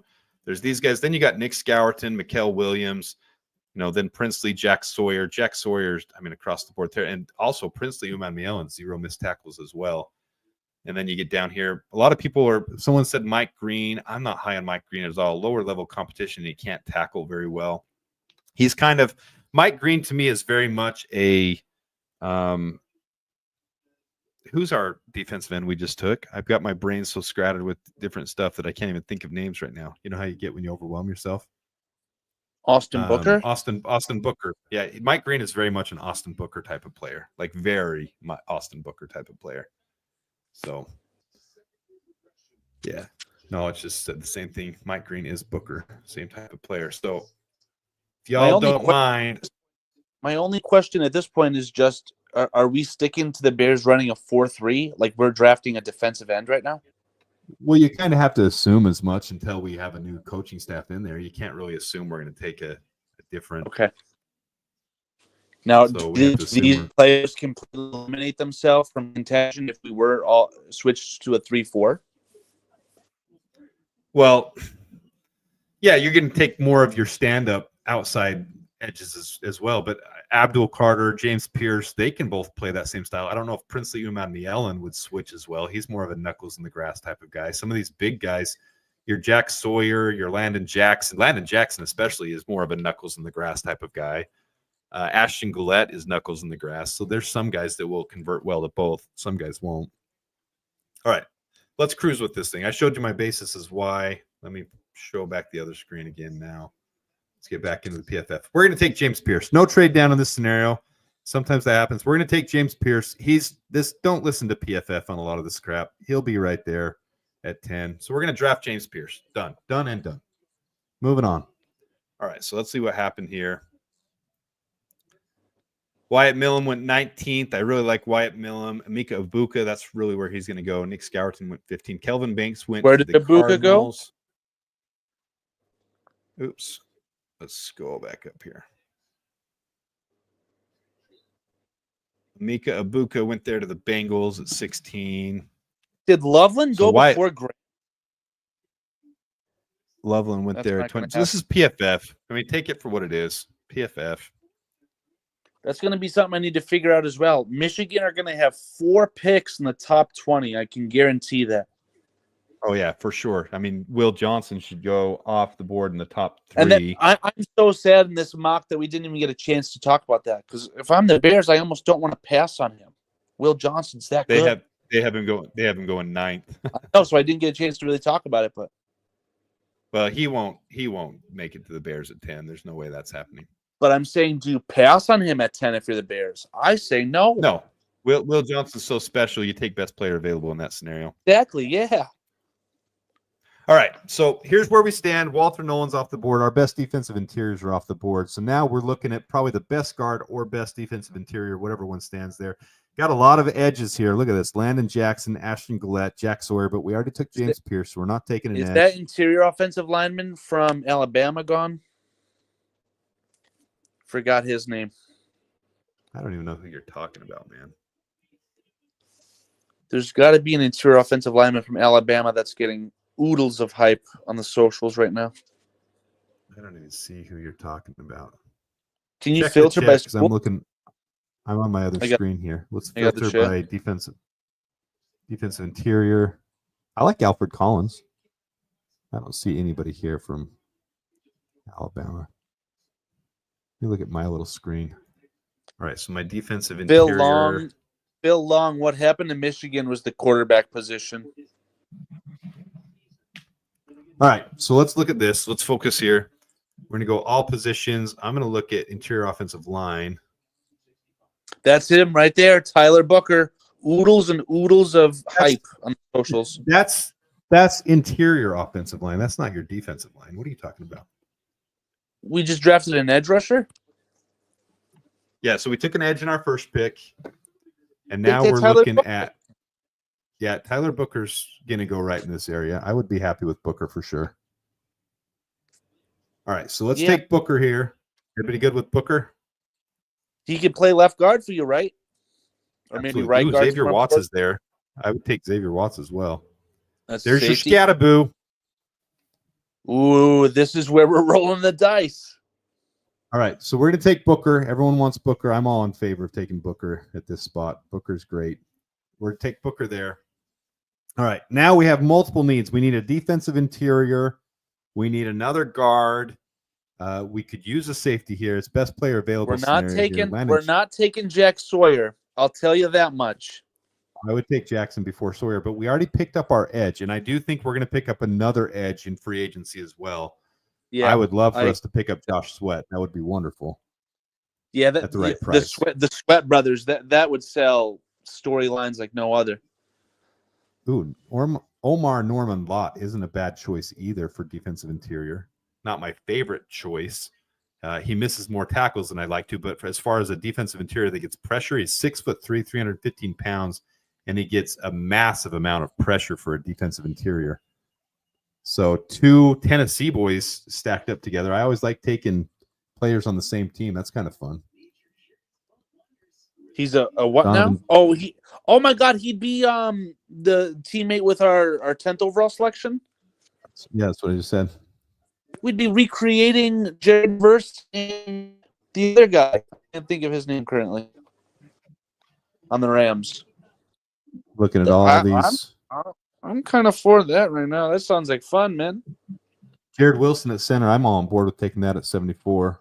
All right, I haven't taken Omar Norman Lott in any mock drafts that I've done so far, so let's take him.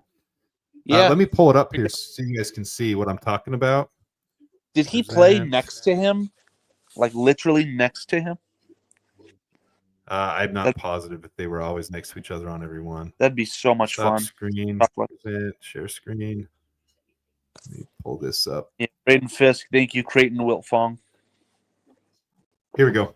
So here is the defensive interior, guys. Here's the same metrics. I'm not as worried about pressure for my defensive interior. I'm more worried about missing tackles. Omar Norman Lott misses more tackles than he should. But look at his pressure rate for a defensive interior. Once every 4.85 plays. So he and James Pierce together really made a 1-2 punch where they got a ton more pressure than they normally would have. The two of them played together really well. So no, I'd want to watch their tape against Ohio State because they just absolutely got blown back as a team. Yeah. So I'd love to see if they stood out as far as a poor Tennessee performance. All right. We're going to do this, though. We're going to take stop screen there. Present. We're going to go back to our mock draft. We're going to take Omar Norman Lott just because we're looking to get more pressure. We're sick of the Bears not getting pressure. So we've taken a defensive tackle, defensive interior, and a guard. And now we need to continue to fix the look. Cam Scattaboo's there in the 3rd round still. Ooh. Oh my God! It's a slam! It's a slam dunk. No, we can't. We can't ignore the offensive line, dude. We got to go offensive line here. We just took a guard. 1. We have 6 that we need. Ooh, Tate Ratledge is there. You guys know I love Tate Ratledge. All right, Donovan Jackson's still there. I like Donovan Jackson a lot. I'm not going tackle, so I'm not going Josh Cornerly. What do they got? Luke Kandra, I think, is very undervalued. Ooh, actually, they have Luke Kandra appropriately in a better spot. Most places have him in the 6th, 7th round. Jake Majors, I would steal right there in the 6th, 7th round. All right, so we go in guard here. We go in center. What are we doing? I don't know if you could take another guard this early, but why are we taking your offensive linemen so early? You're going to have 2 rookies line up next to each other on the interior? Brother, how else are we going to fix it? You did a good mock as far as – I don't know, man. Okay, so if you keep Tevin Jenkins, you still have to have a quality backup behind him because he's so injured. You've got to have a Tate Ratledge to back him up who can sit and watch and learn, but still step in when needed. We've got to finally fix this offensive line. The talking heads are on different playing fields. One says offensive line, one says running back, a.k.a. Cam Scattaboo. What does the chat say? That's what they're saying right now. Everyone wants Tate Ratledge or Jaden Roberts. I don't see where Jared Wilson went.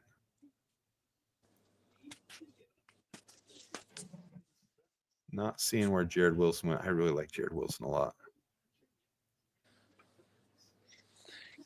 I don't know. There's just something about two rookie offensive linemen playing next to each other that could almost like hinder their growth together, if that makes sense. You're looking at the third round. These guys don't have to start in this scenario. You can take Tate Ratledge and have him sit behind Kevin Jenkins, but finally have a quality backup. And I hear you well and clear, but the opportunity cost is losing out on a starting RB1. No, this draft is so deep. You don't need to take a running back in the third round. I'm not falling for that bait. Yeah, I love look at this. that. Look at here, 146. Nick Singleton being there at 146. How is his average draft position so low? Nick Singleton Why is Khalil Mullings in the dumpster as well? Oh my God! Because he's garbage. 6'1", 226. Just rage baiting you, man. Love it. Nick Singleton is a very solid workhorse back. I would take Nick Singleton right here. Absolutely. So we're in our look. Cam Scadaboo went at 145. That's funny. No, sorry, I didn't even took someone. Did we take an interior lineman? Yeah, we took Tate Ratledge. You got outvoted. Okay. Look at all the people saying Tate. Everyone wanted Tate. Tate was the people's choice. Okay. I'm a man of the people. Let's do it. I'm all for it. All right, so we got options here at running back, and I think this is where you do want to take a decent running back. Ooh, Damian Martinez is there too. I like Martinez as well. You don't like Martinez?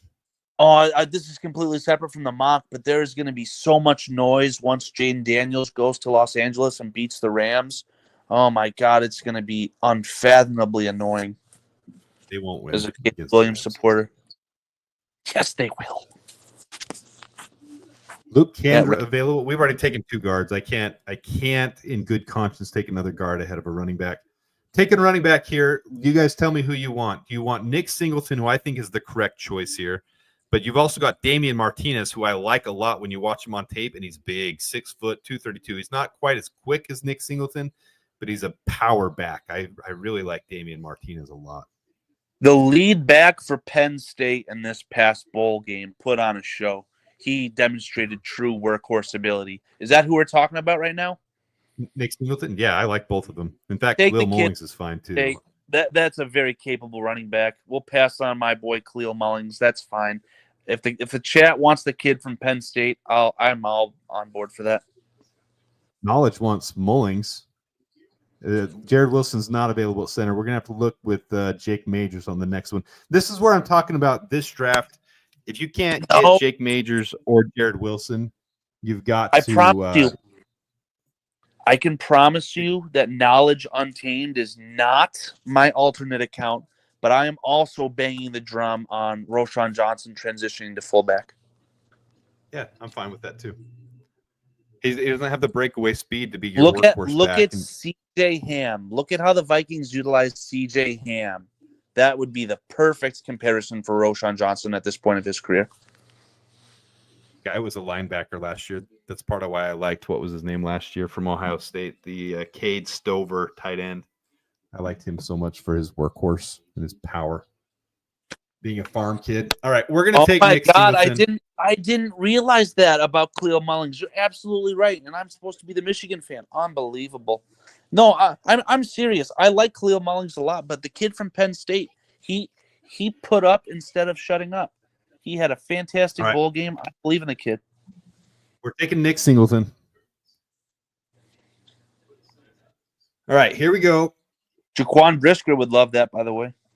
Riley Mills, I like a lot too. Look at all these running backs still here. We got to get past the running backs. Khalil Mullings is still there. All right.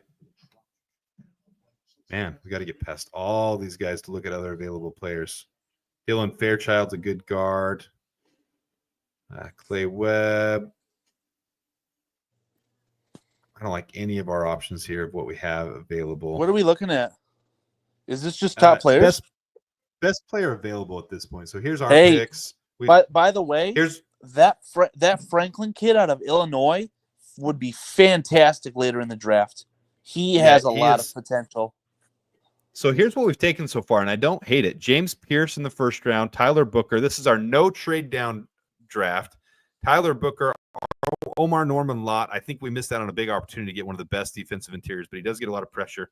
Tate Ratledge and then Nick Singleton. We still need a center to back up behind Coleman Shelton. And we still, I mean, there's so many needs we still have if we don't trade down. This is why I'm an advocate of the trade down. We need a couple extra picks, and hopefully we get the comp pick as well, because the comp pick we could have taken a fullback and then gotten a center with our 100th overall pick, and then get the fullback in the 4th, 5th round. So here we come back to it.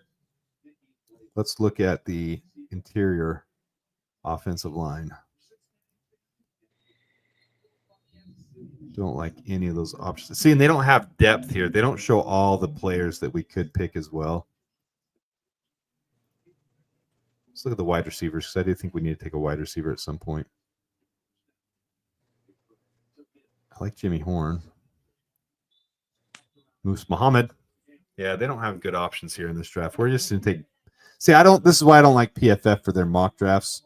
We're just going to take best player available here according to them. We need a safety. We'll take a safety. Haven't even looked into Xavier Nwapa a lot, but I do like some of the metrics he has. Those Iowa kids can play some defense. I'm all for it, just based on that alone. Brett Keithy's not going to get drafted. He'll be an undrafted free agent. Howard Cross all the way down here for defensive interior. We need another one. We could take him. So this is crap with PFF late round picks. We shouldn't have done late round picks. Well, there's no centers available. Look at what they have available. They don't even show depth here. I mean, they've got nothing. This is the only 5 they're even showing. They don't have anybody else even showing here. Oh, my God. Well, Cooper Mays, just because we have to take a center, he's fine. He'll be a 6th, 7th round pick. He's not going to be starting for us. We'll just get it over with for PFF. I've won a new award. Thank you. All right, so James Pierce, they gave us an F because they graded him down so low. Hold on. Pause the presses. Notorious TBG. You know we have to trade up and draft a kicker. Our kicker just made a 51-yard game-winning field goal on the shitty Packers stadium outdoor in the cold, and that kick would have been good from 61. We don't need no goddamn kicker. King Cairo. The whole reason. In fact, I'll just switch this. We've done our mock draft. It's not a bad mock draft, guys. I don't love it, but this might be realistically how the Bears look. Let me go here. I'm going to show you guys some of the. Whoa, they gave that first pick an F. Oh my God. Because they don't value James Pierce the way that I value James Pierce. It is what it is. So here's your consensus big board from. Oh, screens are freezing because everyone's on the same stuff. Hold on. Tankathon's website is tanked, literally. That's how this one is right here too. This is so this is the NFL mock draft database, their big board. This is next year. Let's go to 2025. Yeah, look at how this is freezing. Everyone's on the same sites right now. It's freezing. All right, so here's your big board. I showed you the little PDF that I do, or the Excel spreadsheet. We're going to look at defensive linemen. Yeah, this thing's freezing, man. Can't even get to the next He said that screen. kick would have been good from 55 at best. Let me have my moment, Gilbert Lloyd. I'm not looking at the chat. Where's Gilbert Lloyd? It wouldn't have made it from 60. He's right. The reason we're not getting rid of Cairo, though, is because he's freaking accurate. He's down the middle every single time.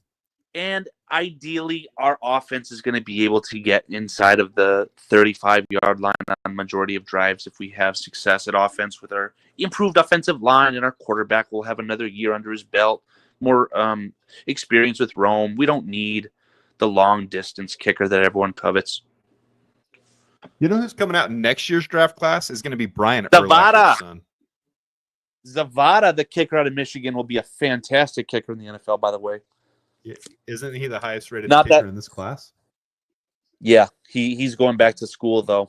I was so high on Jake Moody as well, man, and he's he's not getting a good shake in San Francisco right now. It's looking bad for my boy. So here's the interior defensive lineman. And according to them, this is where they rack up right now. I don't necessarily agree with all their orders. These things will all change before we get to the draft a ton. They always do every year. So it's going to be a changing thing constantly. Sorry, I'm trying to make this bigger, but it's freezing up. God, that warms my heart. Mason- Are we looking at interior defensive linemen? Yeah. So Mason Graham is the number one by far. I'm not as big a fan of Kenny Grant. I do love Walter Nolan a ton. But you know they're doing that for clicks. I don't mind. Michigan has the I don't best mind Shamar Stewart.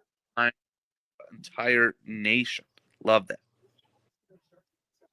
I don't mind Jordan Birch as well. I think he's fine. TJ Sanders, I'm really high on, but he's more of a 3-tech. So he'd be more of a guy you took to rotate with Jervon Dexter to be able to compete with him. And I think that would be good for the two of them to tag team up. But TJ Sanders, we're looking more for if TJ Sanders busts out and he's drafted by Poles, Ryan Poles would have been fired because of his misses at interior defensive line from South Carolina. That would be terrible. Yeah. TJ Sanders following Zach Pickens, that would break my heart. I don't mind Alfred Collins, but look at this is where the strength of this draft is at the edge. This edge class is absolutely insane. Look at this 5, 10, 14, 16, 32, 33, 44, 49, 54, 58, 63, 60. I mean, look at that. This is just absolutely insane to have this many Let me edges see the go top of the that draft. early in the draft. Let me see the top of the edges. Well, this is just according to them. Like I said, you don't always agree with what they're all putting. They've got Mike, Abdul Carter number 1. I can agree with that.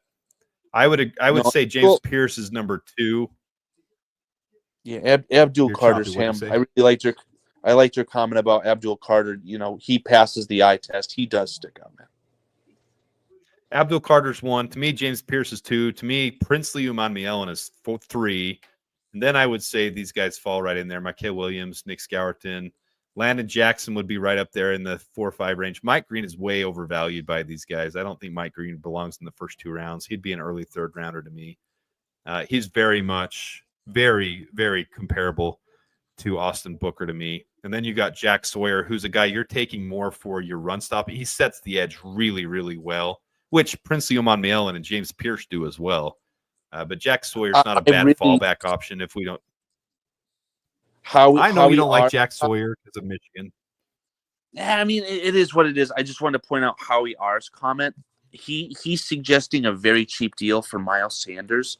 A tandem of Miles Sanders and DeAndre Swift, that would be terrible. I would hate that. The thing about this year's free agent class too with running backs, they're not going to get. Let's switch this to running backs so people can see that. Running backs aren't going to get paid this year because teams know how stacked this running back class is. Yeah, that's becoming very obvious to me. Yeah. Ashton Genty, Omarion Hampton, Caleb Johnson, Quinshawn Judkins, Travion Henderson, Nick Singleton, Ollie Gordon, Devin Neal, DJ Giddens. Dylan Sampson, to me, is a 2nd, 3rd round talent that's going to fall down in this class because of how stacked this class is. And if Cam Scadaboo rises higher, we can get an Ollie Gordon. We can get a Devin Neal, a Dylan Sampson. We can get a guy in the 4th, 5th round that we normally wouldn't get. Can we talk about the Ohio State kids? Are they kind of hurting each other in their draft stock because they're taking away from each other, do you think? No, because it's just like with Roschon Johnson. You can say his draft stock got hurt, but he's not really a true running back 1. And that's kind of how both these guys are, is they're both getting looks, but they're both right on that verge of RB1, RB2 range. And I think there's enough tape on both of them, they both got enough snaps that you can see enough on both of them. But they also, remember, they haven't had the tread off the tires because they are sharing some snaps. So that's good to teams sometimes. Man, so I don't think either of them. Knowledge Untamed. He's the leader in the clubhouse for top chat contributor today. Look at his comment regarding Josiah Stewart. He's a guy you got to watch out for, man. I'm loving these comments from Knowledge Untamed. Yeah, I told you I like Josiah. It's just with this stacked class, let's go back to edges so you can see this stacked class. There's too many guys at the top of this. I mean, you got Abdul Carter, James Pierce, Princely Umanmielen, Landon Jackson. Then you got these guys in here, Jack Sawyer. I even like JT Tumalu.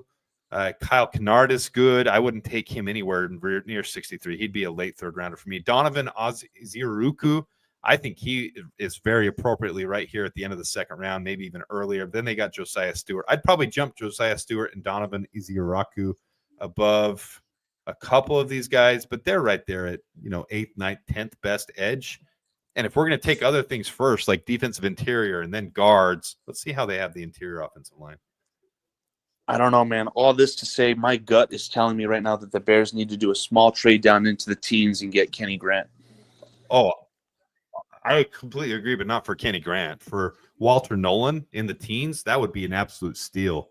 And then you can still get, your edge in the second round, your interior offensive line. They've got Tyler Booker, Jonah, I can never say his name, Savania, Donovan Jackson, Armand Membu, Tate Ratledge. They must have Wyatt Millam as a tackle. There's a bunch of tackles in this class that should shift in and play interior offensive line. Yeah, they do. Wyatt Millam right there. He's not a tackle. Gray Zabel's not going to be a tackle at the next level. Marcus Mbo is not going to be a tackle either. Josh Connerly is one of my favorite offensive tackles if we do take one in this class. Cam Williams, the right guard or the right tackle, I think is better than Kelvin Banks at the next level. We already have a right tackle. Though. This is going to be a total pot shot just out of left field, nowhere. I don't know if this player is declared for the draft yet, but if we're looking at running backs and you want like a scat back, is anyone talking about Jaden Blue? He's not eligible this year for the draft, is he? He's eligible. He just hasn't I don't think told anyone if he's going out or not. I would have to assume if Texas wins the national that he'll go to the draft. I don't think he's eligible, dude. I think I'm certain that Jaden Blue is eligible. I'm certain. There's articles everywhere saying he's not telling anyone if he's declaring yet or not. I'm certain of it. But it was not this past season, but the prior year, right? I think the year that Texas lost an important game or something.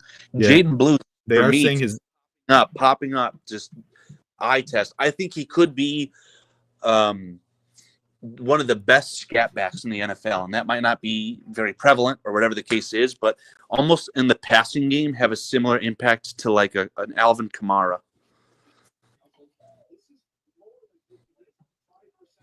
I like a lot of knowledge's comments. yeah, I think Emory Jones is way overhyped. Yeah, he had a nice comment. He explained himself. He said, "Thanks for the love. I've been scouting since a kid. Played at SIU 1 year. Yeah, knowledge. It's good to interact with you in the chat."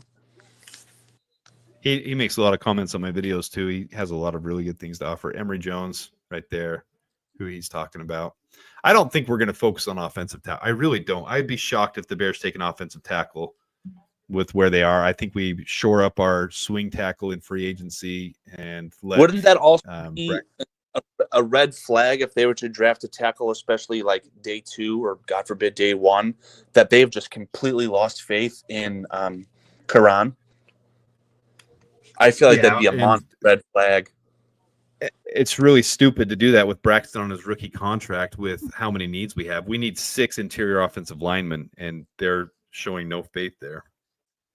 So, anyways. Yeah, that'd be bad. I mean, and I heard people talking about these guys shifting into guard, either Karan or Braxton, right? Even Karan saying he's got a stronger base. He could pivot into the interior because of that. I just don't know if it's worth it. The Bears have never said anything like that. That's the fan base taking over. We always do this. We run away with our own hypotheticals, and we do our own thing, and we think we know what's best for the team. It starts with a piece of fact like arm length. His arms aren't long enough or something. Then it just runs rampant. All right, so let's run with the NFL mock draft simulator because it's more accurate than PFS. We're going to run with one real quick here. They're not going to be in the right draft order because they haven't updated according, so they've still got us at 9, but it's going to be close enough. Oh, what's going on? We're freezing up because too many people are using it. Does that look good? You're in the right business, Adam. If you've got websites going down because of this type of stuff, you know what's going on. All right, let's start this thing.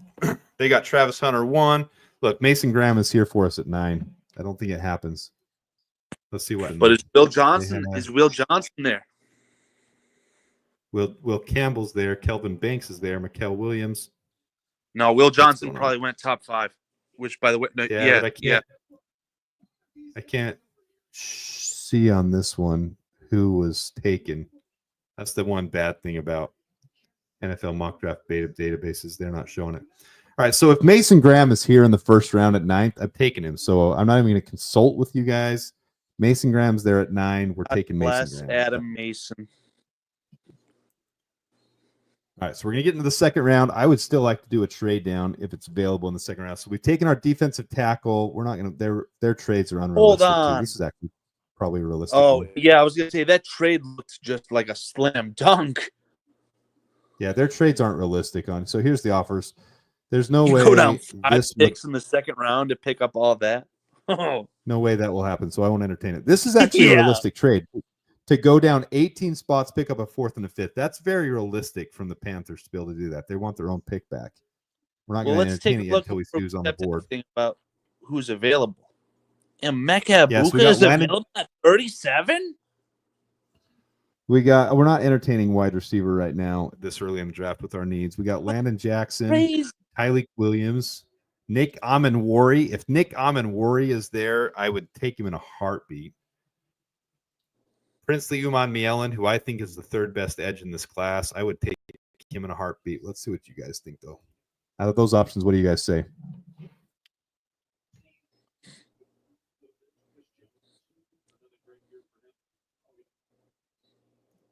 Yeah, I like that knowledge. Me and Adam will debate, disagree 100%, agree a lot more, but in my opinion, what polls needs Pete Carroll to say. And no, then that's the first blunder from Knowledge Untamed. If we go Vrabel, I want Bill O'Brien as offensive coordinator. No, sirree, Bob. No, thank you. Howie thinks Josh Connerly would be moved into center. You really think that? You think that we would move Josh Connerly into center? I don't know about that. All right. I'm going to take over here. I think they probably want to go guard with their second pick. I would want to take Princely, but I think they want to go guard here. So I'm going to say Jonah Savaiya, however you say his name, who I really like his tape as well. There was really weak talk about that kid going in day 1. So if he's there, sounds like a slam dunk. All right, we still have with our 40th pick a chance to take an edge. I'm not taking Mike Green, but we have Landon Jackson. We got Princely. I'm not passing up on Princely because my principal, sounds good to me. Princely. Yep. This is unrealistic already. No way we're having any one of these 3 fall to our spots right here. There's no way that's happening. So, all right. Now, Harold Fannin Jr. there. I would take him at tight end for sure. Let's see what else we have. We have Jordan Birch, I think, is a defensive lineman. Xavier Watts there at 71. I like that a lot. Safety? Yep. Xavier Watts is man. solid. I'm gonna have to start doing some homework. When is Penn State and Notre Dame game? On Saturday this week. I'm gonna have to watch that. Xavier Watts here. This is going to look very similar to some of my other mock drafts I've done other than Mason Graham at 9. I never mock that because it's not realistic. Now we got to wait all the way to 142. We're going to look at interior offensive lineman for our center. Now we're finally getting our turn. We're not going to entertain anything here. Jake Majors is there. No way we pass up on Jake Majors. He won't be there at 142, but we're taking him because the mock draft said he was available. We've got our center. We've got a guard. Oh, they went Cam Scattaboo. They went Jared Wilson. We got to look at running backs now. Is that kid from Iowa there? That's unrealistic, too, to trade down 3 spots and pick up another spot 8 below it. All right, let's look at running backs. Raheem Sanders is a good option. Damian Martinez is an even better option. Brashard Smith is a good option. I'm assuming the running back from Iowa's long gone. Yeah, Corey Kiner's the guy I talked about the other day. I think he's really special as well. There's Jaden Blue for you. All right, we're going to take Damian Martinez. Jaden Blue doesn't fit the Bears whatsoever, in my opinion. Yeah. But he's going to be such a good player in the NFL. I feel it. All right, best available here. Don't like any of those options for us. Ricky White. I can't pass up on Ricky White anytime, but we're going to pass up just to hit some other needs. Also, another good comment from Knowledge. Yet again, guys will always fall. It's going to be a preseason first-round guy in the 7th round. That's true. 100%. Nick Nash is the wide receiver I was talking about from San Jose State. Let's look at the defensive line. Who's there? I don't like how they have these guys down here. Thor Griffith, I think, is a really good undervalued prospect that we could take later on. Based on his name Tyler alone. Batty's really fun to watch too, but I'm kind of biased from BYU on that one. Baron Sorrell's a good option there too. What about these what would you call them? R5 wide receivers? G5, group of 5 schools. I'm sorry. All right, we'll take Ricky White. Fine, we'll take Ricky White. Love it. Love it, love it, love it. We can take Jonah Monheim here too. Maybe he could shift over to guard. He did play tackle, as many of you know. I like this. Let's take Jonah Monheim. Would that make Caleb happy? Does he have experience with Caleb? No, he never played center while Caleb was there. He played tackle while Caleb was there, and then he moved over to center after Caleb was gone. But he's played very high level at center, so he's very versatile. So that's why we're going to take Jonah Monheim there. Love it. So there's our draft. Mason Graham, Jonah Savannah, the interior, the guard. And then we got Princely. So we fixed our defensive line. We got an interior there. We got Jake Majors, and we got Jonah, who can shift over as well. Yeah. Ricky White at wide receiver. We got a running back. Damian Martinez is huge. He's a great workhorse back, 6'1" or 2, 230 pounds, big boy. And we got a safety to help in case Jaquan can't come back. I like this draft. We're going to save that one. Good comment in the comment section. What do you say? I'm concerned that Scadaboo will die playing in the NFL. I have never seen a player get his bell rung so much. Yeah, he's got he's already got a good version of DTE. He's a wild one, Mr. Cam Scadaboo. Cam Scadaboo, he's a beast though. He can handle a couple hits. Yeah, he sure can. He can take a knock or two. He'd be good. He'd be good in Chicago, man, because you wouldn't have to run him 30 times a game if you're paying DeAndre Swift all that money. Just have a nice 1-2 punch like what we're seeing out of the Lions. That's true. I like it a lot. Man, what is going on here with everything being so slow? Stop screen. Denver just scored again. The Raiders are up on the Chargers. That's good. At them. You got to watch that Broncos touchdown. I'm watching the replay right now. What a touchdown. Unbelievable. It got tipped up. It was an incomplete pass off of the wide receiver, tipped up by the Chiefs player to keep it alive, and then the Broncos player caught it. Down. That's awesome. Fantastic. What a touchdown. That was sick. Broncos are going to get that last playoff position. It's over. Like I told you, the Chiefs cannot afford to let Joe Burrow into the playoffs. Joe Burrow would go into Arrowhead Field, whatever it's called now, and he'd beat the Chiefs. That's pure heartbreak. Can't really say who's a good fit until we get the staff figured out. You also can't see who's a good fit. Free agency is going to hit before the draft, so that's going to determine a lot of things.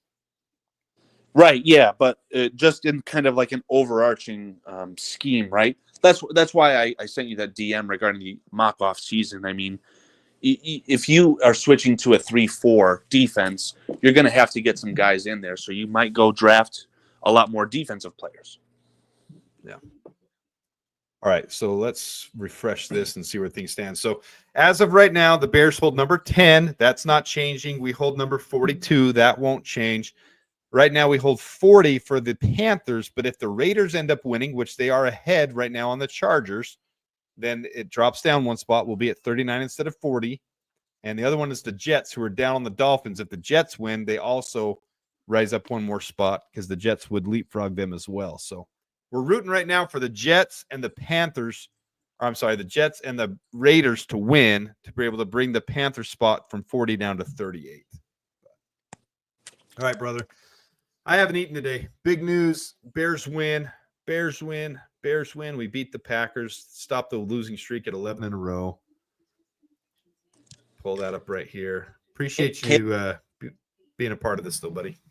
Yeah, I appreciate you inviting me. It's been a blast, man. I honestly, genuinely didn't plan on spending all this time in here, but it's flown by. It's been a lot of fun. So I appreciate the invite. Fun to chit chat with you. Appreciate you guys in the comments. All of you guys, it's been a fun year. There's going to be more to come because now we're getting into mock draft season. We're going to get into the off season. We're going to have big decisions. You'll see Ryan Poles at his press conference on Tuesday at the season ending conference. Now, whether that's a Matt Eberflus situation where he has the press conference and he's fired 2 days later, who knows? I think at this they point, wouldn't they're do that. him. Lightning doesn't strike twice in that sense. Tomorrow's going to be a big day. You might want to clear your schedule, whatever you got to do. Black Monday is going to hit hard and heavy. Yeah, Black Monday will be interesting to see which teams are firing and hiring or firing at this point. And then the interview process will start for our head coach. You'll see Thomas Brown come in. We won't be able to interview Ben Johnson for a couple more weeks. I would be shocked if a couple other guys don't get interviews, as we should be interviewing 5, 6, 7, 8 guys. Be interesting to see. But we got lots happening between now and March 13th when free agency opens. And then obviously the end of April 25th is the draft where all the fun begins. And then we start this whole crazy cycle all over again. Where we mock the Bears to win the Super Bowl. It's going to be fantastic. We'll be back on the Bears in the Super Bowl here in just a couple months. Everyone will be believing they can win the Super Bowl next year, and I'm all about That's it. fact. That's fact. Let's go win a Super Bowl, boys. So. Appreciate all you guys tuning in. Ampharius, Knowledge, Phil Long. I mean, there's a million people to mention. Jedi, Greg B, Howie, Joe Rocks, James Myclock. I mean, there's everyone.